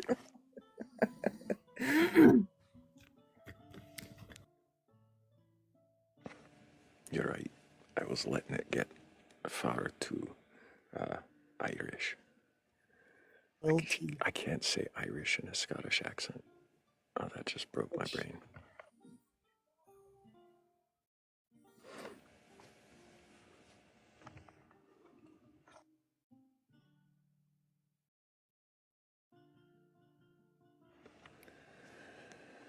What in the world is happening in the chat? Who even knows? Because obviously God doesn't. So many people not capable of questioning their beliefs, professing all kinds of things they can't question. Hello, Chuck. Can I get your age for TikTok TOS? I'm 42. I've been in here several times. Yeah, that segue had nothing to do with you. Do you have a belief in a god or God's higher power or anything like that? I've done this before. No comment.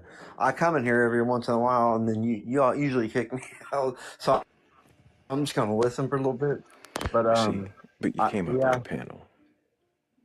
Yeah, I love your channel, but I mean, like I always come up and I always fail, I guess. I see. So I'm trying to listen for a little bit. How is it you failed? It's like that. You keep asking me questions, and I don't have, I guess, significant answers. Oh, okay. But I mean, I do believe this is the problem. I'm in between everything, and I don't have an actual belief, so I'm like looking. But I would like to talk a little here and there.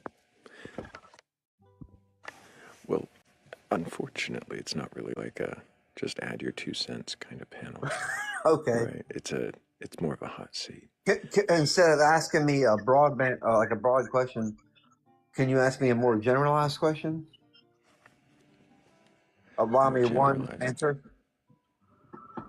Well, the usual question, do you have a belief in a god or gods? You've kind of said that you're in between. What do you Like mean? I believe that there is like a greater power, but I don't know that any belief particularly pertains. I think they all pertain to the same God, and all the beliefs are originated around culture in different regions throughout the years. But for me, I'm looking at all of these cultures and all of these religions throughout the years, and I see correlations in all of them, and I see similarities, and I believe that there is something, I just don't know what. So that's me, and that's really good music you got in the background too. But does that make sense? Correlation. What correlation? There are some religions that are older than others, and some religions are newer than others, and some religions make no sense to me. But most of the religions have a greater being and something they look up to or worship or whatever. And I believe that's true. But I don't believe that the Bible is necessarily, I don't even know if God to say that, the one, or, but there is something. I just don't know what. There is something. Is it just because religions all seem to hold up something, and so they should be right? Or is it that you actually have some reason to believe something is there? Sorry, Chuck, just to stop you for just a moment. I don't mean to interrupt you, but you've done something like maybe putting your finger over the microphone. So I'm sorry. It's an old thing. We couldn't hear anything. I'm sorry. So I think that can you repeat what you said? Yeah, I'm really just trying to find out why you think there is something. Is there some reason behind it? Or is it just because you think religions all point to something, so they must be right? Like, do you have another reason? I don't think they're right. I think that people need to find something to believe in, and depending they find something like, some people believe in God, some people believe in a singular God, but they're in something, because without that, there's nothing. Because without that, there's nothing. I think I'm understanding. You're saying that you think your belief is that people need to believe in something, and they all find something to fill that need, and they color it with these gods. Right. Do you think that that means there is a god or something like that there, or is it just a human tendency to fill in the gaps where they don't know something? Well, I think both because because see, I believe that people need to find a gap and where they can't figure out why this does this. Eventually, they come to an end and they don't know the answer. So it has to be a greater being. And then as me, like saying that these people do that, I'm also one of these people. So like a hypothesis then. well, there has to be something because everything is made from something. So and then we figured it down to everything, but there's still the unknowing. So it's human nature to, I guess, wonder what's next, or to question everything. So and then there's a lot of answers that are left unanswered, or a lot of questions left unanswered. What if the common denominator between all of those cultures and all of those belief systems isn't the fact that there's a god, it's the fact that it's humans?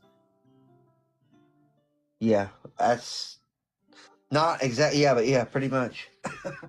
I think it's curiosity.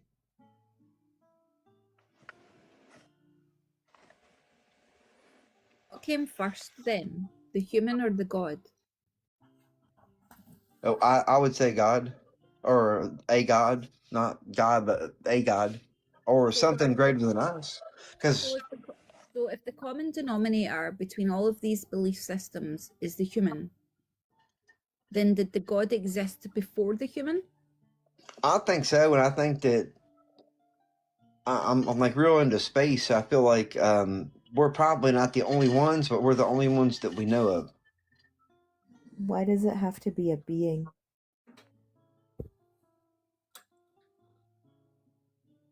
What else would it be? Is it possible that it's just a process we can't explain yet? Touche. I mean, yeah. Right? Like when it rains because it's raining, not because somebody made it rain, just because it does. Like it's its own process. Right. Yeah, I mean it probably is, honestly, but you don't know, so that's that's the whole point of wondering.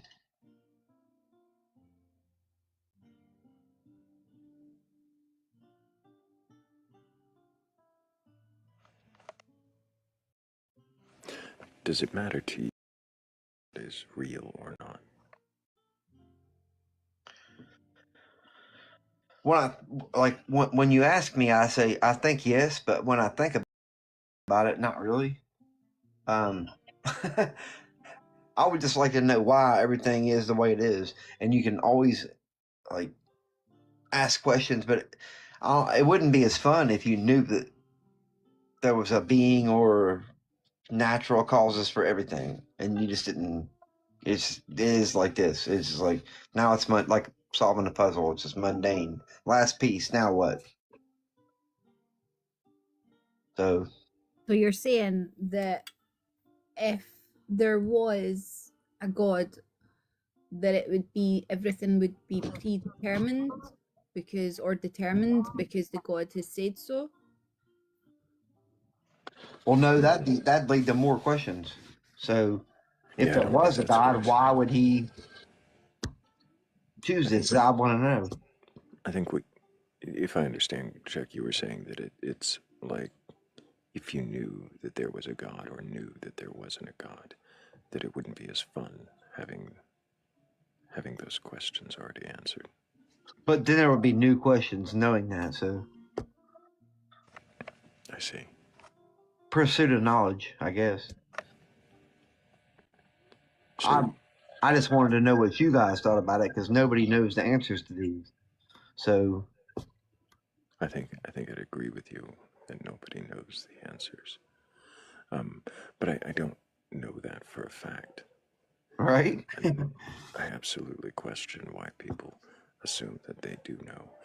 It sounds to me, Chuck, like you can question. I just wonder though, why do you assume that there is some God that would come before. So it's like when you close your eyes and you try to think about nothing. How does that work out for you? I mean, it depends on what's going through my mind, but Yeah, so that's what I'm you, saying. When are you you try to saying think about because, nothing, it depends on what's going through your mind because there's never nothing. right, are you Nothing is saying impossible to think because, about, are you sure? as far as I know, but no. Is it possible, Chuck, that because you can't conceive of nothing, that you assume that we can't ever experience that? Right. Yes, that's it. But can you Can I imagine experience nothing? nothing? I don't know, but There's where I'm at. but if you don't know, why would you assume that you can't? What else would you assume?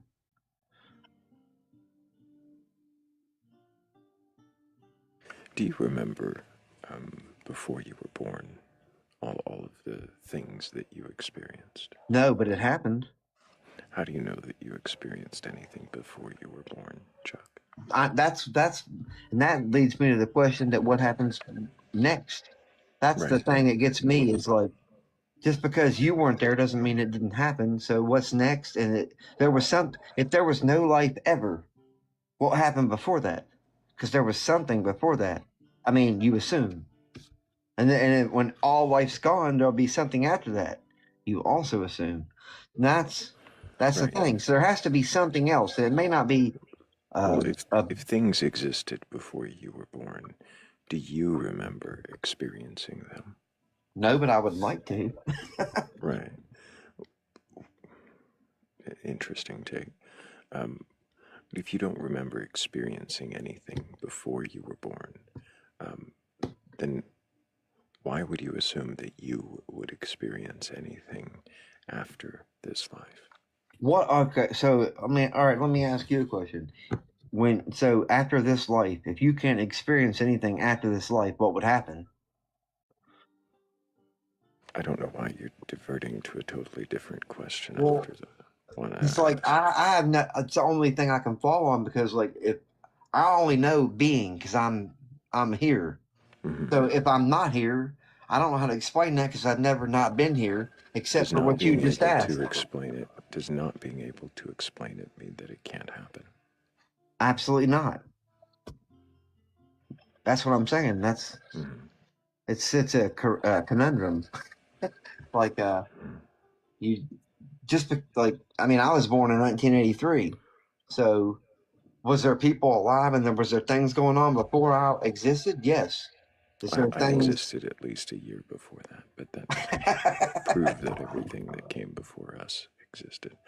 But that's not what the question was. It wasn't about what existed before you were born. It was about your experience because you said you couldn't imagine experiencing nothing. And so I wondered if you could imagine whatever it was you were experiencing before you were born, since that is, you know, likely to have been nothing. All right. I mean, is there? So if you didn't I mean, experience before I'm you were left born, clueless. There's no answer to that, but I wonder still. So that's I don't I know. appreciate that, Chuck. Before you guys get into it, I'm gonna give you a wee bit of advice, sweetheart. You're cutting Thrayle off before he gets to finish his sentence, and that really, really annoys him. And if you've been kicked off the panel previously, that's probably why. So he speaks kind of slow because he likes to think about what it is that he's saying. No offense, Thrayle. So let him finish saying what it is that he's saying before you talk over the top of him. Thank you. I'm sorry. Who are you calling slow?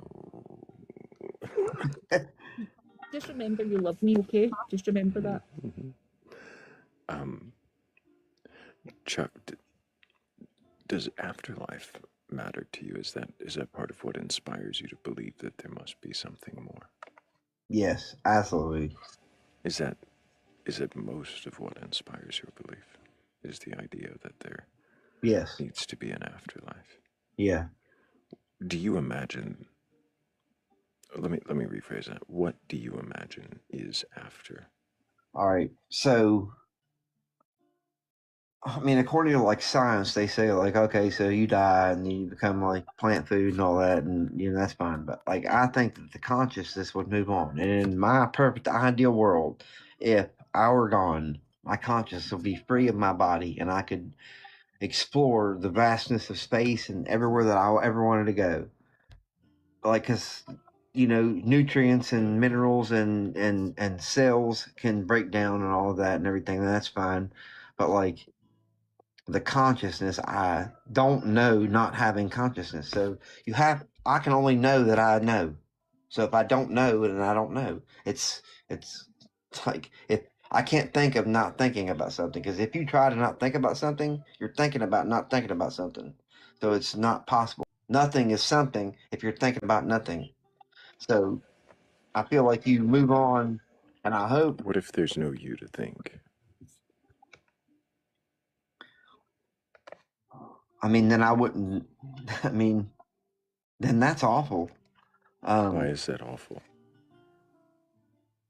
Because it wouldn't be awful. It wouldn't be anything, because you wouldn't know that you were no you to think.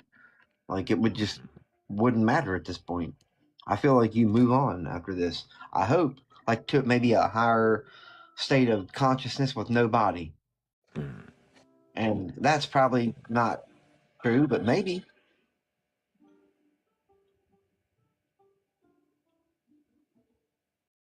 So, I mean, these are really good questions. You're stumping me every great, way. Chuck. Yeah, you're doing really well. It's clear that you are in a questioning kind of mind. I don't know exactly what questions or answers would help you. I wonder why you think, or if you think, that there are answers. Well, I'm going to tell you, like, it's kind of depressing to think about what's next, because you can't. And the only way to find that out is to, you know what I mean? And so, Yeah, go ahead, Cruz. Who determines what consciousness is?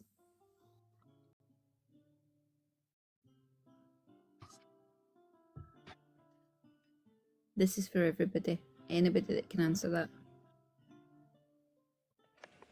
I don't know.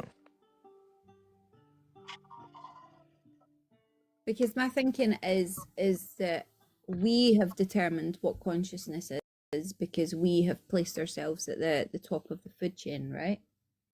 But what about single-celled organisms? They're living beings. They go about their dailies, doing their daily thing, whatever that is, procreating and whatever else. So why are they not considered to have consciousness? it's a construct, basically. So we say that they don't because we're better than them in our eyes. But they probably think the same thing about, I don't know. It's what makes life amazing. But my point is that we're constantly arguing over consciousness, what it is, and all that kind of stuff. And I'm sitting here and I'm thinking, who created that idea and why was it created?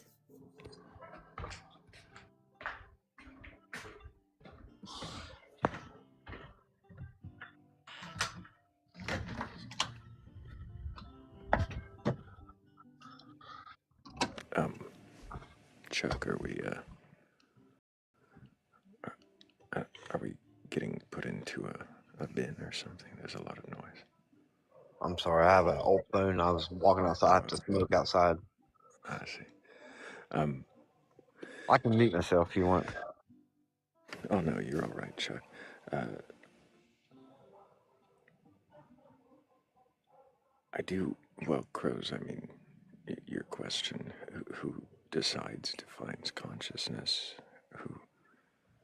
Who constructs the idea? I mean, humans. I assume that we classify consciousness as a series of, or a grouping of attributes that we set the parameters to.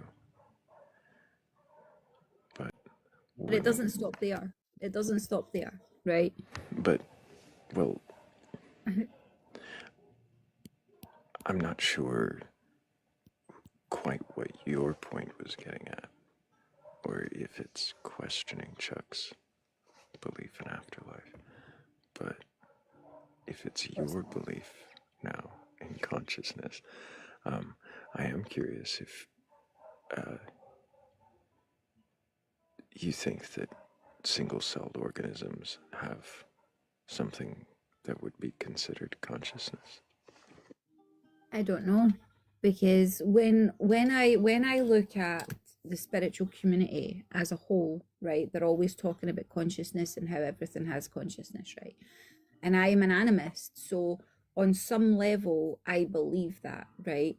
But then when you look at things like, I don't know, fucking the UK government and the fact that they've declared that dogs aren't sentient beings, or were they sentient? Anyway, the animals didn't have sentience, right? What does that mean? Does that mean they don't have consciousness?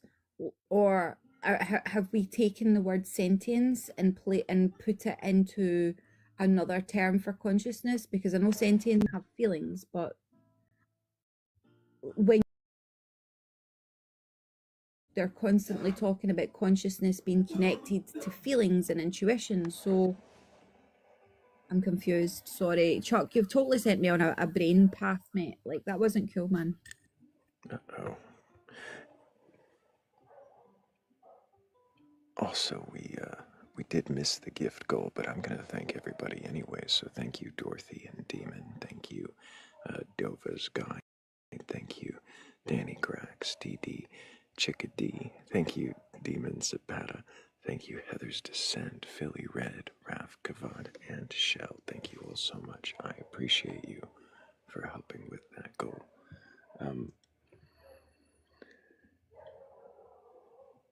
I don't know whose beliefs we're questioning anymore, and so I'm going to extend the offer again. If anybody does have a belief in a god or God's higher power or anything like that, you're capable of questioning your beliefs, go ahead and request on up. But I don't know, Crows. I don't know what consciousness necessarily is, if it necessarily is anything, or if it's just a word that we use to categorize things depending on a particular conversation. Well, that's it, right? Because everybody has their own ideas of what consciousness is, but at this moment in time, I'm looking at it and I'm like, this is just a buzzword.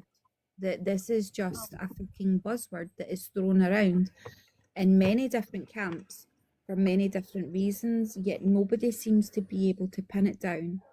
Do you know what I mean? And then when you take sentience and you put that in there, then what's a fucking sentient being?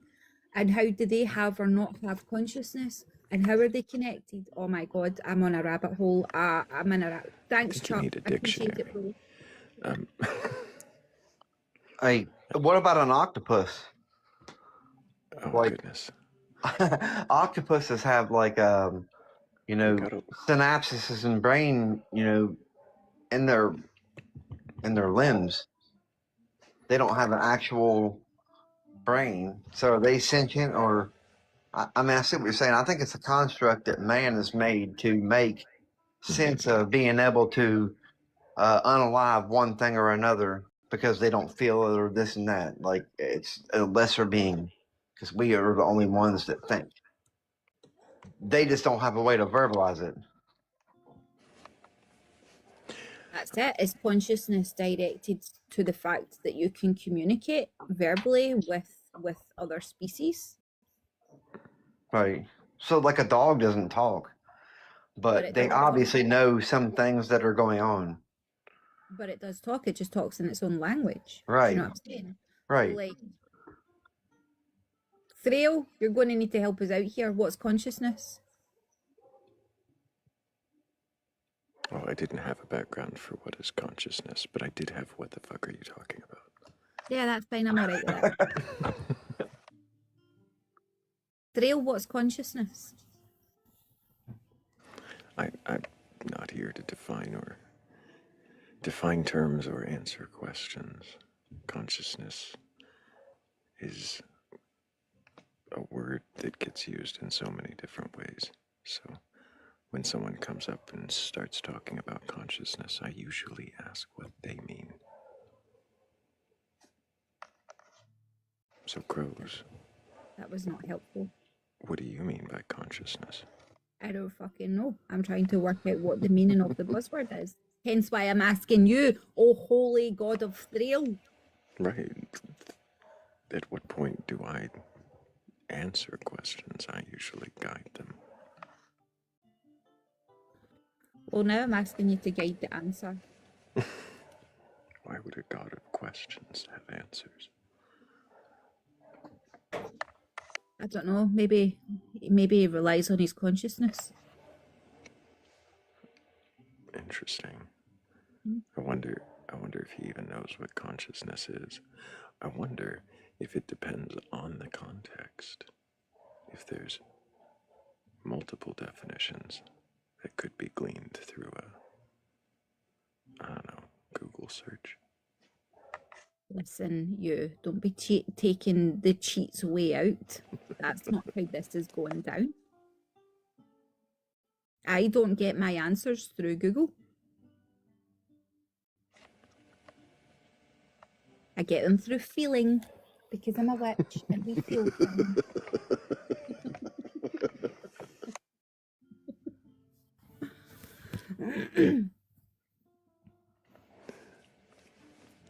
Oh, that's great. I wonder if we have anybody watching who can question their beliefs. Probably not. I mean, probably a lot of people who can, who've done it before, but not anybody with a belief actively who is interested in questioning. Chuck came up here. Chuck's been brave. Chuck's been honest and questioning, I think. Can you do that? Can you be courageous enough or curious enough to question your beliefs in a god or God's higher power or anything like that? I'm curious, Chuck, do you take comfort in the thought of an afterlife, of an eternal conscious existence? Even more than comfort. I have a lot of things going on at the house right now that I didn't expect, so I'm muting myself. I don't want you guys to deal with the turmoil of me going in and out of rooms. But yes, not even do I like. I'm to the point where I really want to know what happens after. But do I? I mean, it's like there has to be something in my mind. I mean, there doesn't have to be, but I mean, the thought of nothing is, like I said, it's you can't think of nothing. So it has to be something. What is it? The next step. Well, so because you can't think of nothing, you say it has to be something. Nobody, but probably. does the lack of any, even if no one can, does the lack of anyone being able to conceive of something mean that that something can't be? Exactly. Exactly. That's what I'm saying. Shouldn't that apply to nothing? If nobody can think of nothing, if nobody can imagine it, if nobody can visualize or picture it, because to picture it is picturing something. If no one can, does that mean no one will, or that experience can't exist? That can't be what happens next? Well, there are people that have said that they've experienced nothing and then something and then came back to life, which was probably, like chemicals in the brain. I mean, according to science. But, I mean, no. I mean, I don't disregard anything because I haven't been there. And I'm not saying that anybody else hasn't. But as far as I know of, they haven't. But there could be. and I'm curious, and the only way to figure that out is, Yeah, I So, understand. but I am curious. If you don't find out soon, Chuck. Yeah. But I do appreciate your honesty and your openness with the questions. I wonder, I guess, if you were to find out without ending, if you were to somehow glean the information that there is nothing, that this is the end, would that change the way that you live this life? Knowing it's the only one. I mean, beep, beep, beep. Yeah, I'd be like, I mean, if there's nothing after this, yeah, take me back. Because who wants to do nothing? What do you mean, take me back? Like, if say you were to, all right, so let's say you died and got brought, or unalived and got brought back, and you knew that there was nothing, which even then it wouldn't be serious if you got, I mean, I don't know how that works, but then it would be different. My whole perspective would probably change, because now you'd be like, well, I'm not going to eat these carbs, and because I see. now you're looking for, it's like the end. I feel like there is something after, and if I figured out and I thought that there wasn't, be a lot slower. It's like you're playing Russian roulette. Yeah, right? So are you saying, Chuck, that if you found out that there was nothing after, that you would slow this life down? You would try to... Is that why you talk like this? Have you seen it? Oh my God. What do you know? Hey, come on now. Before we get distracted by that possibility, which no, are you saying that, though, that you would slow down, that you would stop, like you would count carbs, you would try to live longer if this was the only life? Probably not, but I'd freak out for a day or two. But oh man, do you think that's that it would... very good questions. I appreciate that. Do you think that it would change the way that you live this life, or I'm sorry, the way that you treat people? No.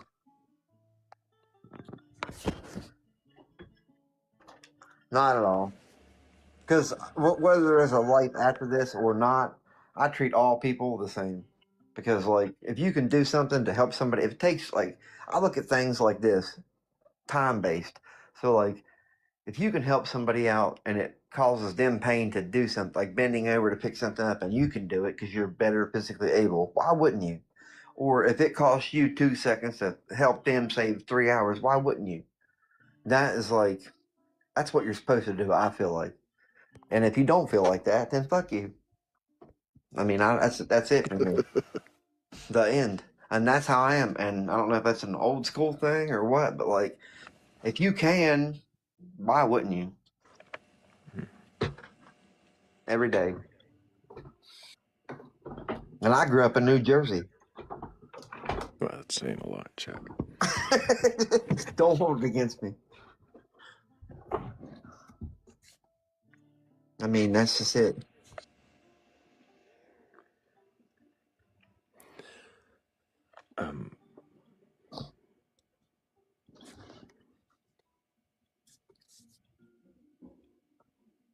I think you might want to come up. Go ahead, Chris. Sorry, what was that? I was just saying to Rebecca, she might want to come up and explore that, or is she going to be a shite bag and sit in the comments as well? I don't know. I think Rebecca's been up here before. I don't remember it going well, but I could be thinking of a different Rebecca. Either way, if anyone does have a belief in a god or God's higher power or anything like that, there's a thing I usually say after that about buttons and requesting. Yeah, the ones on the screen that say request. If you hit that, you can come up here if you can question your beliefs.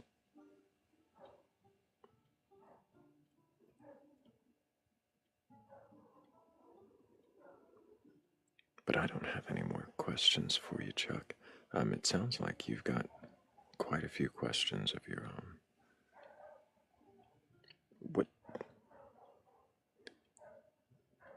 I asked, what would it change if you were to find out there was nothing? What would it change if you were to find out that there was something and that it was some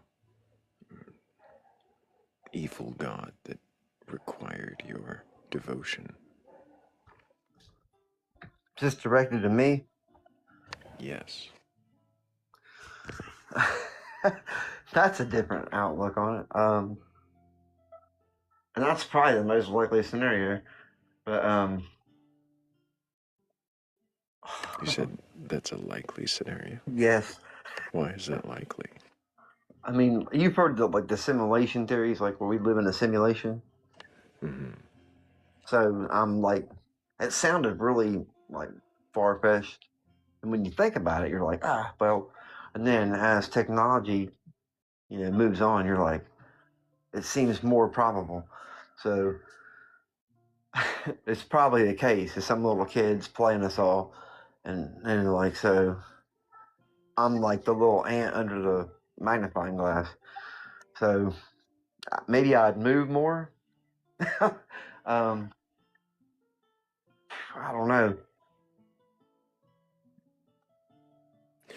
I don't know. That's a tough one. I've never thought of that. That is my favorite answer. Yeah. Move more. Yeah, No, when I no, answer I don't with know. I don't know, when I answer with I don't know, you still press me and push me. Well, because sometimes you do it because you know I'll stop there, and I have to prove you wrong. I think that's just favoritism. That's because I know you can question more. I feel like that's the case. What you just asked, I feel like is the case. When you attribute it to like bad luck, and in reality, it's what you just said. You think that there'd be an evil god? Yeah, like, oh man, everything's going great. Check this out. Haha. If there is an evil god, would you want to give it your devotion? If that was required in order to avoid its wrath? Absolutely. Absolutely. Because, like, pros and cons. So, yes.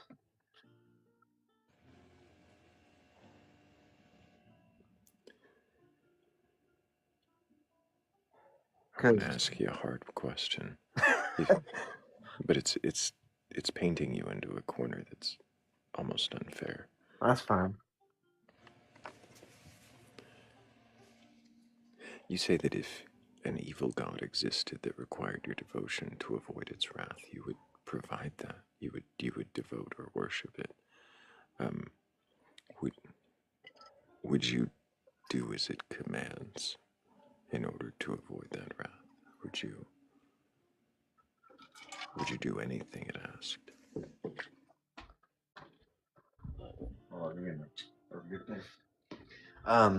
Ish. It would, I mean, that's pretty like a wide spectrum. Like, I mean, I probably would say that I would. I'm test the waters, I guess. Yes, I'll do that, and then maybe not.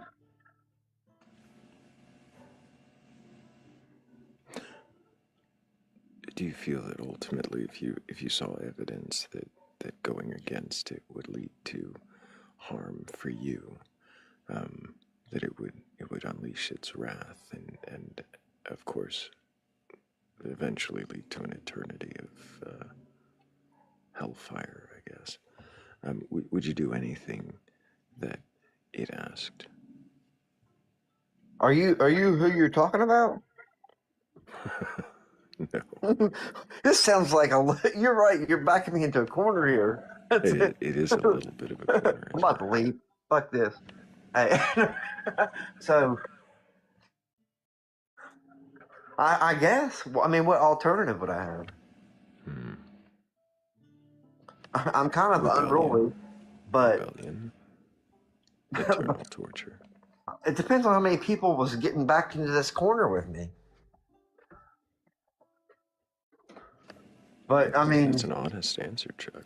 I mean, like you have to do what you have to do until you're not looking, and then we do whatever we want. You know what I mean? So, and if it's always looking, that's just like that's like I mean, I do 55 and a 40 if nobody's looking, but when they're looking, 40 or 38. You know, so it's hard to beat it. But yeah, I mean, I would do whatever it took if I knew for sure I was going to get smited.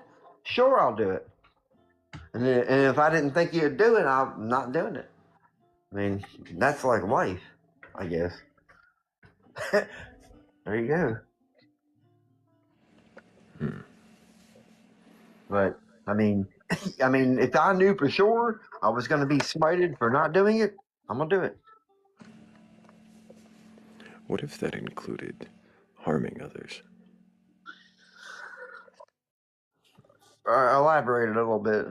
Like so, like if I rebelled, they would harm others. No, if you rebelled, only you would be harmed. But if you don't, or the thing that you're tasked with is to harm others, if a god tells you to harm someone, and you know there's eternal torment awaiting your disobedience. Well, I don't know what comes after, but I can tell you this: I know what's now. So if it was like me or somebody else, I mean, depending on the circumstances, I would choose me. But like, if it was like, if it was justified, I don't. That's a tough. You gotta ask these really good questions. All right, This is the corner, by the way, I Chuck. wouldn't. So, I wouldn't feel free harm to. other people. Okay. To preserve myself, because that's just not me. So if it's me or you, like head on head, it's me. You're done. You know what I mean? But like, if I had to choose, then you backed me into the corner. I guess you can live, and I'll just take one for the team. You know. That's it. That's a tough question, by the way. It is a tough question. I appreciate you answering it, Chuck. Thank you. There's, and I feel like I'm pretty confident in the answer. Like I really would, but It's hard to know people that until would do you're that for there. me. It's hard to know what you would do in a situation when you're Right. not in that situation. Yeah. I've been in situations not where it was guaranteed life or death, but I will sacrifice myself. But I always have like the feeling that I can get out too, and it's not like imminent that I'm gone. You know, that could make it different. But I'm pretty pro life for everybody else, so yeah, I love everybody regardless of your faults. I don't know that I have any more questions for you, Chuck, but I really do appreciate you coming up and answering the ones you did. You've done well. You asked me a lot of hard questions that I've never heard before, and at 42 years old, there's not a lot of stuff that you haven't heard before. So I appreciate it. I appreciate you. I hope that you keep asking questions, and if you come to any firm answers, bring them back to us, because you know we're going to want to question those too. Right? But I think we're going to move on. Thank you, Chuck. Thank you. Can I get some W's in the chat for Chuck? Because I think, despite his hesitation on coming up here, he didn't sound like he was quite ready to question, but every question he really gave it thought. So I really appreciate that.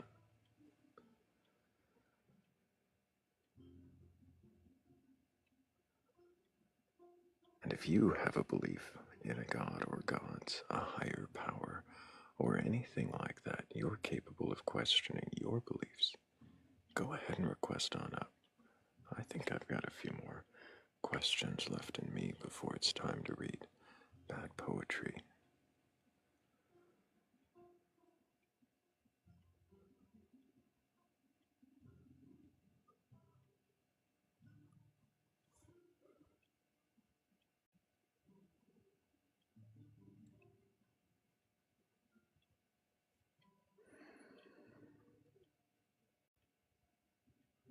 So about this everything's conscious, crows. Yes, that's probably right. Have we Googled a definition or just felt Have one a yet? fuck. No, have a fuck.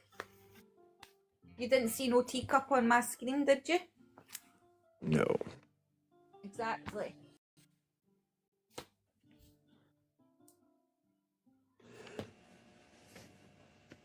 So, do you feel like everything alive has a consciousness, that it has an awareness? I don't know. I'm questioning that as we speak. I think everything has sentience. What is sentience? I don't know. The ability to feel, I guess. Is it? I don't fucking know. I've not googled it. Maybe I should Google that. No. The ability to feel, I guess. I don't know. I mean, over here they'd said that it was the ability to feel pain. That's how they got around harming animals, isn't it? The animal doesn't feel pain, so it's not sentient. Yeah, that actually happened over here. You need to Google it. And that's not true. We know that's not true.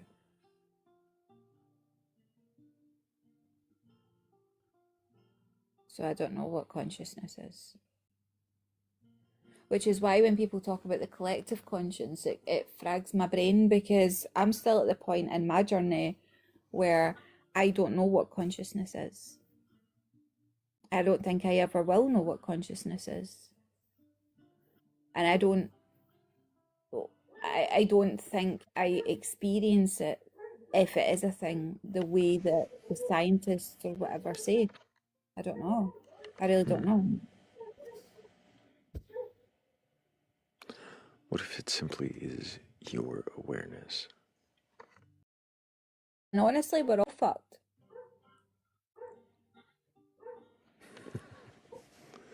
I mean, what if your consciousness is your awareness, and something else's consciousness is its awareness? Do you Then think that that's, there could be living things that don't have an awareness? I don't think so, no. Do you think that's part of what defines something as living, is awareness?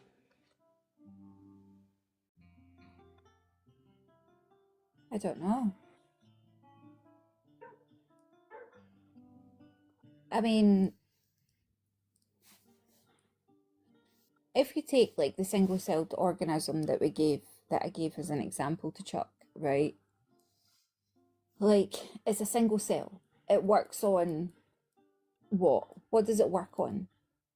What does it work on? For it to be able to procreate, what does it work on? For it to be able to eat, what does it work on? It has to work on something. It What do you can't mean just work be. on? So how does it survive? Right? It's a single cell. It's one cell, right? But yet it still procreates, it still feeds, it still floats about, right? It still moves. How does it do that?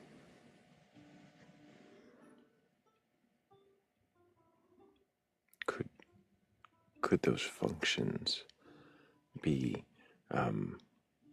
automatic? I mean, it could be. Could they be non-responsive, like not responsive to stimuli, but just natural reactions to its own state? It could be. It could very well be. It could be instinct. It could be the way that Something it's, like instinct. yeah, it could be the way that it's made to happen, but it's still a living organism. Does that mean it's aware? It could very well be. Could it Like, not be? how did it, so Could it not be though? Could something be living by most of our understanding of the word and still not be aware. I mean, it could be.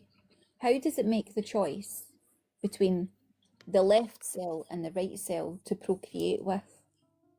That's a choice. No, you're talking about a specific kind of procreation. Do all cells procreate in that way?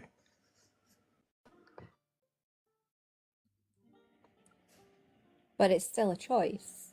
They still choose the best suitor to procreate. Well, no, but that's just it. You're talking about sexual reproduction amongst even single cellular organisms. Is it not more common, or even at least common at all, for them to have asexual reproduction, like cell division? Yeah, but even then, even in cell division, there's still a choice. Are you sure? Well, there has to be. Why? Because they choose what it is that they're producing, right? Are you sure they're choosing anything? Are you sure they're Don't not fucking just know, man. I'm just automatic spitballing. automatic functions? I mean, it could be, but to me, there has to be something there. What do you mean something? There has to be an element of choice there. Like Why? even in their programming, whatever that looks like, right? Their body or their function chooses what it is about them that they want to replicate for the next cell, right? I don't know. Why do you think there's a choice? Because otherwise there would be a whole host of singular cell organisms that are shit. Do you not think that exists? Could it not be that that is something that actually happens? I mean, probably, yeah. But then that just says to me that they haven't made a good choice. What's to define a good choice or a bad choice when it comes Well, to if you're single, parts of a cell to divide? if your single cell is shit, then you made a poor choice when you could have made another choice and produced a better cell. Could have. But how do you know that there was any choice? See, it sounds like you're ascribing this human concept of choice. Wait, hold on. Are you accusing me of bringing a human aspect to a single-celled organism? Yes. Is that You're not what applying. consciousness is? A human construct applied by humans. I don't know. Who defined what consciousness is? In this conversation, I did offer up the word awareness as an explanation. And are you not a human? I am. But that doesn't mean that that's what, that by us applying consciousness to a single-celled organism, by us describing it that way, it doesn't mean that it has the attribute. It just means we're, in this case, questionhood. And I definitely don't see it as being No, there. that wasn't a question though, was it? That was an application. You applied the idea of awareness. Right, for the simplicity. And it was only for the sake of the question that followed. When do these things have awareness? I think we're going to have to first in this. Hold on. Hold your seats, guys. Yeah, you still applied it then. I don't know. Oh, I guess that guest couldn't connect. Nobody to save us from ourselves. If anybody does have a belief in a god or gods, a higher power, or anything like that, and you're capable of questioning your beliefs, make sure you hit that request button. We're not here to debate or argue. I'm definitely not here to tear you down or make you look like a fool. I just want to know if you can question. And if you can, then what is it that you believe? And why do you believe it? Do you believe that single-celled organisms have choice in reproduction? I can't see why they would. I can't see why they wouldn't. What is choice? hold on, let me ask Google.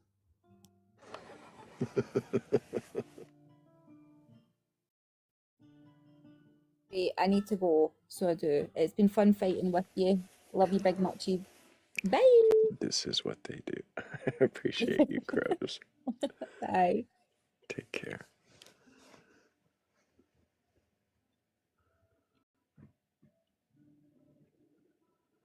W. Crows.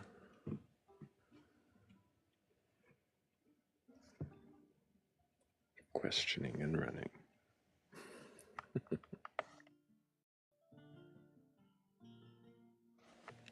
Well, I mean, I guess with a witch, it's more questioning and flying, right?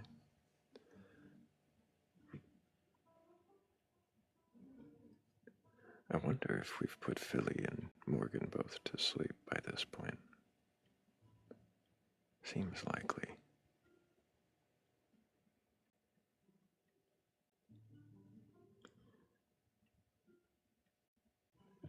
We've questioned everyone into a deep slumber.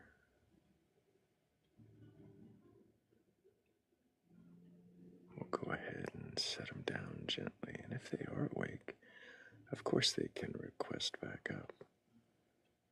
But I have a feeling they are dreaming.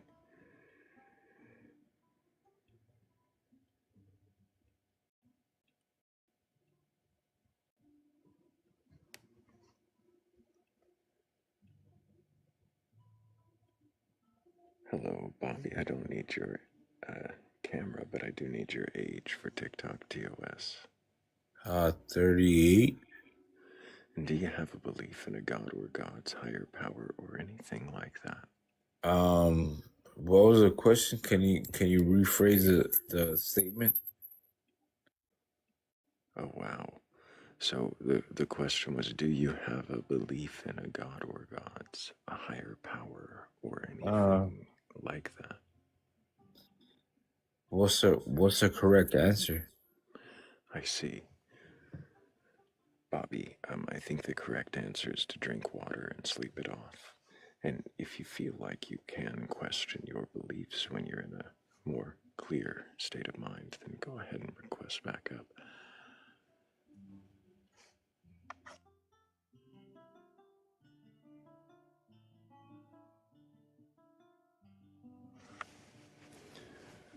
Hello, Casper. Can I get your age for TikTok TOS? Yes, I'm 28. And do you have a belief in a god or gods, higher power, or anything like that? Yes, I have a belief. Well, I not in a.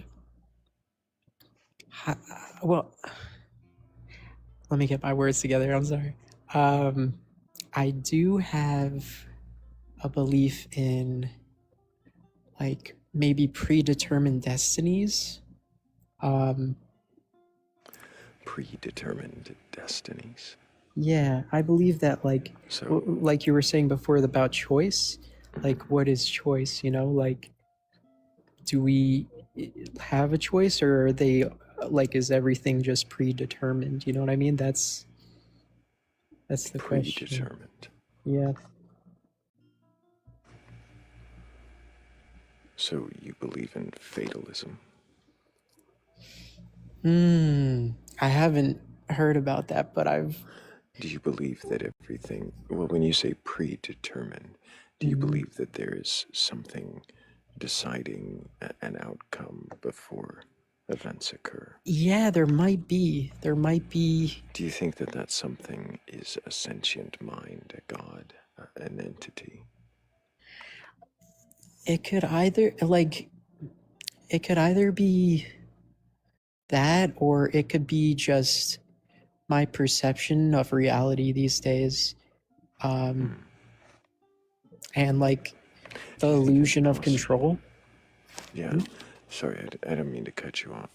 Do you think it's possible that the things that you're seeing as being predetermined are simply determined by the priors, by whatever happened right before each moment? That's a good question. like cause and effect. Right, cause and effect. Uh,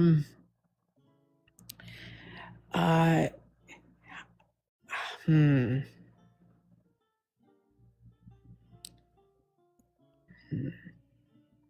I have to think about that one. That's a difficult question.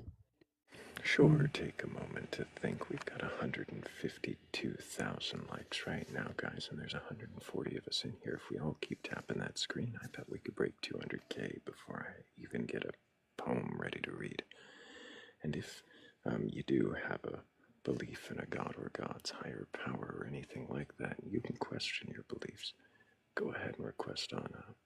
We'll probably be moving on here soon, but no pressure, Casper. I have an answer for that. Great. So cause and effect. I believe that our beliefs cause an effect. So our internal beliefs, what we say with our mouths or think to ourselves, it can have an effect on reality. Okay, so that's quite different than what I was asking. So our beliefs have an effect because we state them out loud? Either that or just think them. I just think there's a lot of power in the tongue.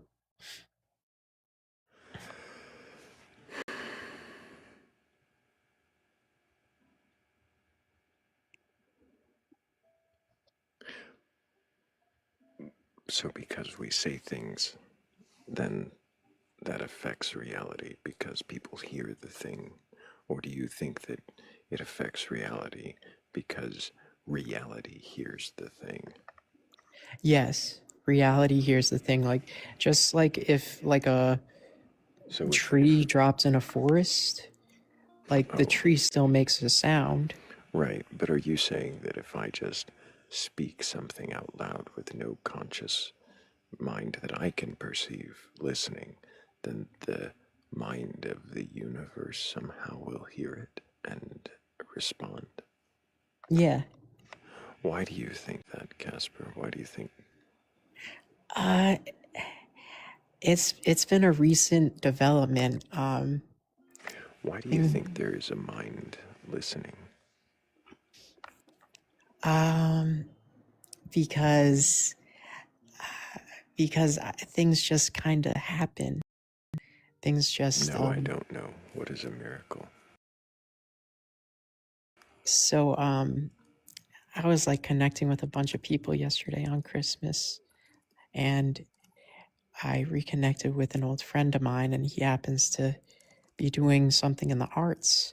And I've been looking to connect with people in the arts, and I never thought he'd go that direction because we used to game, we used to play video games, but it was just kind of like a miracle, like fate bringing us back together. I'm sorry, what was the miracle? Miracle was just changing my path, changing so quickly from, working at a grocery store to being able to work on film, be able to do something in the arts and make money from it. I'm not hearing what your friend is an artist. How is that a miracle? No, the miracle is that I get to it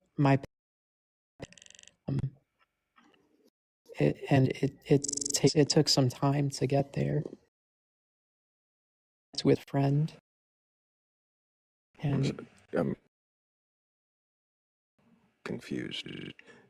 Your path changed quickly and took time to get there.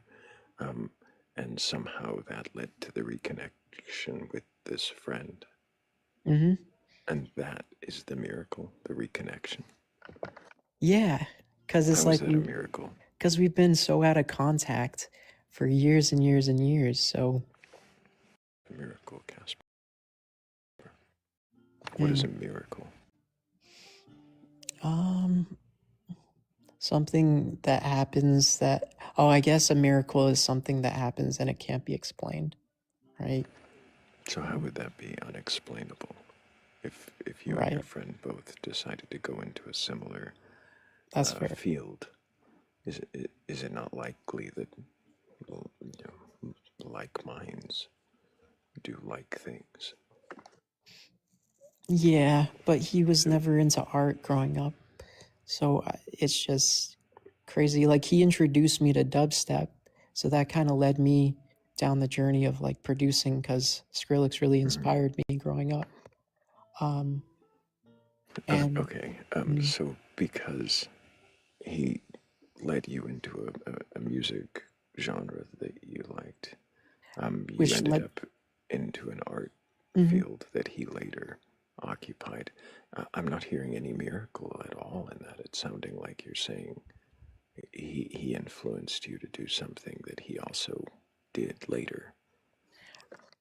Well, yeah, it was kind of like he didn't influence me to like want to make music.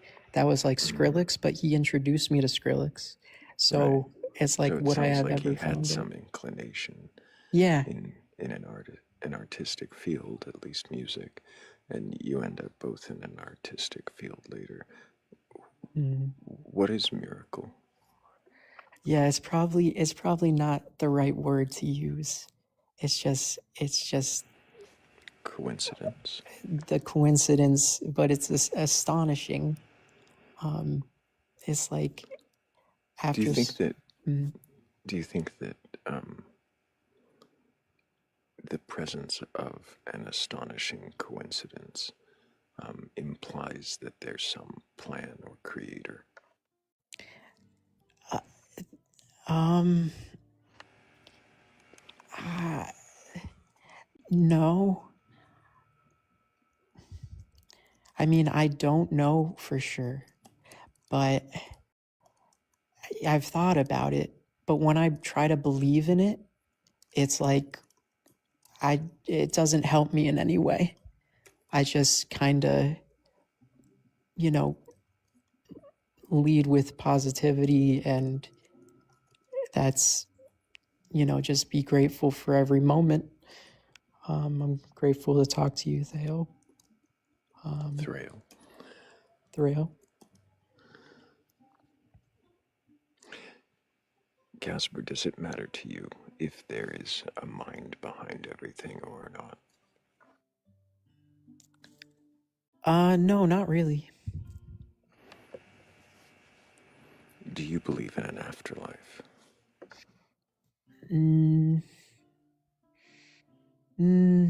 Probably not. But it's a nice thought, you know? Yeah. All we have is the moment. Like no future, no past. When we die, we die. Our bodies just kind of, die. I hope the spirit lives on and we go somewhere else, but I don't know for sure. What is spirit? So the soul, the energy, I guess. I'm gonna ask what is for each of those. What is soul? Soul is part of consciousness. I think that each living thing has a soul, and yeah.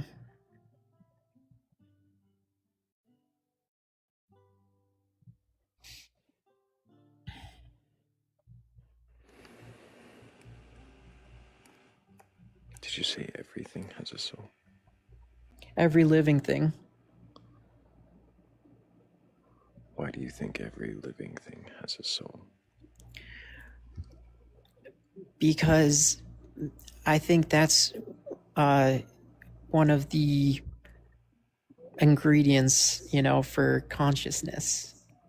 What is consciousness? A mixture of mind, body, and soul. Why do you think that soul should be an ingredient in consciousness?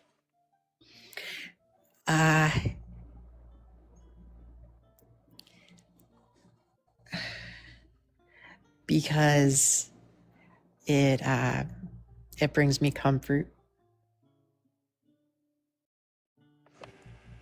What is it comforting you from? Not being seen, most likely. So the idea of everything having a soul, that comforts you from not being seen. How? Yeah, well, so, because like a ghost, for example, ghosts are invisible, but they could be, you know, the soul, like ghosts have souls, right? So I'm hoping that ghosts are real and that they're part of the afterlife in some way, but there's no way to like confirm that sort of thing. So You're hoping that ghosts are real and that they're part of an afterlife, and that gives you comfort from not being seen. How?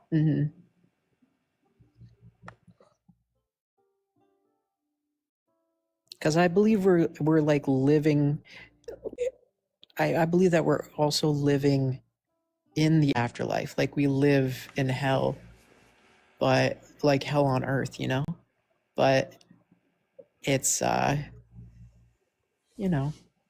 it's just. I'm not sure your answers are quite following the questions anymore, Casper, but I'm I do sorry. appreciate. Yeah, I appreciate you coming up and answering the ones you have.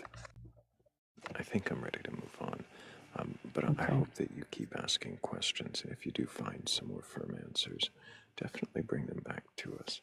I would wonder if a comfort is a good enough reason to hold to a worldview or a conclusion. But keep asking those questions, Casper, and if you come up with firm answers, bring them back. Who knows, you might have different answers the next time we see you. Hello, Nikki. Can I get your age for TikTok TOS?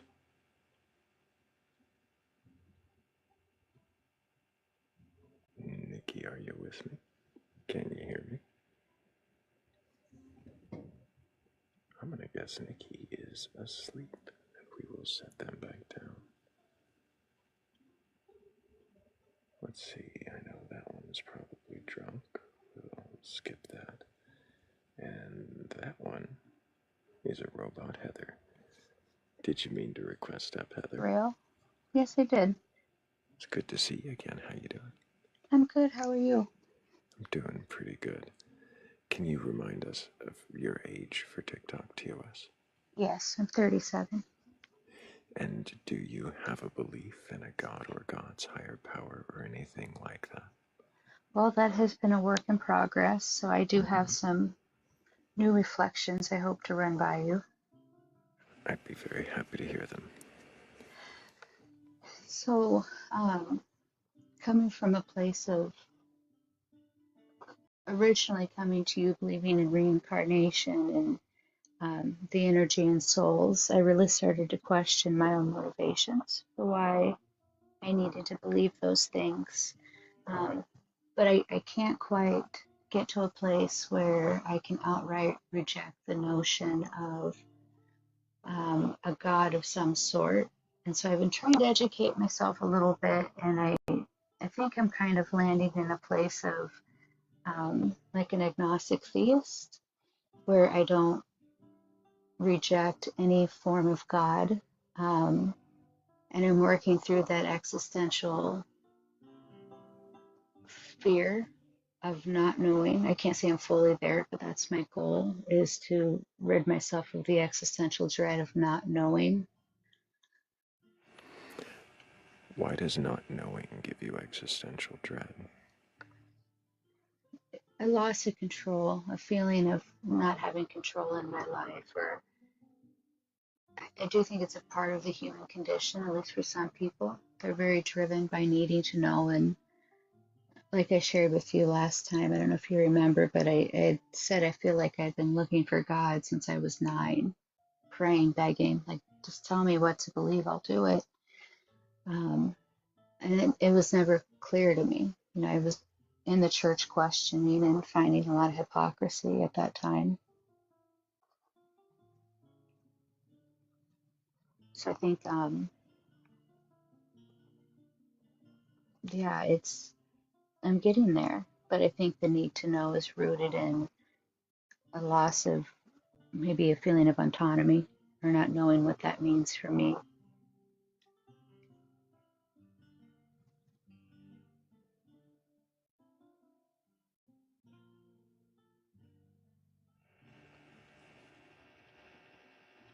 Do you,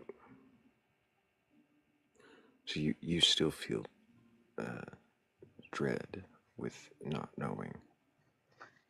Occasionally, there would be a certain few topics, you know, the loss of a loved one that would trigger that dread, um, you know, having hard days myself, um, where I maybe feel like grounding, but I can logically see a path where I can live safely without needing to know. But I think it's a matter of continuing to learn and grow and understand myself before I'll fully get there. But I'm hopeful.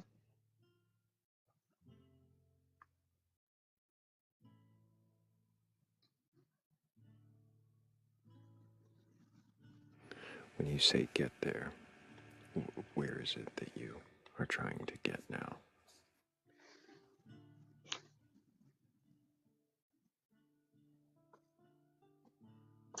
Being able to honestly say to you that I don't know and that I'm okay with that.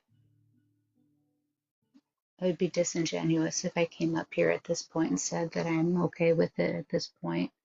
That's where I logically want to be, but I'm not emotionally there yet.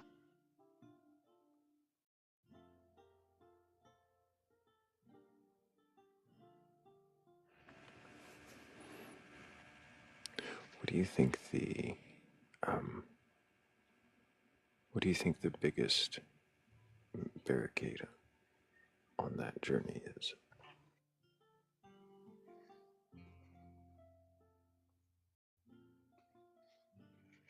It reminds me a bit of like neuroplasticity, needing to make new connections and strengthen them. Maybe getting past my own ego a bit that, you know, tells me, oh, based off these lived experiences, you know, the lies we tell ourselves so we can sleep at night.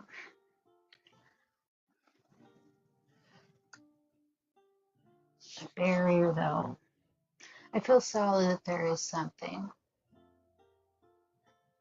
more divine, you know, something divine, but What do you mean by divine?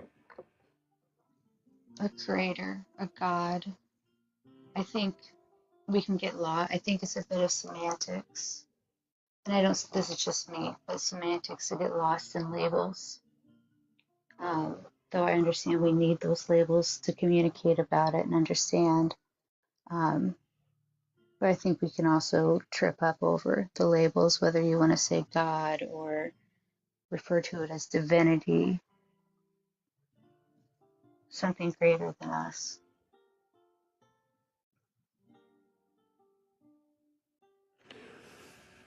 Do you feel that it must be a creator with intentions for us? Not necessarily. Do you feel it must be a creator at all? No, not necessarily either. I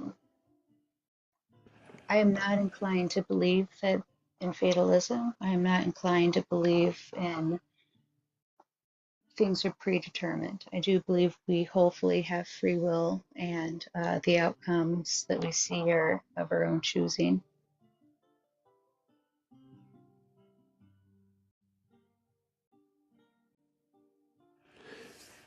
Do you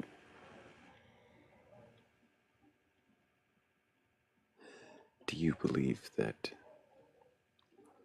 whatever being or entity or power is there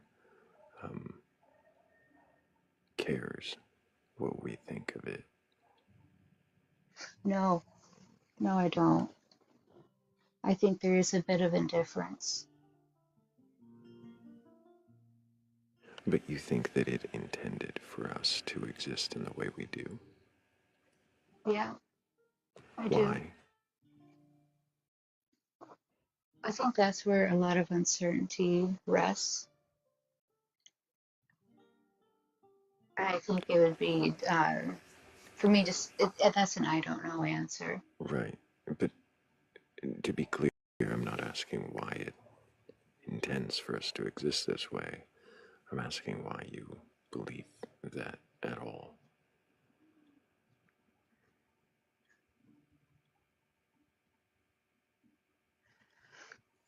I do believe there could be something divine, and I use that broadly, even if it's unknowable. Um, I believe they can coexist, and I think no matter what anyone chooses to believe, if you're going to go that direction,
I don't ever want to claim to know which God exists.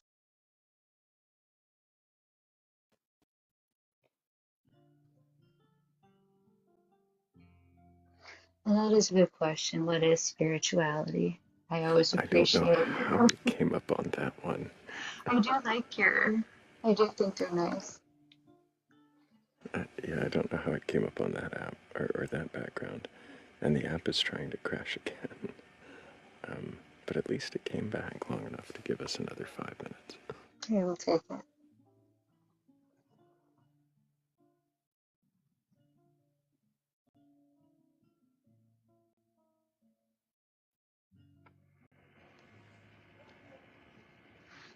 Oh, yeah. Yeah, I gotta try it again. It's probably gonna dump us this time.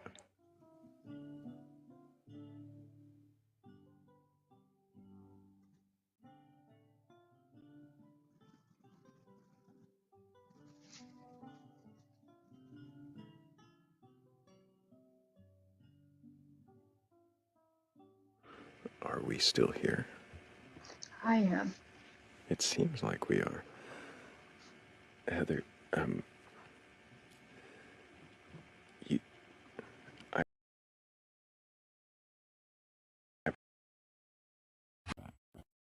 know my voice, I'm sure, if there is one. Yep. They say we were nuked for a second there. Now we're here the whole time. And the background's wrong. But you were talking about your fear. What is the fear actually of? Can you repeat that answer? Yeah, absolutely. It's the fear of not being reconnected with ones I've lost, or being reconnected with my daughter or my husband or anyone that I hold dear. That terrifies me. And in reconnecting, what is it you're hoping to do in that process?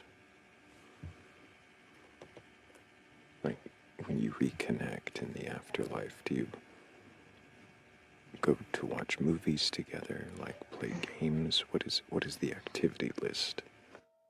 This is honest. I don't know.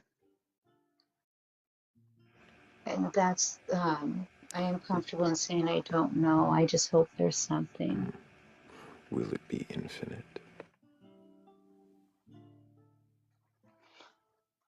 I lean towards yes on that. I think you know my usual question. Why? Well, not yet, but will that ever grow old? Will you get tired of perpetual existence with this group of people? Well, I mean, I can't say. What do I think? My knee-jerk reaction to that question is, well, I hope we just reincarnate and get another go at it. But I'm leaning away from reincarnation in the sense that I like the idea, but I don't know if that's the case. And so I think if I'm understanding my theology correctly, that's why I'm identifying more as an agnostic who believes there's something but can't say that it's not. I don't think it's my place to say what that is. I could have hopes, but that doesn't. It's not a guarantee. It's a fleeting desire.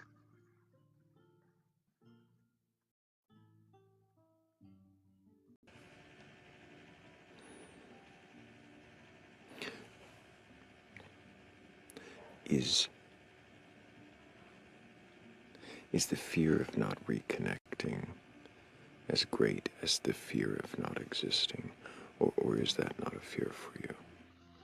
Not existing doesn't bother me because I connect to it emotionally the same way as I do when I consider I didn't exist before 1988.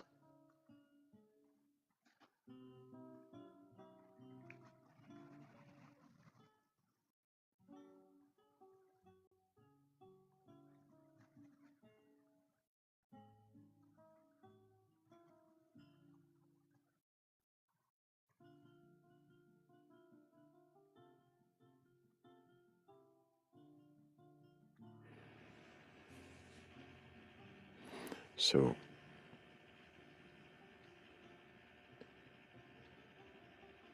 if there were no reconnection, if it was just non-existence, that's not the fear. It's the lack of connection. Yeah, I think that's a good way to say it.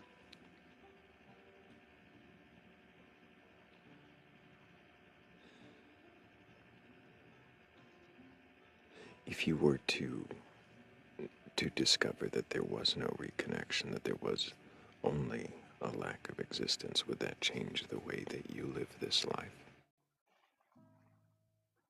It wouldn't change how I would want to treat others, but I would say honestly it would lead to a period of severe depression.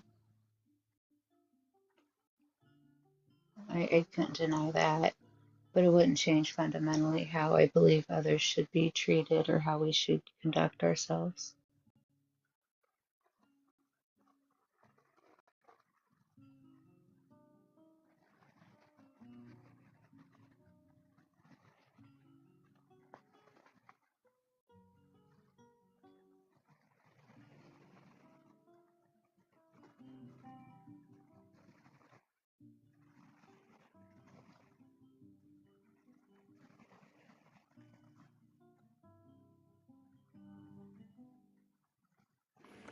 Do you feel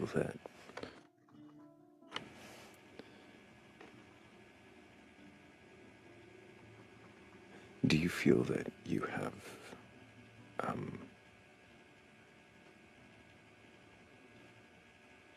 any moral obligations to whatever this unknown entity is? I feel I have moral obligations, but I do not feel they're because of power, maybe if there is one, but I do think there's absolutes in terms of how we should treat one another, how we should conduct ourselves. That is completely disengaged from any sort of faith.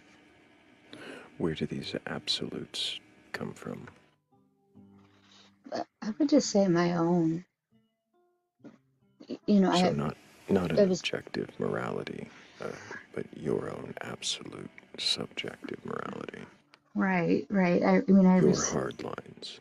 yes, exactly. They were probably shaped and molded by my lived experiences and how I traveled through life to get to this point. Um, Probably shaped a bit by how others have treated me, school, what I've experienced in my work, and, things like that. But it's not connected to faith.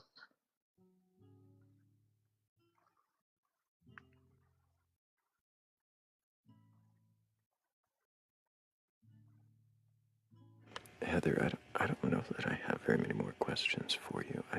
I do appreciate your journey. I, of course, would question the tendency to assume there's something there when we have no reason.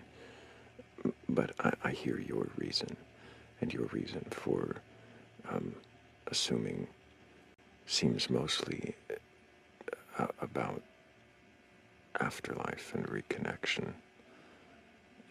Is that why you assume that there is an entity at all to sort us into this afterlife, to I mean, group us together? I've had a few experiences in my life that I've never shared on here just because out of respect for the panel and the time to get other people on here. I would say there was one very specific event in my life that would be hard to explain without a higher power. So that comes to mind when I think about the why. It just depends if you want to hear it, in your plans for the evening, of course, or morning. Yeah. So you say that you've had experiences that lead you to believe there's a conscious mind. Yes, and they weren't based in church. Just very briefly, I was playing with a cousin as a kid, and I was pushing them down a hill in a red flyer wagon, and they crossed through an intersection at the same time that somebody coming down a residential road, we had a teenager at the end of the road who drove a fast car, and I swear time slowed down and they crossed through each other. And I've never been able to explain it. And at the time that it happened, I went to tell my mother about it, and it was like my vocal cords didn't work. I was ripping grass out of the ground. I was throwing things. I was freaking out because I couldn't speak. My mom remembers me having the freak out, but she didn't know what it was until years later. But there was a tangible observation of time slowing down. Do I think there is the potential for some scientific explanation? Of course, I have to be open to that. And that's honestly why I've never brought it to the panel, but it's definitely something I'll never forget. Did you ask the other kid you were playing with, the one in the wagon, what it was like for him? I've never brought it up to my cousin. He would have been 4 at the time, so he was young, so I've always just assumed he wouldn't remember.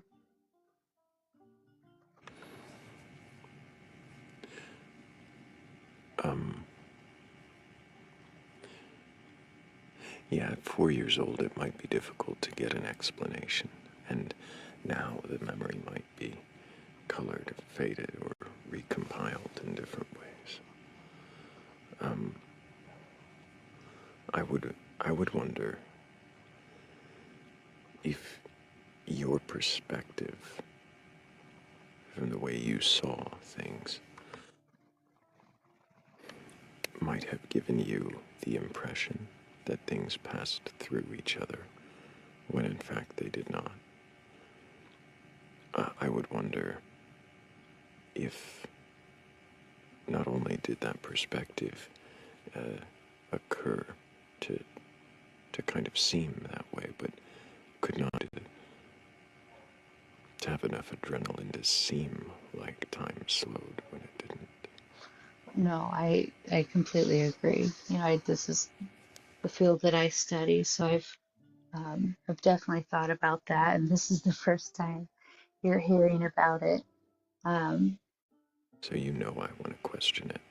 Yeah, and I think it's valid to question it. I question it. I've always will have that great unknown because I know what I emotionally experienced, but emotional versus logic, or what I will just say is we can never underestimate the power of the brain, and that's what I keep in mind as well.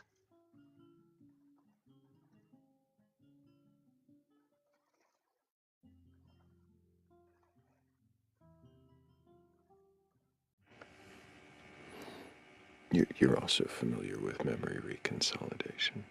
Yes. So you know that even the most honest recollection can be altered, changed, and recompiled into something new years later. Oh yeah. I mean, it's how I understand it. It's a process of integrating, resolving memories. for the benefit of a better, oh, how do I say it? Reflection.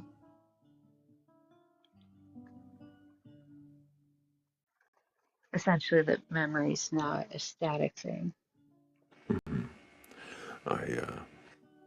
I often recall a memory of a time my parents tried to fool me and my siblings into believing in Santa. And the way they went about it, and the details of the moment, and the recollection of, well, I mean, it was essentially 2 moments in time across 3 days. I was young, probably 10 or younger, and so trying to piece together now what happened. I mean, I remember some of the minute details, but I also know that I could easily be adding nearly everything to the memory. In trying to, in just trying to remember it, I could be adding to it. And right. then the next time I go to remember it, I could be remembering those added details. Right, and it reminds me a bit of coding, like the brain is trying to recode the memory in a way that, I don't know, maybe more, I think it just depends on what type of memory we're talking about, but for the sake of understanding. Right, and what context we're talking about at this time, and then next time, and then the time after, versus the time before. And each time, the context alone can add to the flavor of it, and to what's... Time you recall a memory, it is then stored again. So it's always going to be subject to being a bit malleable. Yeah, that's a good point. That's a very good point. Heather, you've been an amazing guest. I really appreciate you coming up and answering questions, going on the journey. Well, I appreciate you entertaining me, and I enjoy your lives, so I will hop down, or if you don't mind booting me, but I hope you have a great rest of your day. Same to you. Thank you so much. I hope you keep asking questions, and of course, as always, you're welcome to come back when you've got more answers. You know, I'm definitely going to want to question those too. But can I get some W's in chat for Robot Heather? Because, yeah, that was an excellent example of questioning your beliefs. Thank you so much.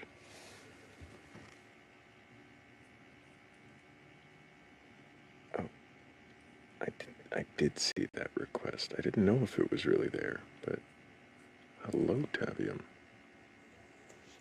Hello, Thrayle. What How a nice are you guest. doing? Yeah. Awesome conversation, to be honest. I'm doing great, buddy. How is you? I'm doing all right. I think we're coming near the end, but we might have, I don't know, a few more questions left to go if we have any guests. Like L. L, can I get your age for TikTok TOS?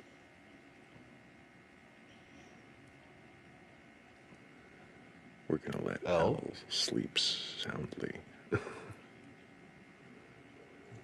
L Ghost. I think L was sleeping.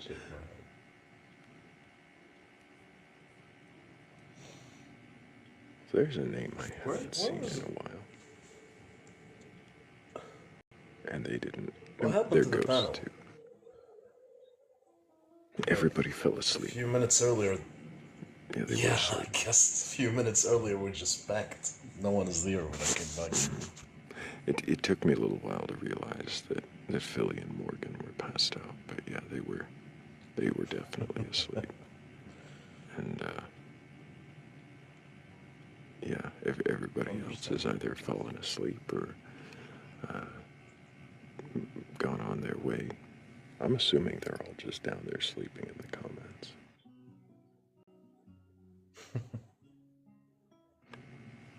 Hello, Morphing. And Noctis is just waking. It's the middle of the day. Congratulations on that sleep. Wow. The one with the ruler sleeps all day. Shake my head. I'm shaking my head right now, not this.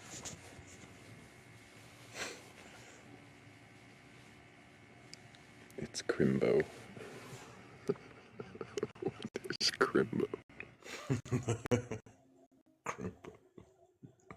Is that the limbo between Christmas and New Year's? I'm not sure what Crimbo is. Yeah, I think so. Could be. But welcome in to everybody who's just joining us. If you do have a belief in a god or gods, a higher power or anything like that, go ahead and request on up. We're not here to debate you or argue. We're not here to tear you down. But we do want to know if you can question your beliefs, and if you can, well then what is it you believe? And why do you believe it?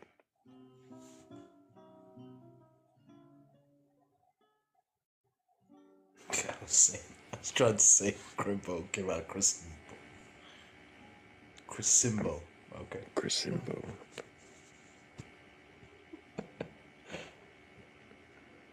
I'm trying to figure out what the imbo part of Crimbo is. Come on up, Max. Let's question. Right. We need to question Noctis as she's just waking up. That would be hilarious.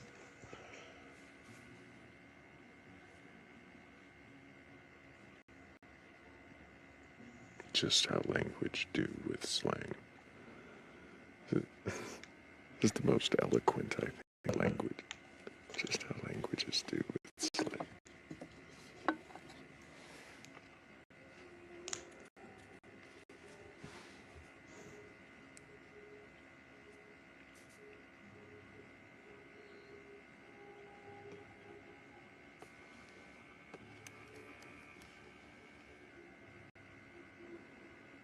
Shut up, shut up.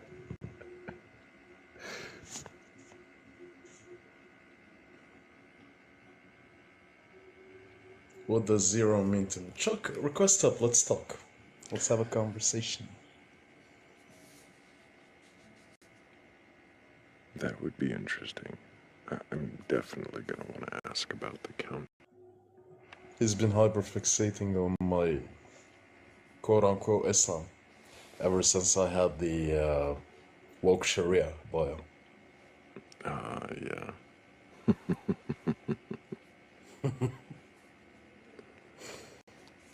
It got me into a lot of trouble, so I just had to remove it. Oh, you got rid of the woke Sharia. Yeah. I mean, it's like People the gods of the shed, right? It exists just as much. Yes, true. And people used to hyperfixate on the Sharia part, forgot the woke word. So that got me into more trouble, so just had to drop it. I mean, it does have a certain connotation, doesn't it? Yep. But it just means... Does it just mean law? Or does it... No, just law. Like, we can say civil law, like you could just say Sharia al-Madaniya, for an example, civil law. It literally just means law. But in archaic language, if you would speak in Shakespearean in public, you would say Sharia, sure, whatever. I think I understand. So it's a classical word, but it still means law. Yep. Hello, Melissa. Can I get your age for TikTok TOS? Sure, yeah, I'm 30. And So I was born and raised Catholic, like Roman Catholic. But as of current day, I believe in a higher but I definitely am not a practicing Catholic. When you say you believe in God, is it the same God that you were raised to believe in, the Catholic God, Christian God? I'm not sure. Do you believe in Jesus?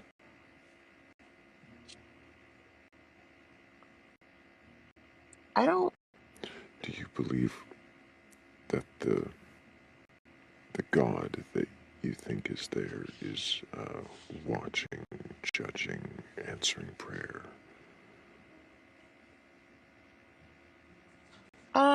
No, not necessarily. When you say that you think there is something there, what is it to you? It's someone outside of myself. It's someone outside of like our human conscious. So Say like when I. someone, Mhm. someone like it's human like it's Yeah. mind like No, I honestly don't know. everything or anything. I'm also an avid science lover. Um, so I don't know. Like I think there are some things that we will never know. And I think that's okay. And so With those great answers. Um,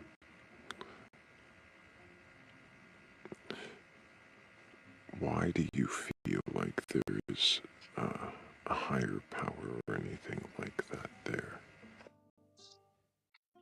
yeah, I guess just because of how I was raised, probably.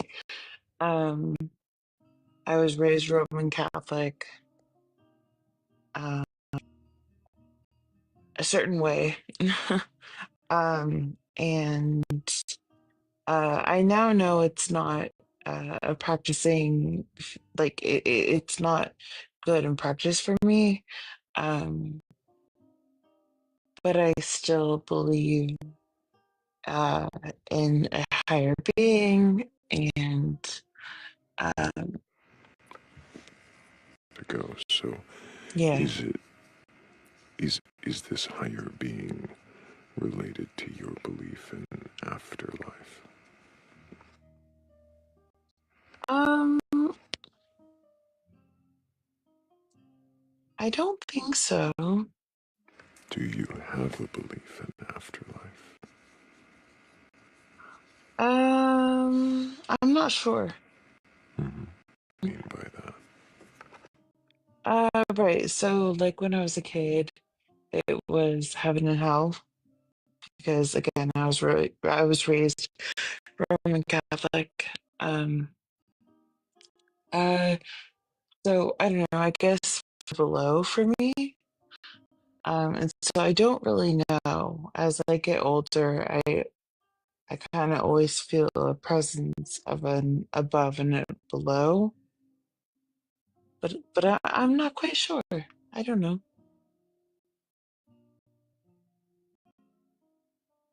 Honestly. I appreciate it. But I Yeah, like I literally, I wish I could tell you, dude, but I'd have to wonder then, um, if you recognize that your belief in a higher power is related in any way to this um, childhood belief in a God or heaven and hell, compels you to continue believing that there is anything like a higher being. yeah, that's a very fair question. I think I think there is someone like have literal like footage, and we know what he looks like, and we have documented like pages of what this man is. Um, so like just honestly, I was raised Roman Catholic, right? And so I deeply detest. I was like, it doesn't make sense. Like I don't get it. Like I don't understand it at all. And I went to multiple priests about it. They couldn't help me. It never made sense to me. And so I I'm like I still believe in Jesus, I think. God, like I don't know, I believe in a higher being. Um and but the Bible has never made sense to me at all. It doesn't. Like I've talked to literal priests that have worked alongside the Pope. Like I've had that privilege, which And was it doesn't great. help it make sense. Yeah, no, it's me clarity on my faith, and I wish it would have, but it it never has. And I was like the only one in my entire eighth grade class. I went to a Catholic school. I didn't get confirmed because I literally went to my mom and I was like, I don't. And I feel okay. I feel really great about that decision today.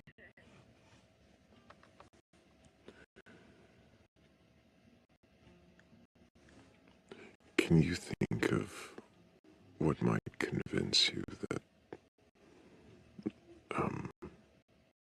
the God of the Bible?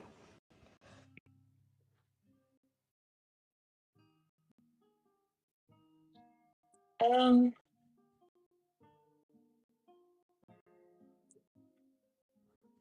I want to say, oh, a miracle, but like, I don't even think it's worthy of. Like, I am not worthy of a miracle. Like, so,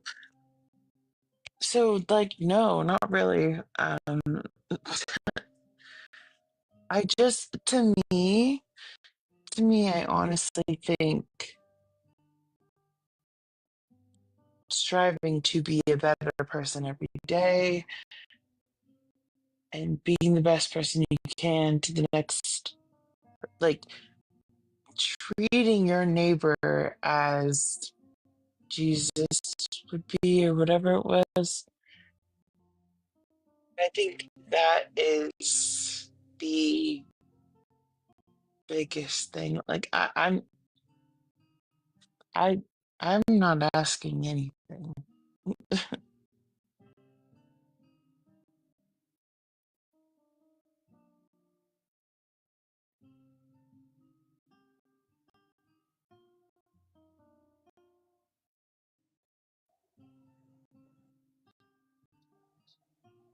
Yeah, I'm here.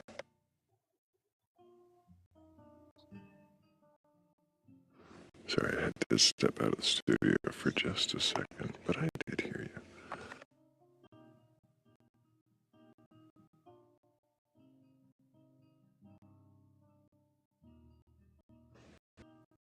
If you had reason to believe in the God of the Bible, that you would want to follow and worship the God as you understand it.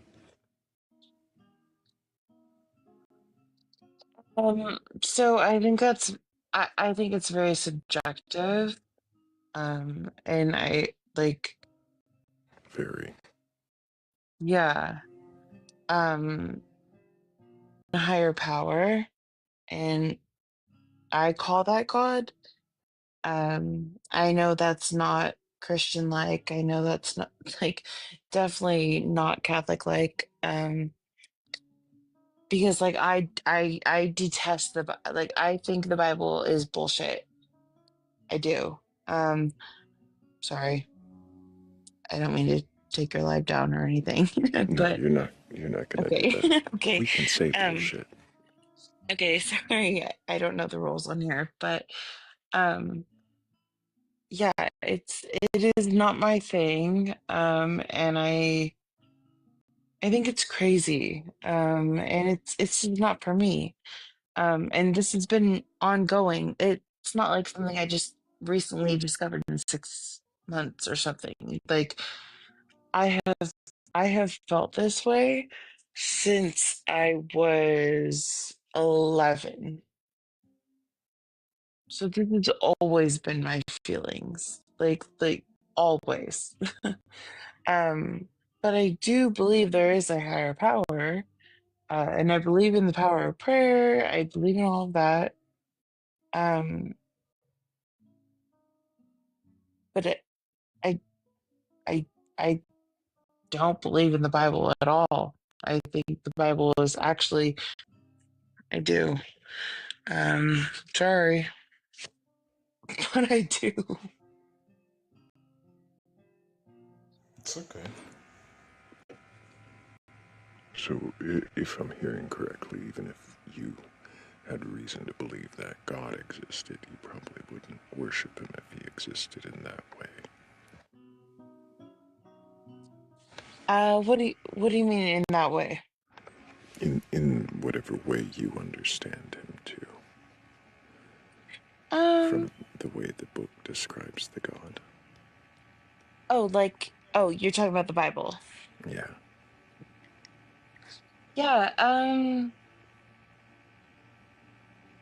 yeah, I wouldn't know how to answer you appropriately on that, I guess.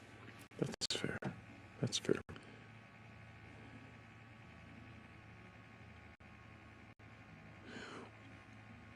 When you say you believe in higher power, Hmm. um, do you have any reason to believe that there is a higher power there? Or is it something that just gives you comfort as a lingering belief? Yeah, no, that's a great question. And I think that's a question that a lot of people feel, right? Um, yeah, I guess for me, I guess I do for me. Um, but I also have like passed on family members who I do believe that I mentioned this earlier. I believe in the power of prayer. Um, so I have prayed to past family members. And so I believe in that. And I'm sorry, you believe in, say that again. the power of prayer, Why do you believe in the power of prayer? because that has always been a thing throughout my life. Yeah, and I know If I you're may, gonna try. Yeah, go ahead. Yeah, I just want to know what do you mean by prayer? Is exactly just where I was wishing going. someone to be good? No, praying to God, to a higher being. When when you say the power of prayer, Hmm. what is it you believe is the power of, like, what do you pray to a higher being, and then what happens?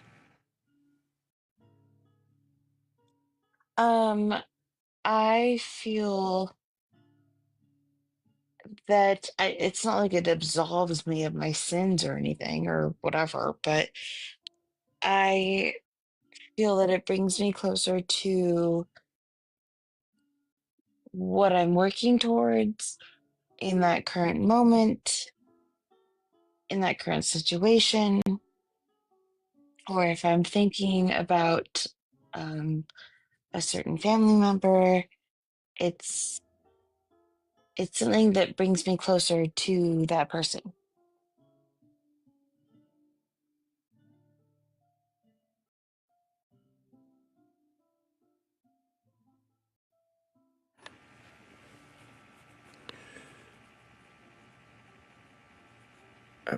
I'm so sorry. Say that last bit one more time. I might be having a signal issue. Are you confused? No, I honestly did not catch a couple of the words in what you were saying, and I think it Oh, was okay. my end, not yours. Oh, maybe my To be AirPod fair, fell out. Oh yeah, go ahead. no, I heard you, but to be fair, I am a bit confused. But you could say Okay. that again for Thrayle if you want. No, go ahead. Go ahead. No, I would love to clear it up. Tavium? Is that how you say it? Don't worry about the names. You can say it however you want. I was just saying if you could repeat it for Thrayle. I think he's interested in questioning more. Yeah. So your question was about prayer, right? Yeah, what is the actual thing happening when you pray? What happens that tells you there's a power there? Yeah. And so again, fair question. I do believe I am praying to a higher being. I do. But a lot of the times too, I believe I am praying to my, sorry, this sounds like sad, but like my deceased people that are up there in heaven, because I do believe in heaven. I believe in heaven and hell. Um, and I do think they're up there, and you know, if they can help me, they can help me. If they can't, they can't, and that's okay. Yeah. Um, I have to yeah, go say, ahead. Melissa, Hmm. it's, I know, I don't think you're doing it on purpose, but you're kind of contradicting yourself in some ways. And I wonder if it's because you, well, I don't know. I'm not going to wonder that No, it's part, but, okay. You can say it. well,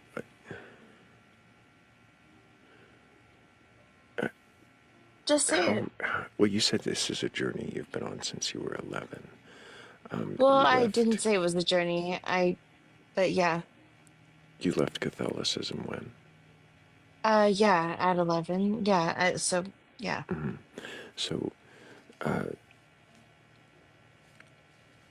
when I asked you earlier if you believed in Jesus, you said later you Well, did because say I you don't know did. if he's Jesus or God or what is the difference. I'm not Yeah. sure. Yeah. And then you had mentioned higher and lower, and I asked about afterlife, heaven and hell, Hmm. and you weren't sure then, but you do now say you believe in heaven and hell, or at least that there's, something, some afterlife for your people that you're praying to. I'm wondering, is there a cognitive dissonance? Is there something inside you that is both believing and not believing? Are you kind of having an internal argument and we're hearing the answers that way? Or am I just confused by your answers? Yeah, no, maybe I was confused by yours potentially. I'm not sure. Okay, maybe But you're confused by the questions. I got you. no. Yeah, like in the beginning, because yeah, no, I never meant to say that I didn't believe in heaven and hell. Like I believe in I, I don't know the difference between Jesus and God. I don't. So, Um okay. so yeah, so maybe that was the like the So dissonance there. belief in the Um character of Jesus having um, been on earth, done the things written about, and died on a cross. You um believe that happened and that he rose 3 yeah. days later. Uh I don't know. I'm not You sure. don't know about that part. Yeah, Okay. I'm not sure. So You, see that okay, so that may be where my confusion comes from, but I also do believe in heaven and hell. why do you believe in And heaven and hell? again, probably because I was raised Roman Catholic. So like I get where you're coming from. I get what you're about to say. You're gonna say, "Oh, sounding you believe." Yeah, I get it. I get it. well. It's sounding like a lot of these beliefs are lingering Christianity, and I'm wondering if you recognize that. Like, Oh, I is it recognize that it. you? Trust me. Well, it's hearing you recognize it. Why then do you still hold to them if you recognize that it's something you were kind of Um, trained to do? yeah. So maybe it's because I have religious trauma. I'm not sure. I don't know. Um, maybe that's it. Um, I like I I believe in certain aspects of it, 100%. But it's again the Bible. I do not believe in the Bible at all. Like I really don't. But you believe in the characters and kind of Uh, and some of the plot devices like heaven and hell.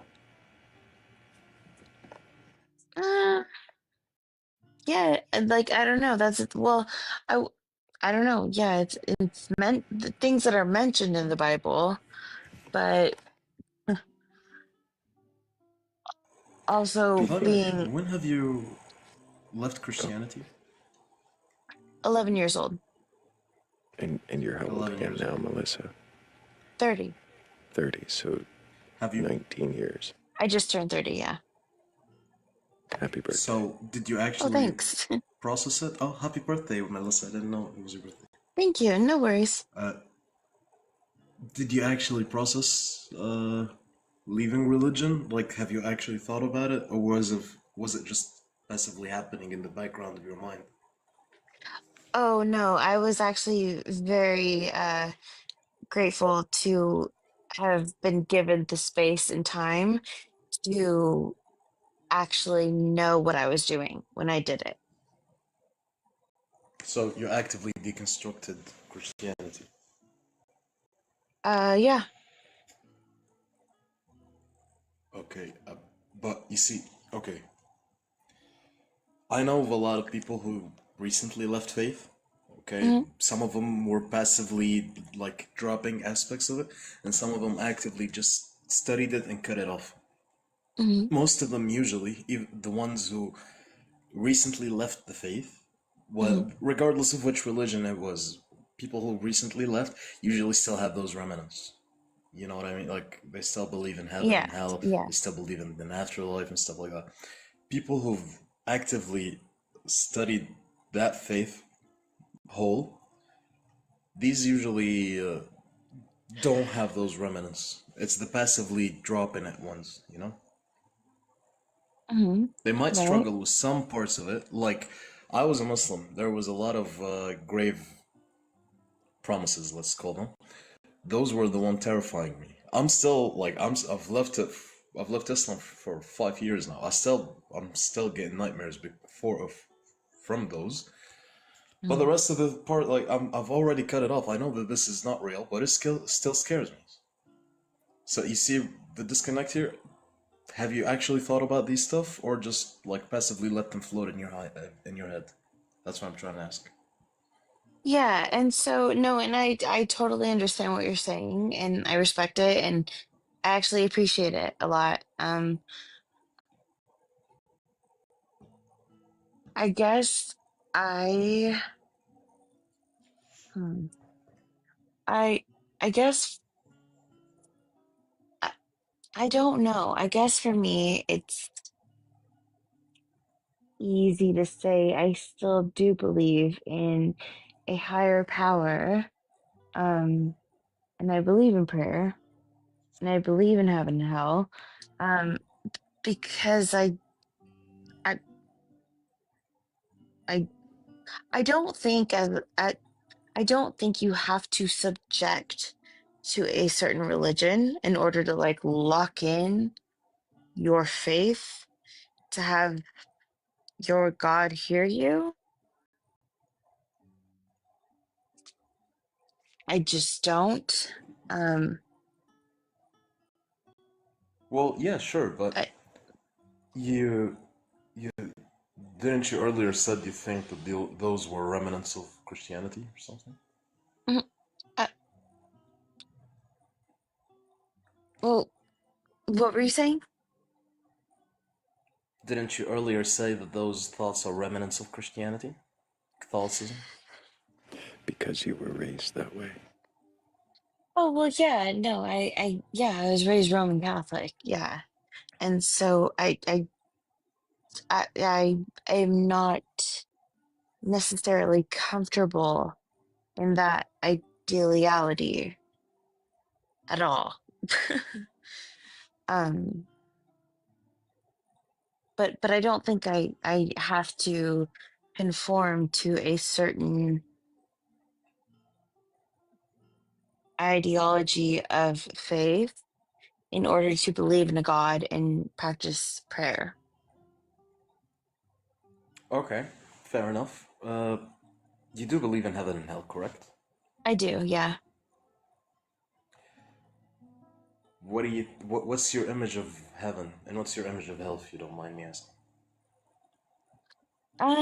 Yeah, so I think that is a very I think it's a fair question, but I also think it's a very large question. It's different for every person. For me, I honestly I genuinely feel it is subjective. Um and I feel like for me, if I'm lucky, I don't know, if I am decent enough here on earth, um I'll get to see my pets and my family again. um and then yeah, I guess if am a literal awful terrible person, then yeah, I go to the pits of hell. And it falls to them in me. Fair enough. What do you Yeah. Is think, that as Mr. much a Judge? belief as it is a fear? um no, actually, I used to actually like really fear death as a kid. Like it like terrified me. But now I just like, it is what it is. I know who I am as a woman, as an adult. I'm okay. So it's a fair question, but yeah, no, I don't feel that.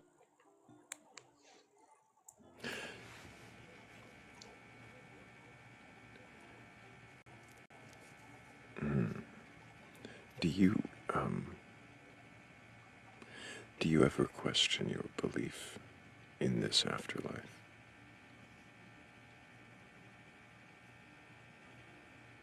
Um, no, I don't. Genuinely, I don't spend much time thinking about it at all. Honestly, Mm-hmm. I really don't.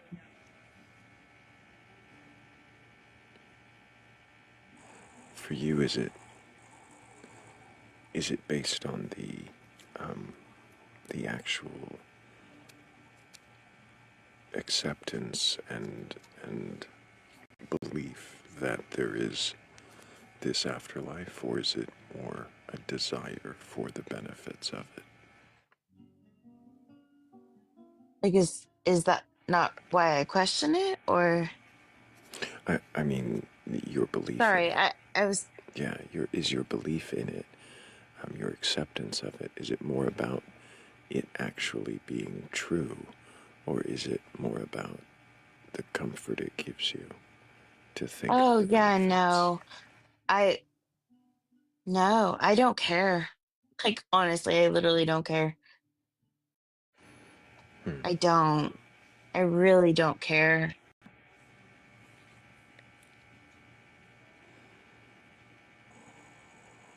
In saying So that you they are just don't. thoughts. Oh yeah, go for it, Dad. Go ahead. Yeah. Is it in saying that you don't question it? It's not that you can't. It's just that you don't care enough to.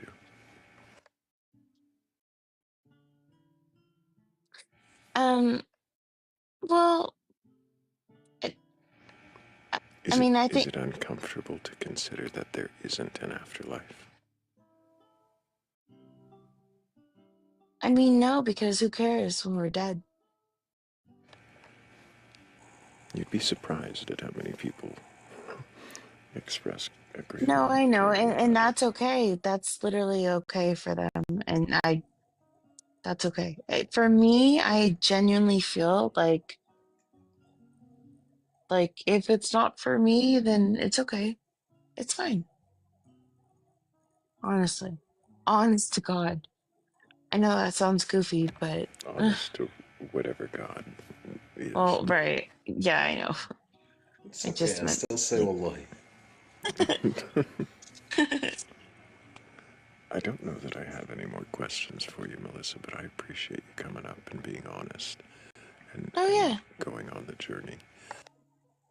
If yeah, you do no. come up with any more firm answers, or if you care to question it any deeper, of course you're welcome to come back.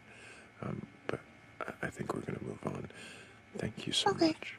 Yeah, no, thanks for letting me be a part of this experience and really appreciate it. Also, the music that you play in the background is bomb. I really like it. Appreciate It's you. really You too. And keep asking questions.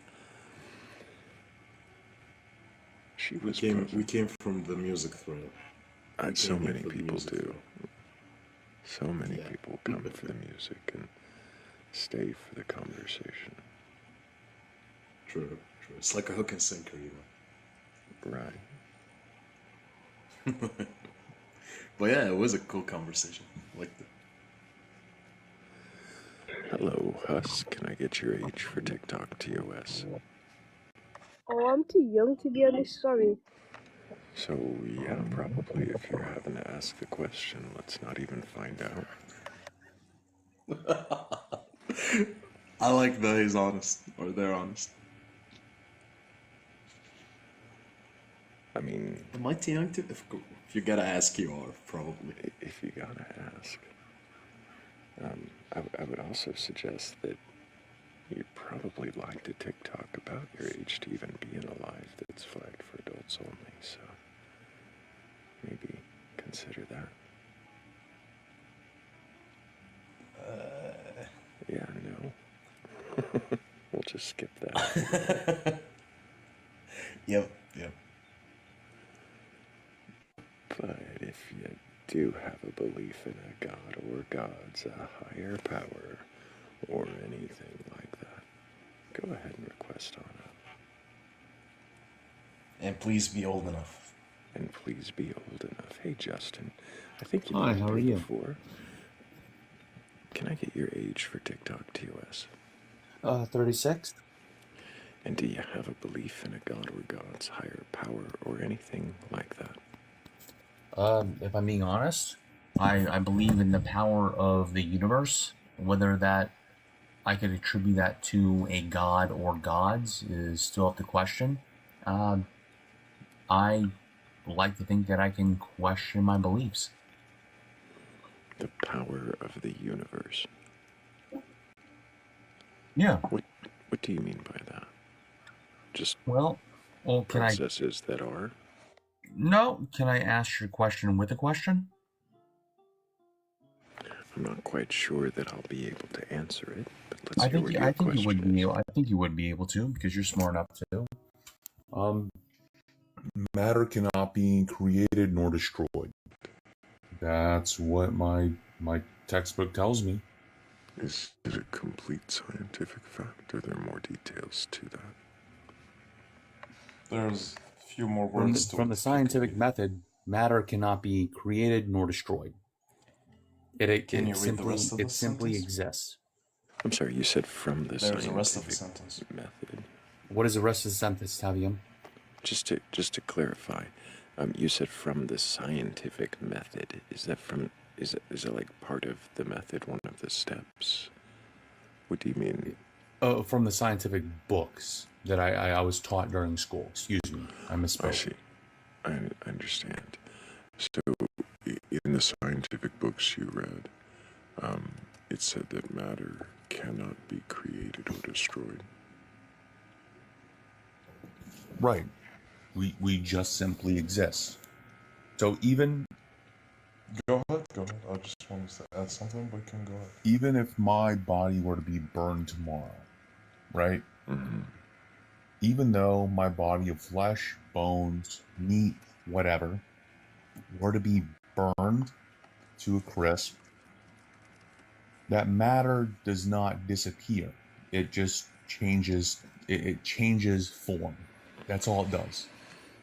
It transfers into ash, and that's it. That is 110% it. To It clarify, just goes. Wait.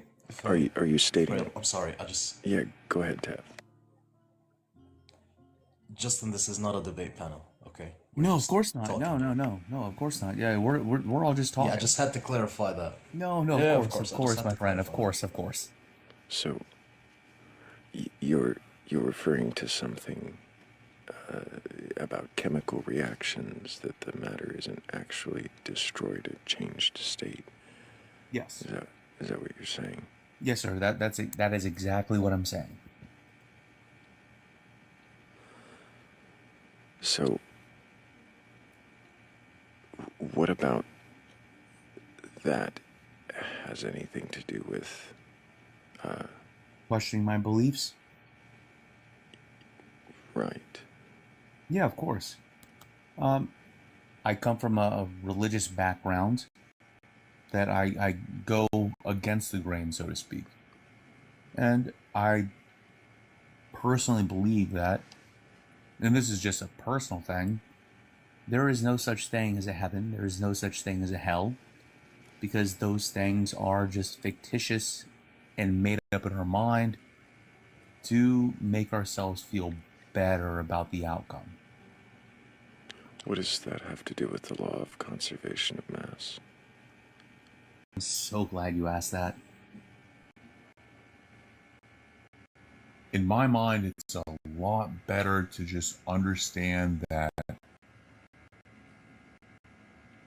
what happens after our bodies just disappear happens. Either we contribute to the stardust in the universe, or we go to the earth where we belong. And that's it. That's all that happens.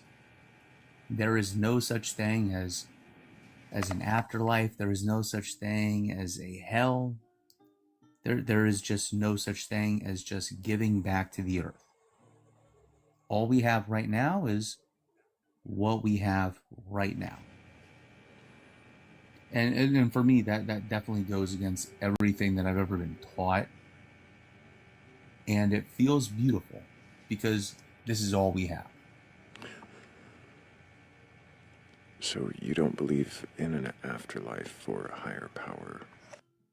No. I definitely believe in a higher power. What do you mean by higher power? Oh, this is gonna sound stupid, and I hope you guys. Well, I don't even care if you guys disagree, because you and I have had the same conversation before, Batcolyte. I'm not sure if you remember me. There might be. I just remember your name and picture. I don't remember the conversations. Just there might be a higher power, but it doesn't even matter if there is. What matters right now is how we act on this earth, and that's it. Because this is all we have. We are a very here and now people. Right. I understand that you feel that way, but you did say you believe there's a higher power. So what is higher power? Oh, yeah. I can't definitively give you exactly what a higher power is. I'm not going to sit here and tell you, oh, I believe in God. I believe in God. Because that's childish. Do you have an acceptance or a belief that there's some mind-like entity? Oh, are you asking if I have a religion? Not necessarily. Well, can you When you be say, more when you're saying specific? higher power, I'm not expecting you to, be able to define it in a precise way as like what entity it is. But I'm curious what attributes you're assuming it has that makes it. Okay. Well, if I can get stupid with it, would you allow me to? I mean, as long as we're discussing what it is you believe and why. Okay. Well, it's super easy. In the Torah, it says, God is love, therefore I should love. When God says he made people in his own image, that's exactly what he meant. Not of flesh, body, mind, 5 fingers, 5 toes, 2 eyes. That's dumb to me. The Torah says he is love, therefore we should love. He is holy, therefore we should be holy.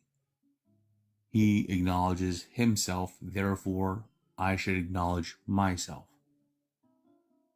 It's all euphemisms for acknowledging yourself as a human being and then attributing that to the next person. The most beautiful part about God isn't that he made the world. And it's all an allegory. The entirety of the Torah is an allegory. Why do you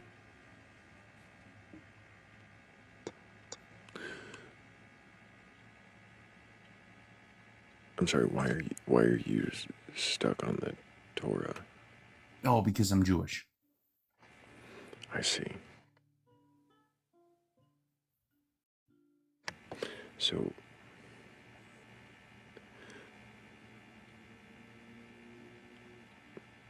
do you think that there is I'm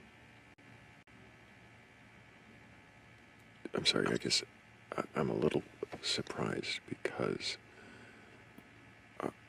are you saying that you don't believe there is a literal Hashem who created things, but that somehow these books are giving a divine truth? Well, I think that a lot of people are stuck on the fact that Hashem is just like, oh, there is a literal God that these people believe in. When realistically, we might just be looking at the universe as a whole.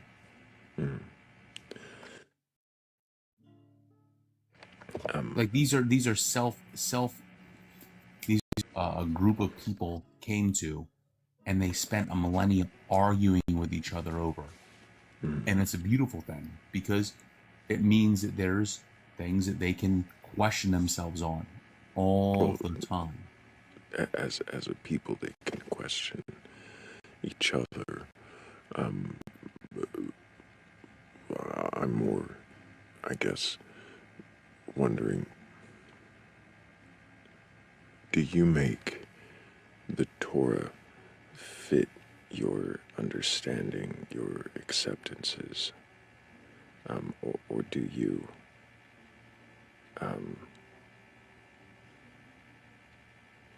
well, I mean, I guess, do you do that because you believe it, or do you do that because it is traditional and important to you for reasons of heritage?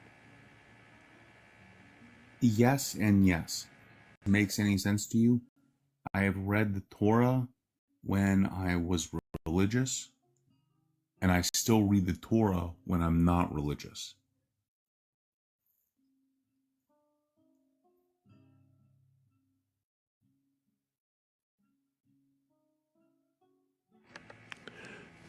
Do you think it's important to keep Torah? When you say keep Torah, how do you mean? To obey the laws. It keeps me grounded, yes. It keeps me grounded, absolutely. All of the laws? obviously all the laws, all 613 mitzvot, I cannot keep, but I will say this for the three, because I was with a family that was trying their best to make sure that I didn't have pork, ham, or bacon. And I wanted to make sure that I impressed, and it didn't bother me one bit. And it didn't feel like I was violating a law against God. It felt as though I was adjusting myself appropriately. Wait till you try shellfish. I'm allergic. I'm sorry, allergic. No, hey, listen, if there's anything I miss more than anything, before I was 12, I ate shrimp like there was not going out of style. I do miss it. So you don't feel like it's a violation against God. It's just something that helps you stay grounded in a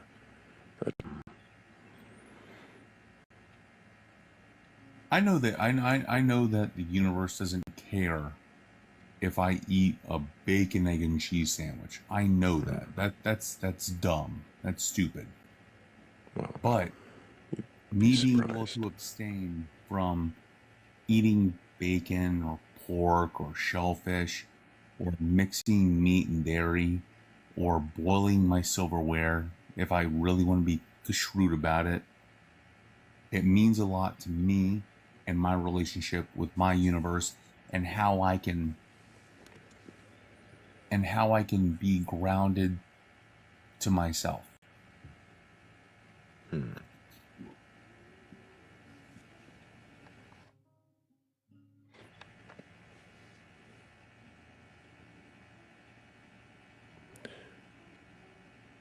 Why is being Jewish? No, that is a wonderful question. It's Judaism for me is like a suitcase that I carry with me everywhere I go. And every time I meet another Jewish person, I can literally just open up that suitcase, pick out something that we might have in common with each other, whether it's tradition or nomenclature or even religion, believe in a God or a way that we worship, and I can pick from that suitcase and have something in common with that person. And I'm easily able to, in that moment, pack it up and go along. It's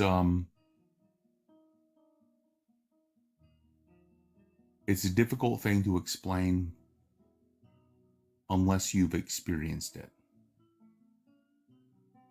It's not a religious thing, it's a people thing.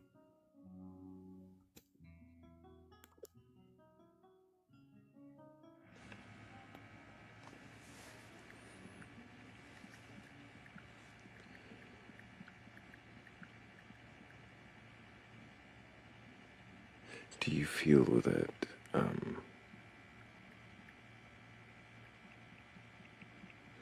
that there is importance to the exclusivity of that people thing? Can you ask that again? I don't think I understood the question. Do you think that there's importance to the exclusivity of that people thing? And really quick, before I lose the list, because it keeps taking my lists away, I gotta make sure that I thank Cat Witch. Thank you so much for helping with that goal.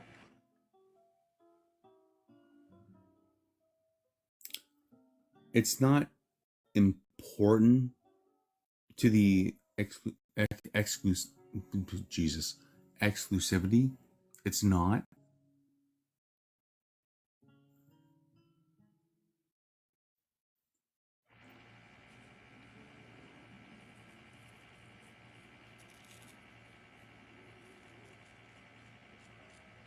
I happen to be Jewish. You happen to not be. I happen to be a part of a people you happen to not be. I happen to be a part of a people, tribalistic aspect. I just happen to be. Do you think that there is no way that I cannot be Jewish? I understand. There is a way that Do you you think could that, be Jewish if you wanted to. right? But there is Justin, no way I cannot. I have a question, Justin. Sorry, Sure, I understand. Sorry. Do you think the tribalism of it is important? Is it a good thing? No, honestly, I don't. I do not think that tribalism is a good thing, but it is a thing that happens to exist. Can I ask you a question? The only thing I have to identify myself as is Jewish. What do you attribute yourself to? Because all I have at the end of the day is the fact that I'm Jewish. That's it. Well, I don't.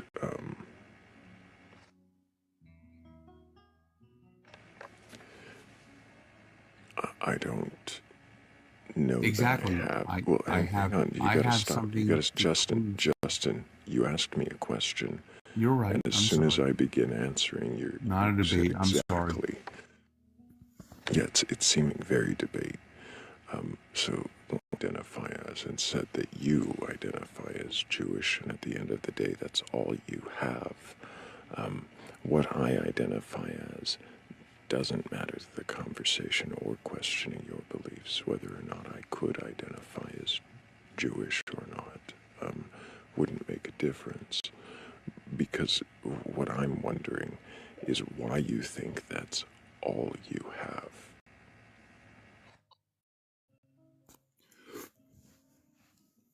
Well, I think that that's probably where the separation might be, because it's very easy for anyone who's not Jewish to disassociate themselves. I heard you unmute yourself. I want you to understand being Jewish. I'm not saying that you can, Justin, and not religiously. Right. I'm not saying that you can. I'm not even asking you to. I don't know if you're hearing my question or if it just.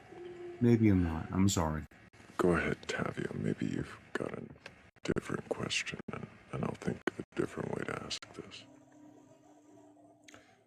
I feel like you came up to the panel trying to prove something. Do you have something you want to prove or say? No, I didn't come up to the panel to prove anything. I was invited. Buddy from the audience. Well, there was a notification that came across my screen that said Batcolyte wants to invite you, and you and I have had conversations before, but I was invited. Okay. I'm not going to call you a liar, but I absolutely did not invite anybody. You know, of course, I don't want to make Justin, it seem like I'm trying to prove. No. Just give me a second. The Batcolyte is just a notification to tell you that the live is living. He started the live. That's it. It is not. Is that how you say to come to the panel or anything? Is that how you say his name, Batcolyte? No. Yeah, Batcolyte and Thrayle. Batcolyte is the name of the. My brother or nothing. I have been mispronouncing your name this entire time. I am so sorry. Justin, okay. Actually, Thrayle is probably a lot easier to get out, and that's what I prefer. Just a notification that the live is started. It's not an invitation to come on the panel. And that's not something Thrayle does. It just goes out automatically to everyone who follows the Batcolyte. If I came across as someone trying to like argue, Right. I was. It's in my nature. I'm so sorry. Right. Understandable. But we're questioning beliefs to see if you can question your beliefs, Justin. And I hear that you may not believe, you do hold some beliefs that I was questioning, and I'm curious if, are you able to question those beliefs, the assumptions that you do hold? Well, if I could be honest with you, yeah, I have no problem, and that's why we're friends. That's why we're friends. We've had this conversation before. I am 110% able to question my beliefs. Are you familiar with the story of Job? Yep. That is the one chapter from the Tanakh that I am able to say, man, it feels good to question God. It feels good to question everything about my life. Because of Job? Because of Job. Have you read the story of Job? Or Zealotist? I cannot stand him. Zealotry. Yeah, I cannot stand it. I am not one person to say, oh, I believe in this, that, and the third, and you're a real piece of shit for believing otherwise. That's ridiculous. I'm not sure how Job relates to what we were talking about before. Can I explain it to you? I'd actually rather not, Justin. It feels like I'd like to. I'm sorry, I didn't mean question. to. I'm sorry. I'd like to question beliefs. So since we've had the discussion before, and it seems that you can question at least some of your beliefs, while I would like to continue questioning, I don't feel like that's actually where you are. So if you do feel like you're up for it another time, go ahead and request back up and, keep asking questions, but I think I'm ready to move on. What do you call a confused bee? A confused what? Bee. I don't know, what do you call a confused bee? Maybe. Awesome. Maybe.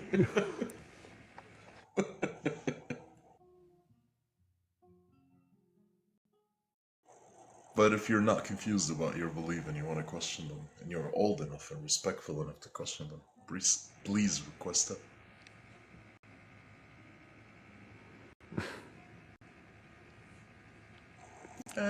Doesn't hurt to try.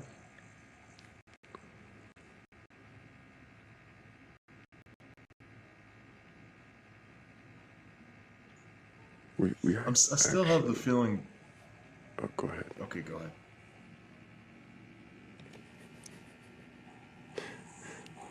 You're the Batcolyte, go ahead. Yeah. We have actually had a few decent conversations through the live. We're up to 7.5 hours. I may end it a little early. We've had some good conversations, so I'm not exactly disappointed in any of the few that weren't going anywhere, because I expect those. You might almost say I believe they'll happen.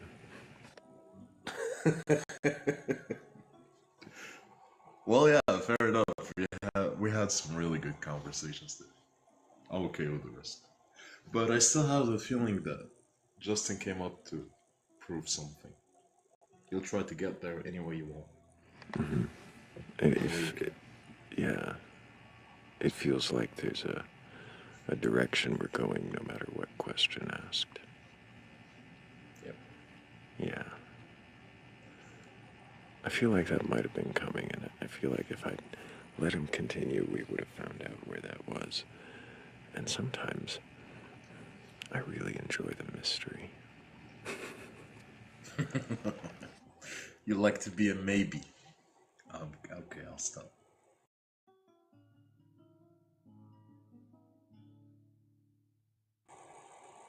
No believers? No takers? I don't know if we got any left. It may be about that time for the end to be nigh. Let's go. The end is nigh. Morgan's up. Yep, Morgan's awake.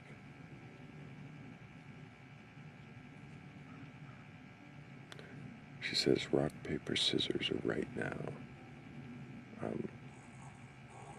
I think you forgot one. You missed the timing. Yeah, you missed the timing. Rock, paper, scissors, Spock, right? I thought she was missing the space laser, but okay. Space yeah, laser, that's another one. Rock. I mean, if you play it with a Scottish person, it might be rock, paper, scissors, Claymore. Claymore. I've definitely heard that one.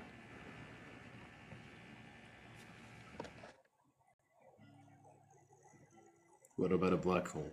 Would we use black hole in that? I mean, how? How? You just form a hole with your hand, like, yeah, you know what I mean. Next time you want to tell an Italian person that you love them, do that gesture. Form a hole with both of your hands, you know? Mm-hmm. Hello, walk the word. Can I get your age for TikTok TOS? Yes, 34. And do you have a belief in a god or gods, a higher power, or anything like that? Yes, I believe. And have you read the Bible from beginning to end? Almost. Do you believe the stories within it to be entirely true and literal? Yes. Well, as far as literal where they're meant to be literal, yes. Do you believe the 6-day creation and Adam and Eve? Yes, I do. Why do you believe those stories? I believe it because I feel that the evidence is stronger, supports that. What evidence is strong that supports a 6-day creation or 2 humans being the first in a garden? Right. That's a great question. Yeah, I mean, it's really all the evidence together, working together, that kind of paints the picture for me. But just to list a few things, for example, Saturn's rings is a good example. So Saturn's rings are deteriorating at a rate that is too quick to be super old. I'm sorry. How? Oh, the young Earth thing, not the Adam and Eve thing. So, because Saturn's rings are deteriorating at a certain rate, you believe that proves the science says? And that somehow proves the 6-day creation? Well, I could keep going. I just stopped because the guy on the right above me was talking. So, but that's just a small piece of the puzzle. We can look at the. Sorry, how is it you've determined Saturn's rings are deteriorating at too fast a rate? That's what scientists say whenever I've done research on it. Scientists say that. Can you clarify that? What is it that scientists actually say? Yeah, scientists say that they can observe the rate at which the rings are deteriorating, and based on the rate that they're deteriorating, if they know that those rings could not possibly be billions of years old, and so pretty much, I mean, that's a pretty much universal. Even mainstream scientists acknowledge that. Their excuse is that the rings were. I'm sorry, you can continue. Their excuse is what? I was saying their excuse is that the rings formed after the planet, sometime after the planet. Okay, and you're saying that couldn't be, that the rings couldn't have formed later. No, I think that that's possible, but like I said, that's just one piece. We could look at comets also. Comets have ice, and so when a comet passes, when it gets close to the sun, it erodes some of that ice away. And so by looking at the erosion on some of these comets, we can kind of determine the same thing.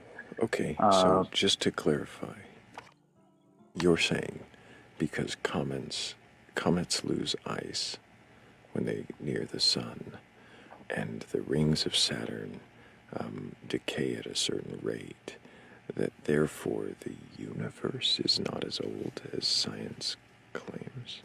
I don't understand how that can be. I'm sorry, I don't understand how you get that conclusion from those evidences. It doesn't seem to follow at all. Well, I would say that I'm just getting warmed up. I could give you many more examples. I'm sorry, but of evidence. What I mean is, when I say they don't follow, you even said in the Saturn's ring thing that their excuse is that the rings aren't as old as the planet.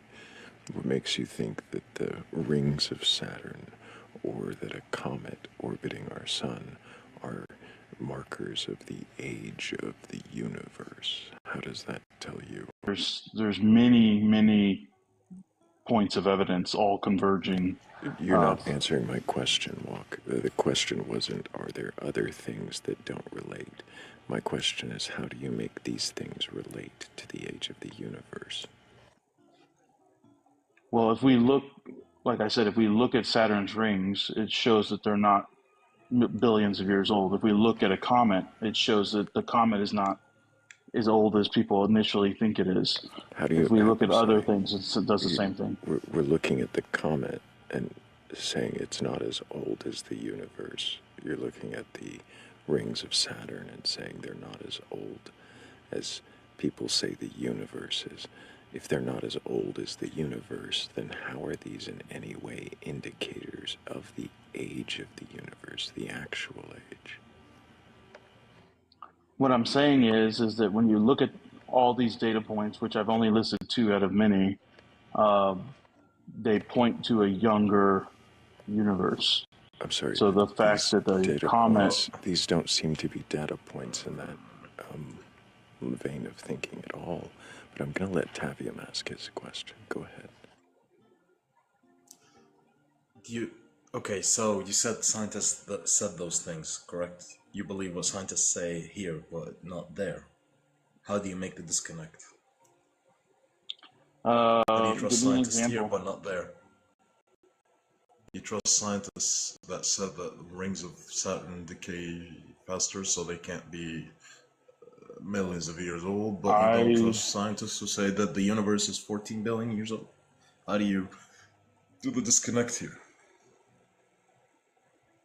I trust observable evidence above theoretical evidence or assumptions. So when we look at the comments and we see that how the ice is degrading, and look at Saturn's rings, we can observe that.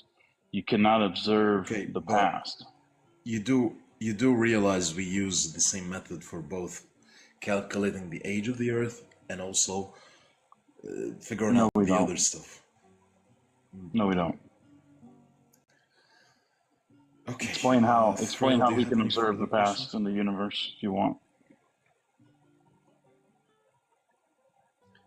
Thrayle, do you have any further questions? That's what I thought. I think I'm done with this. No. Yeah. That's you Walk. won the debate, sure. Yeah, he came up to debate, clearly. Walk. Do you read English? I didn't come up to debate. You asked me a question. I'm giving you the answer to the question. Do you read He made English? a point that he couldn't substantiate. Stop. Walk. Stop. Do you read English was my question. It seems like you don't listen to it, but do you read it? I thought this was supposed to be a respectful forum. If you're going to be disrespectful, I'll just leave. It is respectful. I'm asking if you That read English. comment wasn't very respectful. You're not listening at all. You're speaking past me. You're arguing about the conversation that you're having with Tavium, which you're not having anymore. So why don't you actually respect me and answer the fucking question? I don't think... Yeah, I don't think you are either. Fuck off. We almost went a whole Batcolyte without me saying fuck off. Yeah, I was about to mention that. We had to get a few of these.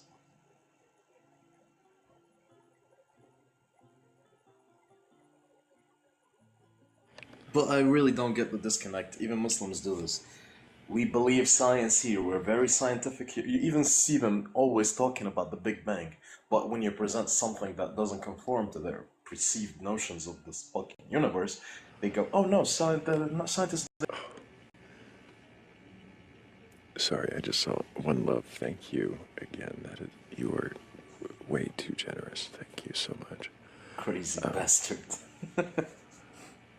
The disconnect in saying that somehow the decay of the rings of Saturn indicates the age of the entire universe, or that the melting of comets, ice, somehow means that the universe can't be billions of years old. I was laughing. I'm muted because I was laughing. How do you square that circle? Literally, a comet flying by that is not as old as the universe. Oh my god, no. The universe must have not been that old. I couldn't understand why he thought those were data points at all in that conclusion.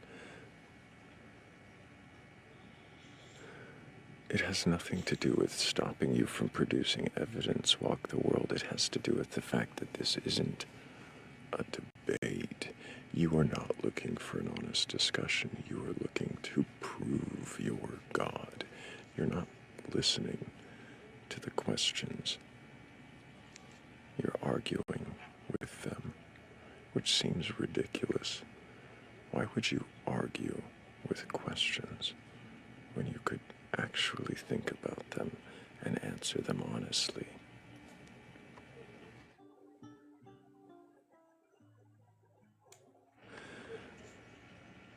He thinks the age of the moon is going to... See, he's still not listening. Oh, I know this. You're a Kent Hovind fan, aren't you? I literally heard Kent Hovind literally talk about mine specifically. That's amazing, dude. To find the Kent Hovind fan out in the wild. Is somebody involved in the conversation rude other than you, my friend? I'm so sorry. To be fair, I did say answer the fucking... That was very impolite of you, Thrayle. I can't believe this. No, I've got... You're being too much here. What do you mean? Use the F word? Oh my god. Thrayle? Never. Thrayle is the image of piety and humility and Yeah, I'm the narcissistic one here. Oh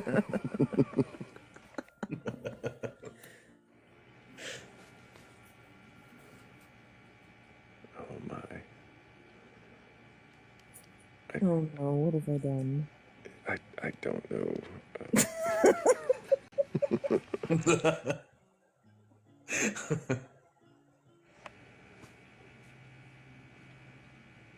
I don't know. A great answer, by the way, if anybody wants to know it. It might be my favorite. There are some times when I hear I don't know, when I get frustrated.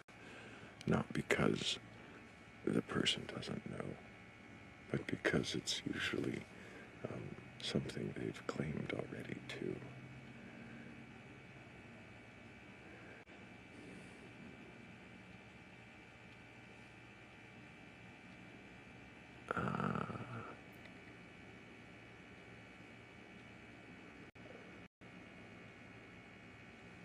I'm gonna go ahead and remind the Remember, chat. guys, no caps in the chat. Yeah.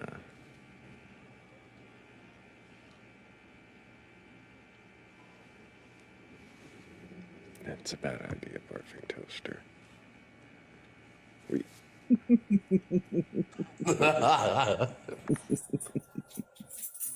The cult of the bat. Let's go. Usually, see, now I'm gonna have to get the. It's the bat. What is a cult, and are you part of one backpack?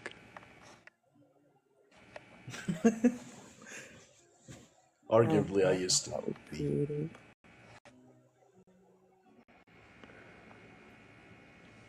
I think a lot of people used to be. Speaking of which, the cult house.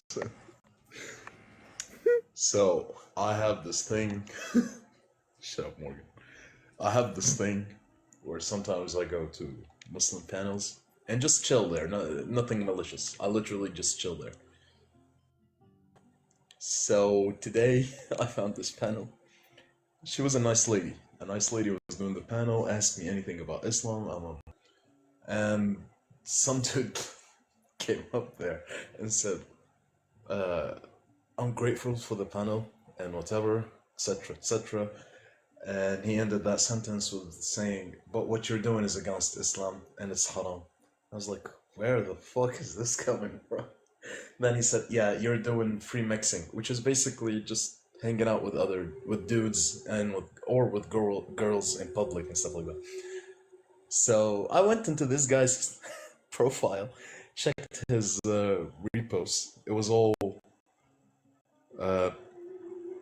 ladies, let's say, indecent ladies. It was thirst traps, all of it. It was literally all thirst traps. And so another dude did the same thing, but took screenshots and went up to the panel and displayed the screenshot. And they were, she's spreading Islam, fuck off, whatever. And I was dying, dude. That was so funny. Hypocrites everywhere.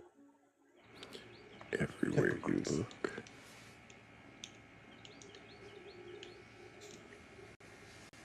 To come up to the panel to tell her what she's doing is haram.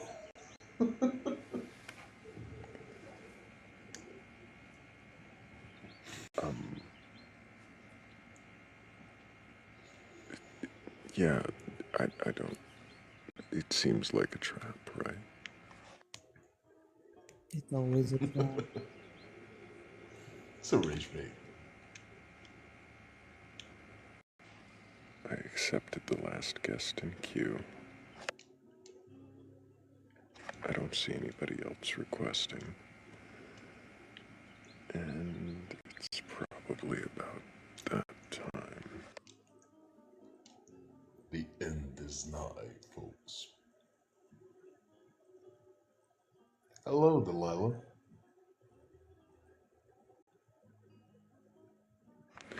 Good morning, Delilah. We're not gonna touch the obvious one. Hey there, Delilah. Stories about that song that kind of make it creepy. Yeah. I don't know that song.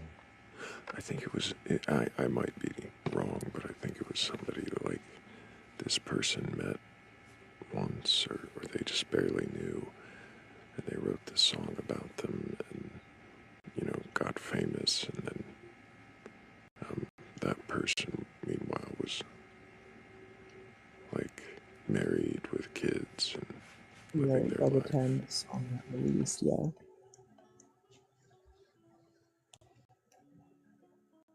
I like the Hey Jude. Hey Jude.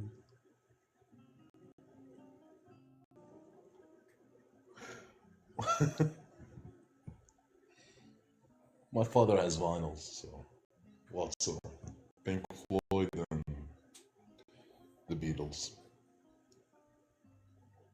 We have a record Lots and player. lots and lots and lots. And lots and lots and lots.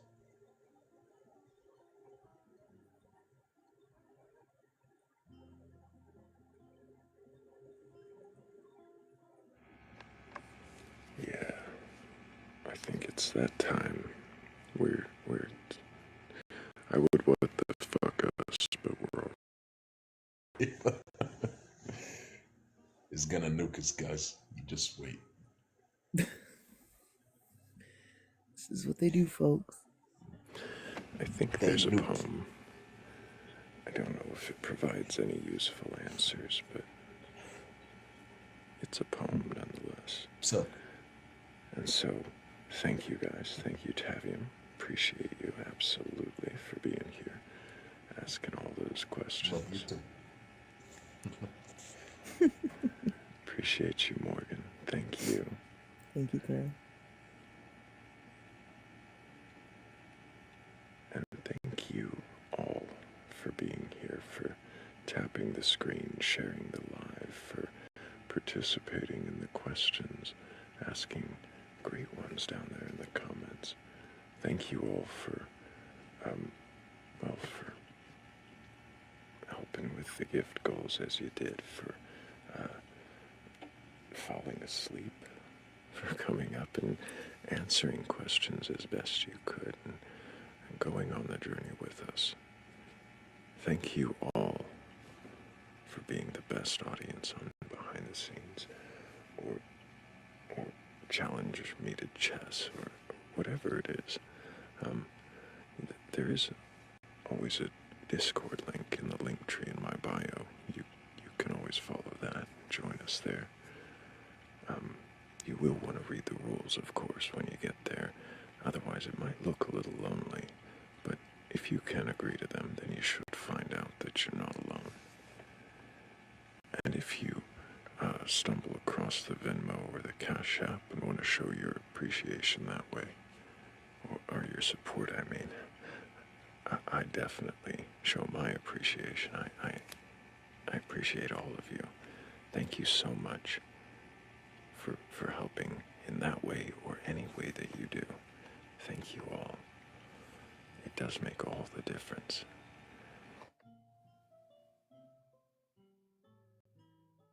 And I think there's really only one thing left.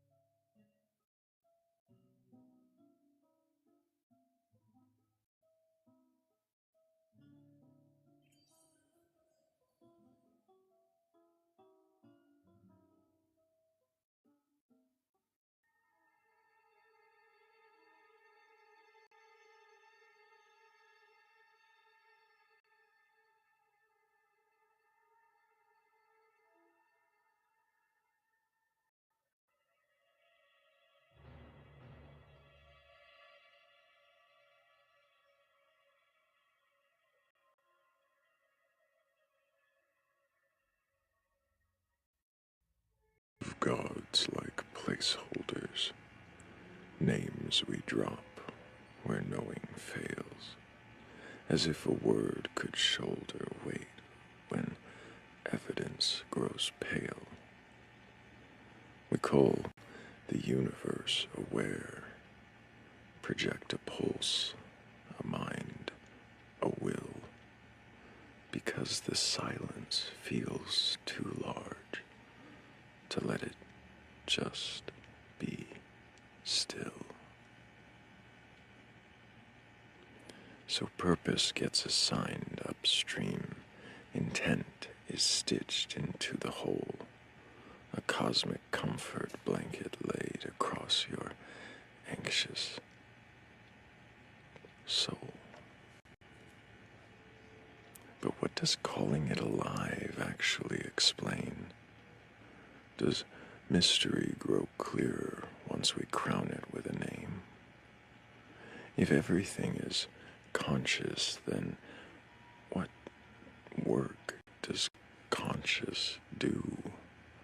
When every question answers yes, does your meaning survive too? We trade the honest I don't know for metaphysical ease, mistaking pleasant narratives for truths that aim to please. A God that can't be tested, a mind too vast to trace. Are these discoveries we've made, or gaps we've chosen to replace? I don't deny the hunger there, the pull towards something more. I question whether feeding it with claims can help us grow. They only dim the doubt and certainty that fears inquiry, hollows wonder out. So while the unknown is unknown, unowned, without a trace, the questions will do more work than answers carved in stone. If value lives in anything, it's not the claims that close, but in the courage to keep asking, so that we don't just suppose. And on that note, until the next time we meet in darkness and seek wisdom together, I love you all. Take care.